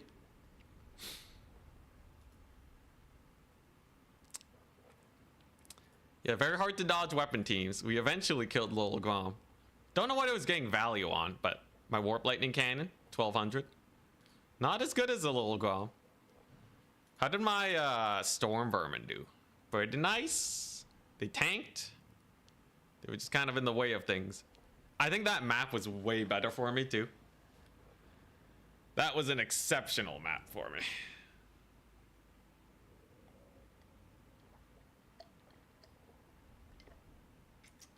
What's the next Penance Crusade?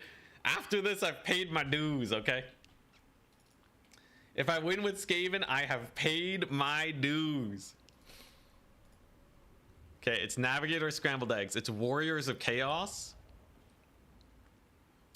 It's Warriors of Chaos or Vampire Coast.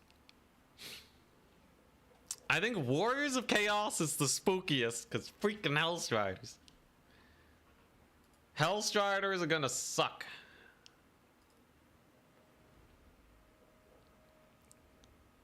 It was the milk. Milk power. Ultimate power. Yeah, yo, the Giselles got so much value. I showed them earlier. They had 3,000 and 2,000 value. Full mag dumped into Kislev. The cheapest unit they were shooting at cost like 500 gold. It's so good. Giselles are definitely one of the best weapon teams. Hellstriders won't get as much value if you bring 20 clan rats, I guess. They won't have blood beasts. That's a big plus. Betting egg will go Silastra on a crab with a backup crab. Just crab spam it.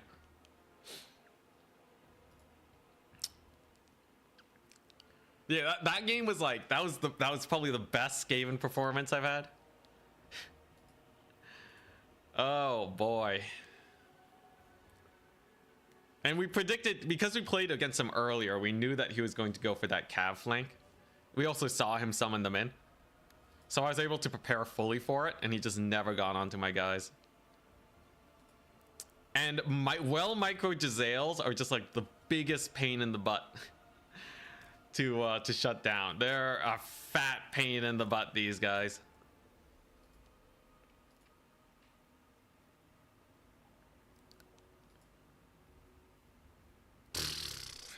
So what's it gonna be? It's gonna be chaos or what? But if you face cav spam build, you have storm vermin and a lot of infantry. Cav spam won't be able to actually bring a lot of forces. And if all my infantry are focused on defending my range from cav, it's a pretty good time. We faced it on ladder a while ago, and it worked out pretty well.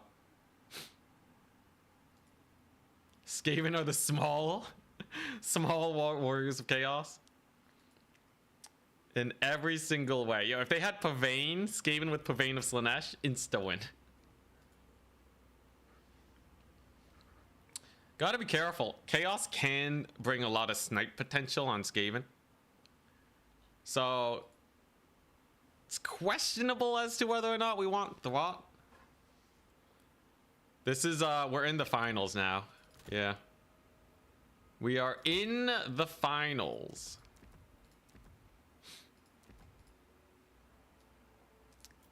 So that's pretty good. If properly played, you don't think Skaven can win over Warriors of Chaos? I think Skaven have some builds. Like, so if I could just see my opponent's build, I think Skaven can come up with the good enough hard counter to beat a Chaos build. So I think there is a chance for Skaven to win just by good enough luck on the build select. Obviously, we don't see our opponent's build, so I'm going to have to figure some things out, but it's roughly what I'm thinking. Let's take a look at Chaos. So when I play Warriors of Chaos, it's a lot of Hellstriders. Let's see here. Maybe a big old Rot Knight. A Rot Knight would be very hard to take down. You'll get rid of the army blocker. Right, it's a lot of Forsaken. Right, and then you have your, you know, then you have your like Aspiring Champions, which are all really good. Lord pick wise, I would imagine Azazel, Archaon, or maybe even like a Sartorial, like a big bird.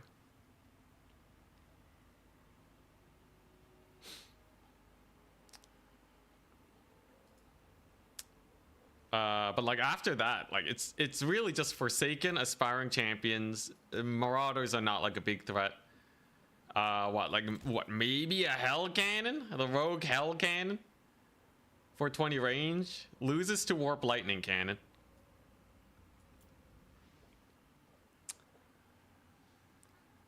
Are build reasons a big part of why it's hard to get consistent first place? No, most people are.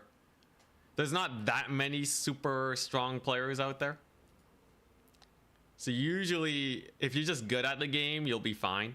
You can see with Charix even, you know, he can play High Elves and win just because he's really consistently good at keeping his Lord alive and sniping enemy Lords. Warhammer would need to have a way bigger scene for builds to make a big impact. Like, you know, they're obviously still important, but in Domination too, a lot of factions just kind of have their one thing. It gives about as much of an advantage as, like, you know, someone making your average misplay. Hell Cannon's definitely pretty risky against Skaven. I don't think we'll see a Hell Cannon, but you gotta keep it in mind. Horsemen are not going to do really well here. I would imagine he's just gonna go for Hellstriders and Rot Knights. Like, if he really wanted to, he could get 2 Rot Knights. Or the Knights of the Brazen Throne. Skull Crushers. And then he loses because they suck. Though technically I don't have a lot. So like, as Skaven, what is my tech to even kill Rot Knights, right? It would have to be Triads. Like, I have to get Triads with a lot of support. Though technically, it's not too hard. You can get Triads and like 5 Clan Rat Spears for 1 Rot Knight. Yeah, Warhammer not being that big means that innovation is a big factor. Navigator and Scrambled Eggs still playing against each other. A pitched battle for sure. Vampire Coast versus Chaos. Who will come out on top? Against Vampire Coast, I got the works. I'm not too worried about Coast. Warp Lightning Cannon is 430 range. I believe cannons are 450. If we go to Coast, cannons are indeed 450. But there's a lot of tools that Skaven have that can just give Coast a lot of grief.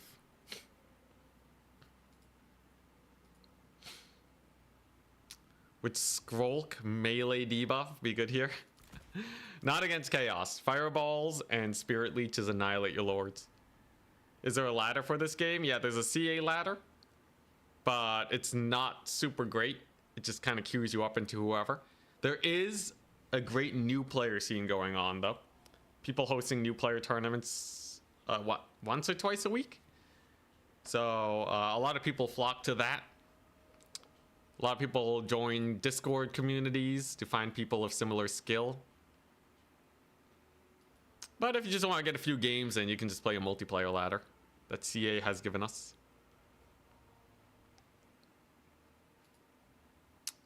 Yeah, Coast is the big question mark.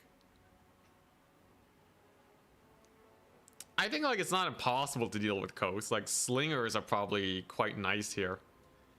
He'll have Morin goals and such, but it's egg special. He's done it. It's Vampire Coast, people. Get your butts ready. It's Vampire Coast. So I'm top bracket.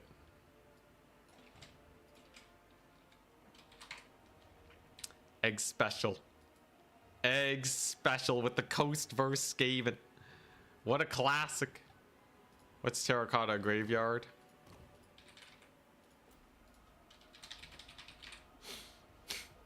That's a terrible map. It's Crystal Lake.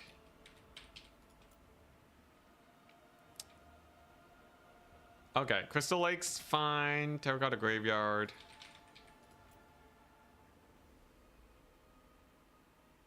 Oh, it's this map. Oh, you know, that might not be bad for us. It's pretty wide. It's pretty open.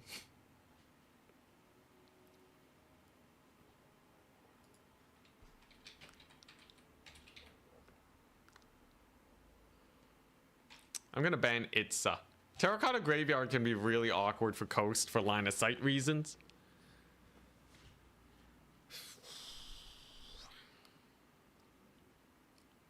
I think you're giving Warriors of Chaos a little too much credit. They did get nerfed. And Coast should naturally be stronger into them. Willie. I'll ban Graveyard. Alright, we're banning Terracotta Graveyard. You know what, screw it. I think I need line of sight in case you go crabs. He wants to go on Itza. All that. All that, all that. So Skaven versus Vampire Coast. I said I felt like this matchup is not too bad for the forces of Skaven. Warriors of Chaos not that good. I think pre-nerf, when they could take Blood Beast, they were pretty good. I got a good few tournament wins off of them. Here we go.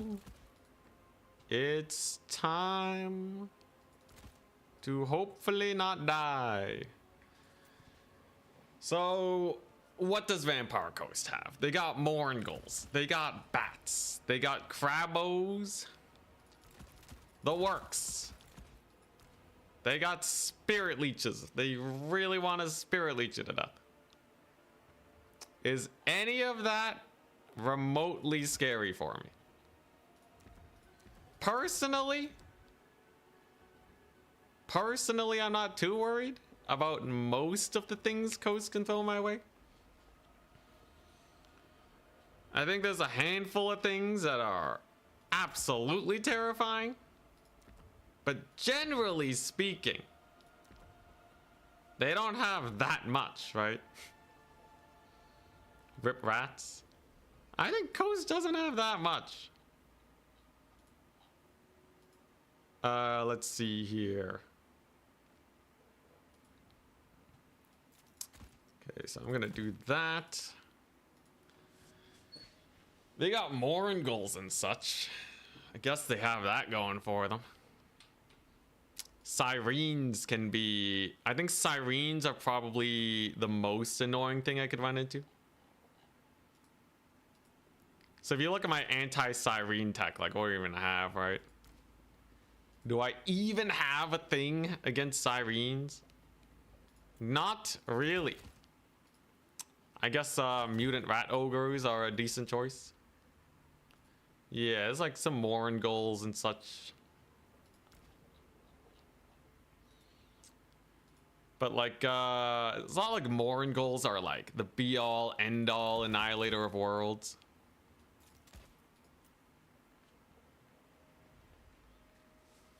Warp Lightning Cannon doesn't kill Sirens very quickly unless you get a flank on them. I'm pretty sure my opponent can just avoid me flanking him for the most part.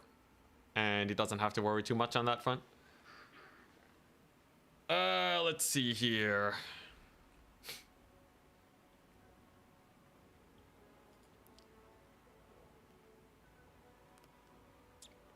Plague Monk Sensor Bearer for the damage? Ah, hell yeah. Guns Coast? Guns Coast would lose to Skaven, I think.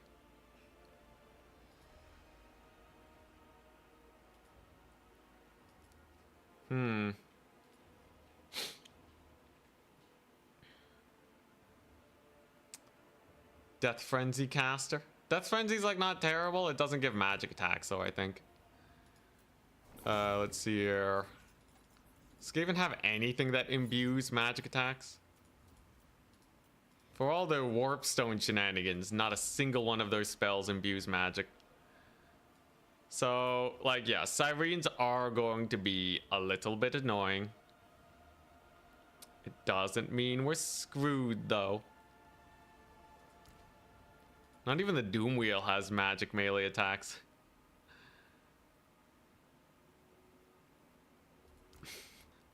Is this why I talk about the Plague Monk Sensor Bearers? Because they have magic attacks? One Plague Monk Sensor Bearer to kill Sirens? That's kind of jokes.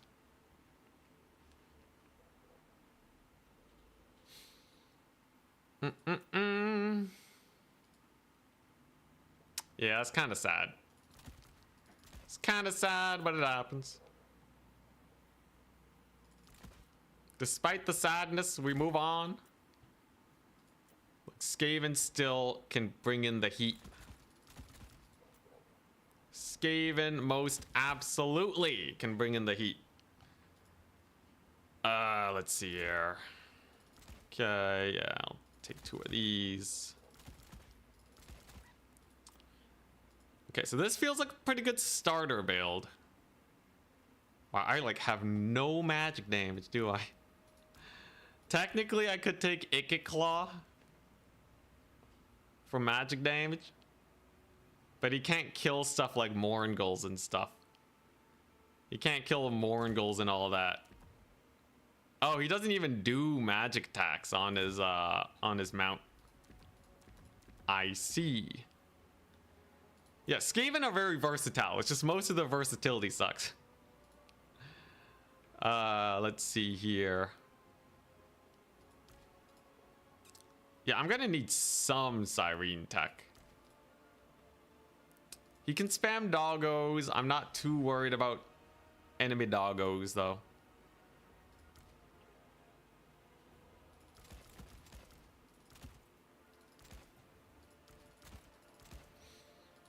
I'm obviously gonna need a lot of capture weight against Vampire Coast. I don't need nearly as many Rat Ogres because they don't have a lot of cav or anything crazy like that. So at least that's a minor blessing for me. 2 backline Warp Lightning Cannons are, yeah, Warp Lightning Cannons are pretty good. He might go for like the stuff 'em up style of just like spamming infinite hordes of infantry my way. And then if we can't kill them fast enough, then we're kind of boned. But can't be that bad with a build such as this. I got a nice build. I think this build definitely cooks okay. It's Sirens, Crabs, Depth Guard are a joke. Ratlings don't do a lot of damage in multiplayer. It's actually just the campaign buffs that make them good. Otherwise, they unfortunately kind of suck. Hell Pit Abomination. For the sickest of plays. Yeah, Moringulls are not the biggest issue in the world. I'm not too worried about them.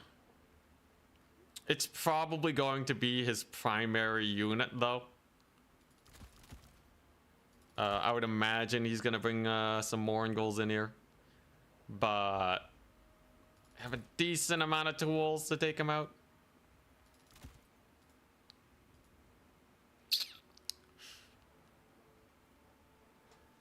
If he goes like mega crab max, just like 1,000,000 crabs, that'd be pretty spice. Wonder how my clan rats trade into zombies. I imagine not the best in the world. I'm definitely foreseeing a late game. We're gonna need to like capture a lot of points. So I'm just going to prepare for that and hope for the best.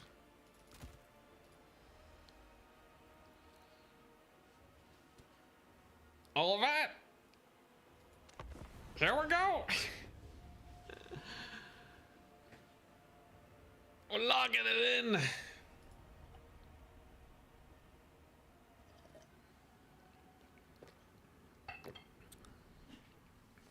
I'm expecting him to go a wide build. We gotta make B6 proud, okay? He carried us with that last game. We wouldn't have made it without B6 dropping out. Here we go. So, very similar idea to before. I'm going to be relying heavily on my Jezzails to get me value. He did 20 stack it, makes sense. Doggos are going to be nice for quick captures on the points. We have Throt on his big old mount. Flensing Ruin to kill any high priority targets. And infinite Skaven slave slingers. So the reason why these guys are good, because they're cheap, decent damage, and if he just parks a bunch of zombies here, they're gonna be able to just wail away on them indefinitely.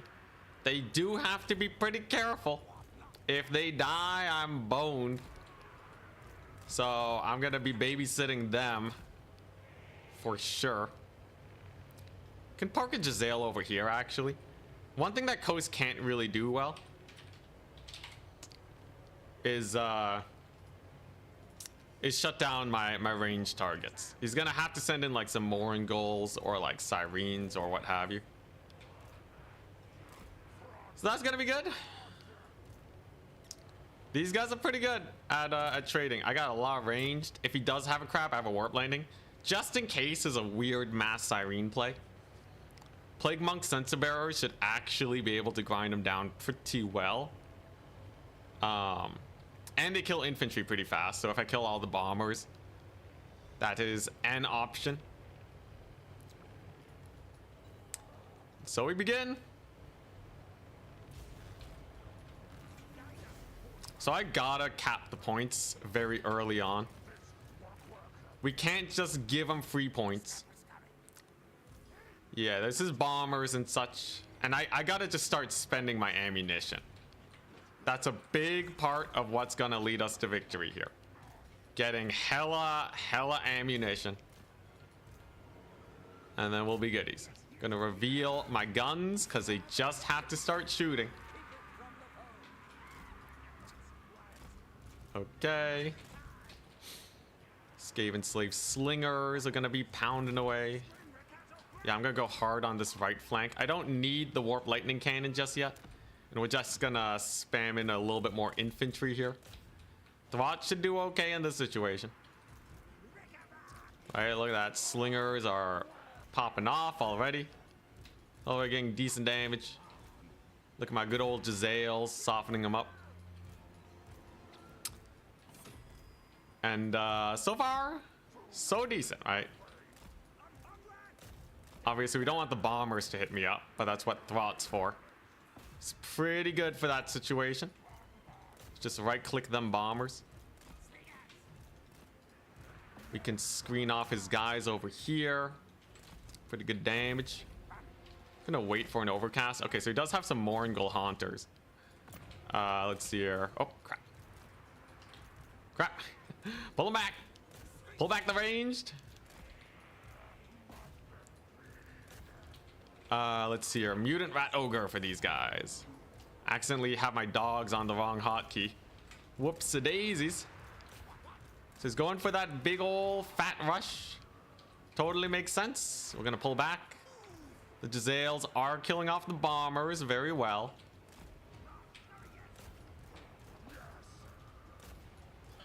Okay, let's see what damage you can get in there. I can also bully Silostra pretty well. The doggos, yeah, we'll just pull them back over here. Just want to get as much range damage as we can, not eat too many bombs to the face. The early capture points are doing me some favors. But yeah, so he's basically just going for a big rush right now. One thing to note, Silostra is very out of position. Potentially, we could just get a kill on her if I'm lucky. We got a couple Moringles here. That's fine. We should be able to ward them off. Okay. There's the mutant rat ogre. He does magic damage. You gotta remember that. Okay, he is kind of getting focus fire though. We are drawing fire away from the rest of the main core though. I do have a million slingers popping off. Just gotta ward off them zombies. Okay. Ah, crap. There goes the mutant rat ogre. Okay, well, that's a very expensive tool. Kind of gone now. That's kind of bad. Oh, God. We're getting massacred, guys. We're getting massacred. Yo, is Throg gonna get sniped now? Let's see. All right. Here we go. We'll just go over here. Keep pulling back with the Jezzails. Look, Throg's gonna live. Okay, he's gonna live. We just gotta kill off them Moringles. Let's see here. Do I have a snipe attempt on Silostra, perhaps? Maybe. Oh, God, my Jezzails, man. My poor Jezzails. All right, here we go. We can kill off those Moringles. That's gonna be a nice pick. Remember, Thwot does have healing. Jeez Louise, what a mass out. Okay, all right. Yeah, I may have been woefully prepared for this matchup. The Silostra hit was not bad, but we're just super dead, right? We're just super duper dead. He just has so many Moringles. I guess without Cav, the Moringles are way spookier than they usually are. Well, let's just see. Let's just play it out, right? I still have the high ground. And as we all know, the high ground advantage is sick. Thought stuck on the Moringles. Okay. We'll hit up his doggos. I have more infantry over here to beat him up. As long as we're not triple capped, I still have time to play for value. So I'm not completely dead here. Okay. Clan rats are doing fine. Guns over here are doing fine. We got that defender's advantage too. His doggos are taking some pretty big heat. Get a little bit more of a surround on them. But if I can kill the doggos, it's not bad. A lot of my guys are rallying too, so they can get a little bit of chip damage. He bought in the bomber bats. Crazy tech piece. Okay. So he brought in the bomber bats. I do have a Skaven slave slinger over here to start killing them. If we kill them off, it's not too bad. It's actually going really hard on the bomber bats. It's crazy. He is going to lose his Moringles at least. Okay, okay. Look, my Jezzail teams are still online and operational. Maybe we get a Silostra pick. He's going to go for the... Yeah, he's going for the weapon teams again. I can countercharge with my doggos. I think my doggos is slightly better. Very, very slightly better, though. He still only has a double cap. Okay, we're starting to stabilize a little bit. We're starting to stabilize a little bit. If I can get those dogs into the crumbling zone, that'd be even better. We're doing pretty good work versus bats. We know the bats have terrible, terrible fire at will shenanigans. They kind of just suck at that. So that's pretty nice. Okay, all right, the stabilization. Stabilization is looking a-okay. Totally fine. All right, there we go. Just gotta kill off a couple more doggos and then we are kind of in the clear again. Just gotta make sure he doesn't take that high ground. Look, I got slingers for days, man. You might have killed the first wave of slingers, but I got more. This doggos can only do so well. He is losing his bats. That's a good sign. That's a good sign.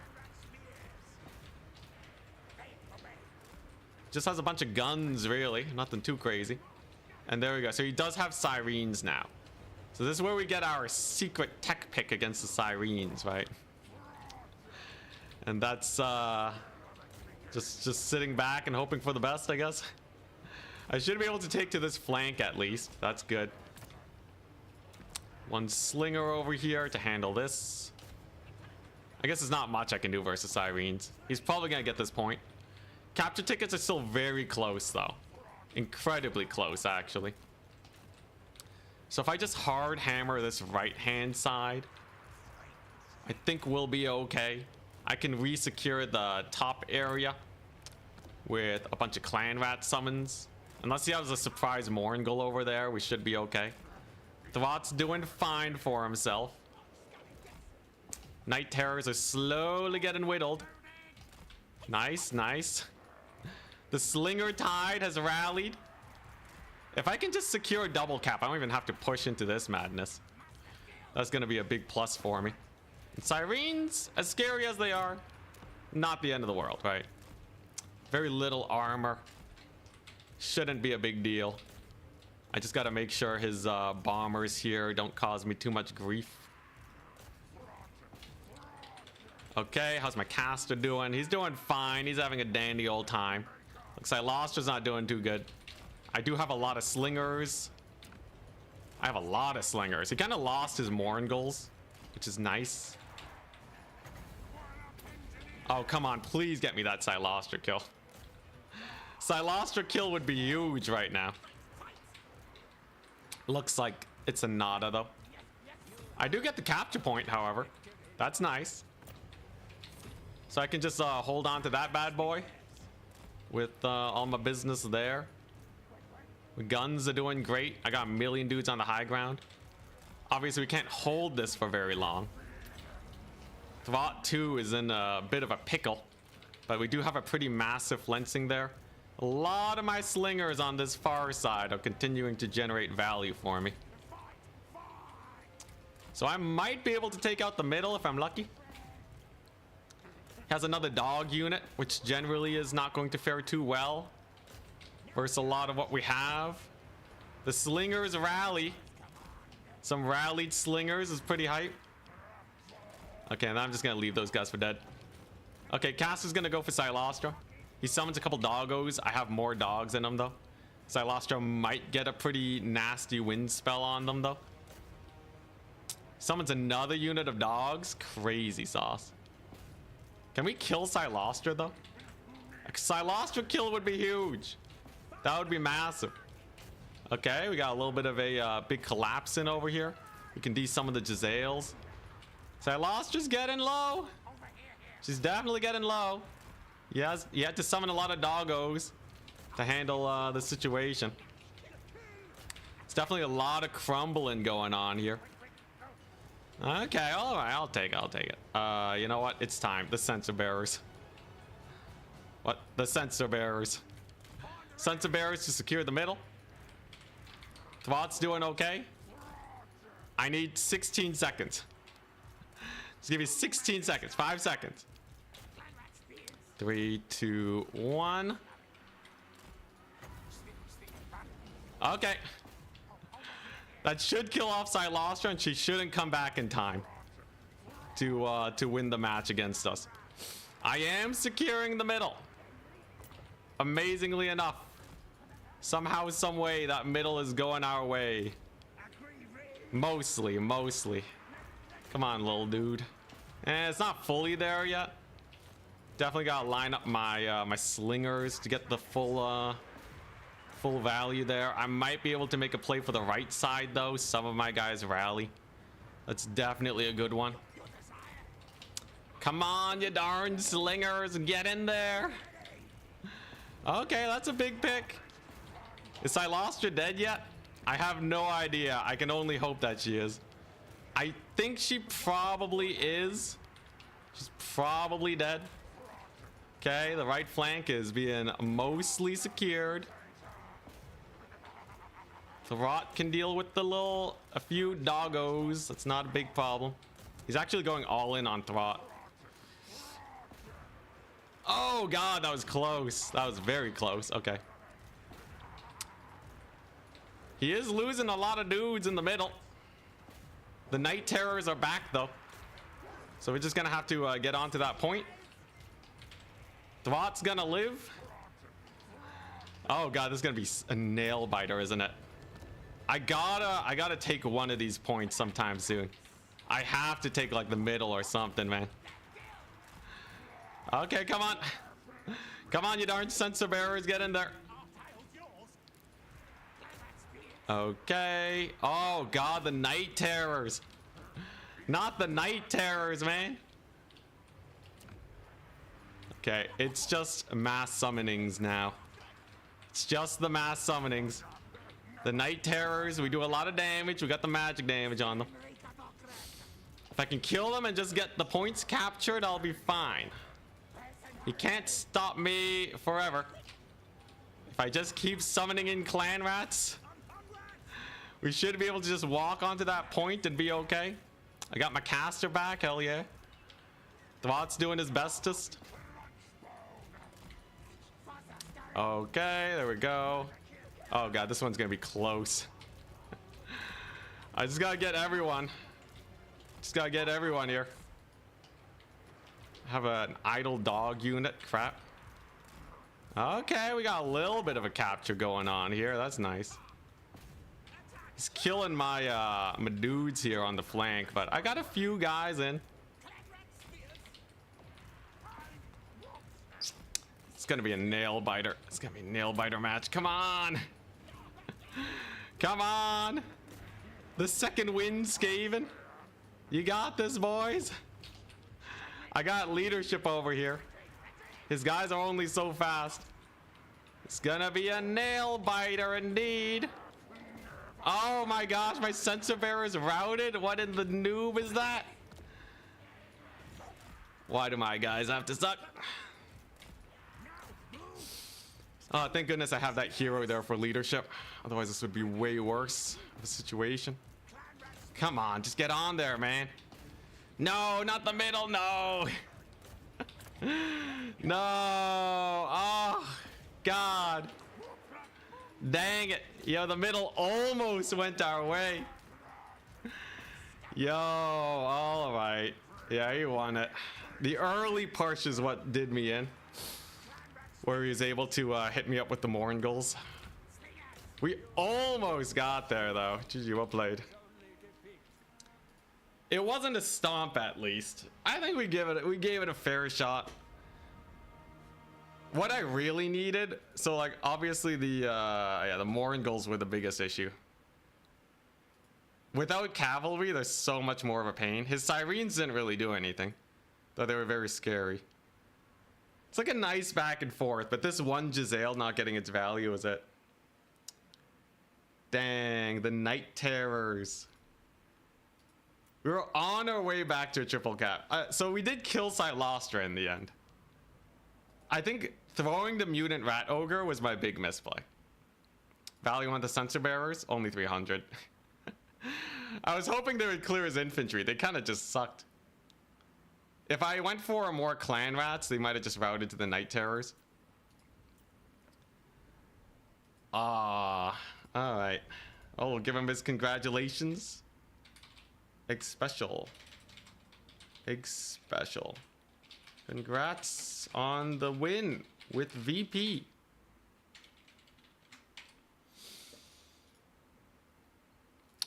The ROR sensor bearer. Yeah, this didn't really work out too well.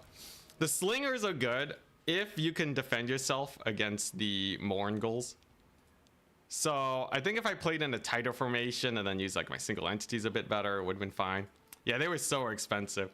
Kind of just like my experimental take to maybe like kill zombies quickly or something.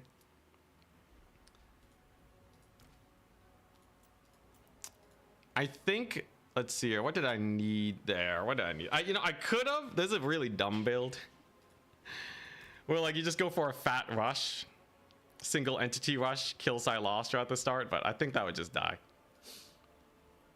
Let's see here. The biggest issue is just dealing with Moringulls. So I didn't even have time to bring in a Warp Lightning Cannon. Because he was kind of going for like an aggressive rush. It was gonna be pretty tough no matter what.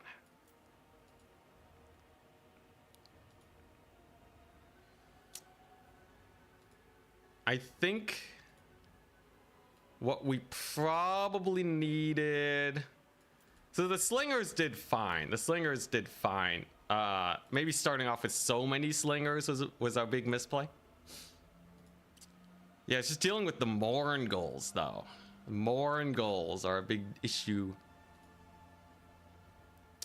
Because the Triads probably aren't going to trade into them. You need like...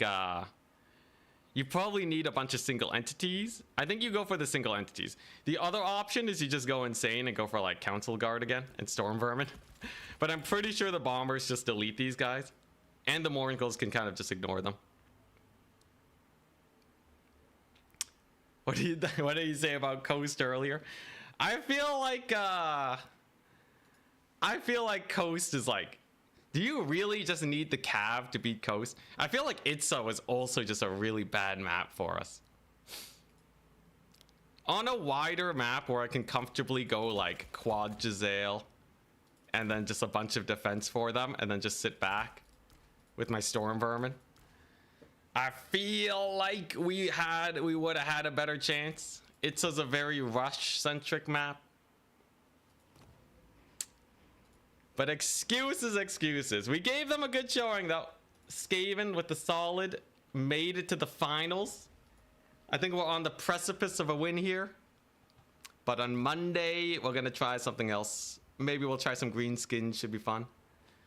We're going to have a little bit of a romp around with the various different factions. See how they fare. Yeah. I think we could have played better, though. As much as there were some factors going against us, I think we could have played better in the end. There won't be a stream on Saturday or Sunday. We got to get that work-life balance going. So GG's. Have a wonderful rest of your day, people. And I'll see you guys tomorrow. No, not tomorrow. On Monday. I'll see you guys on Monday. Have a great time. It was fun. This was a great Skaven learning experience.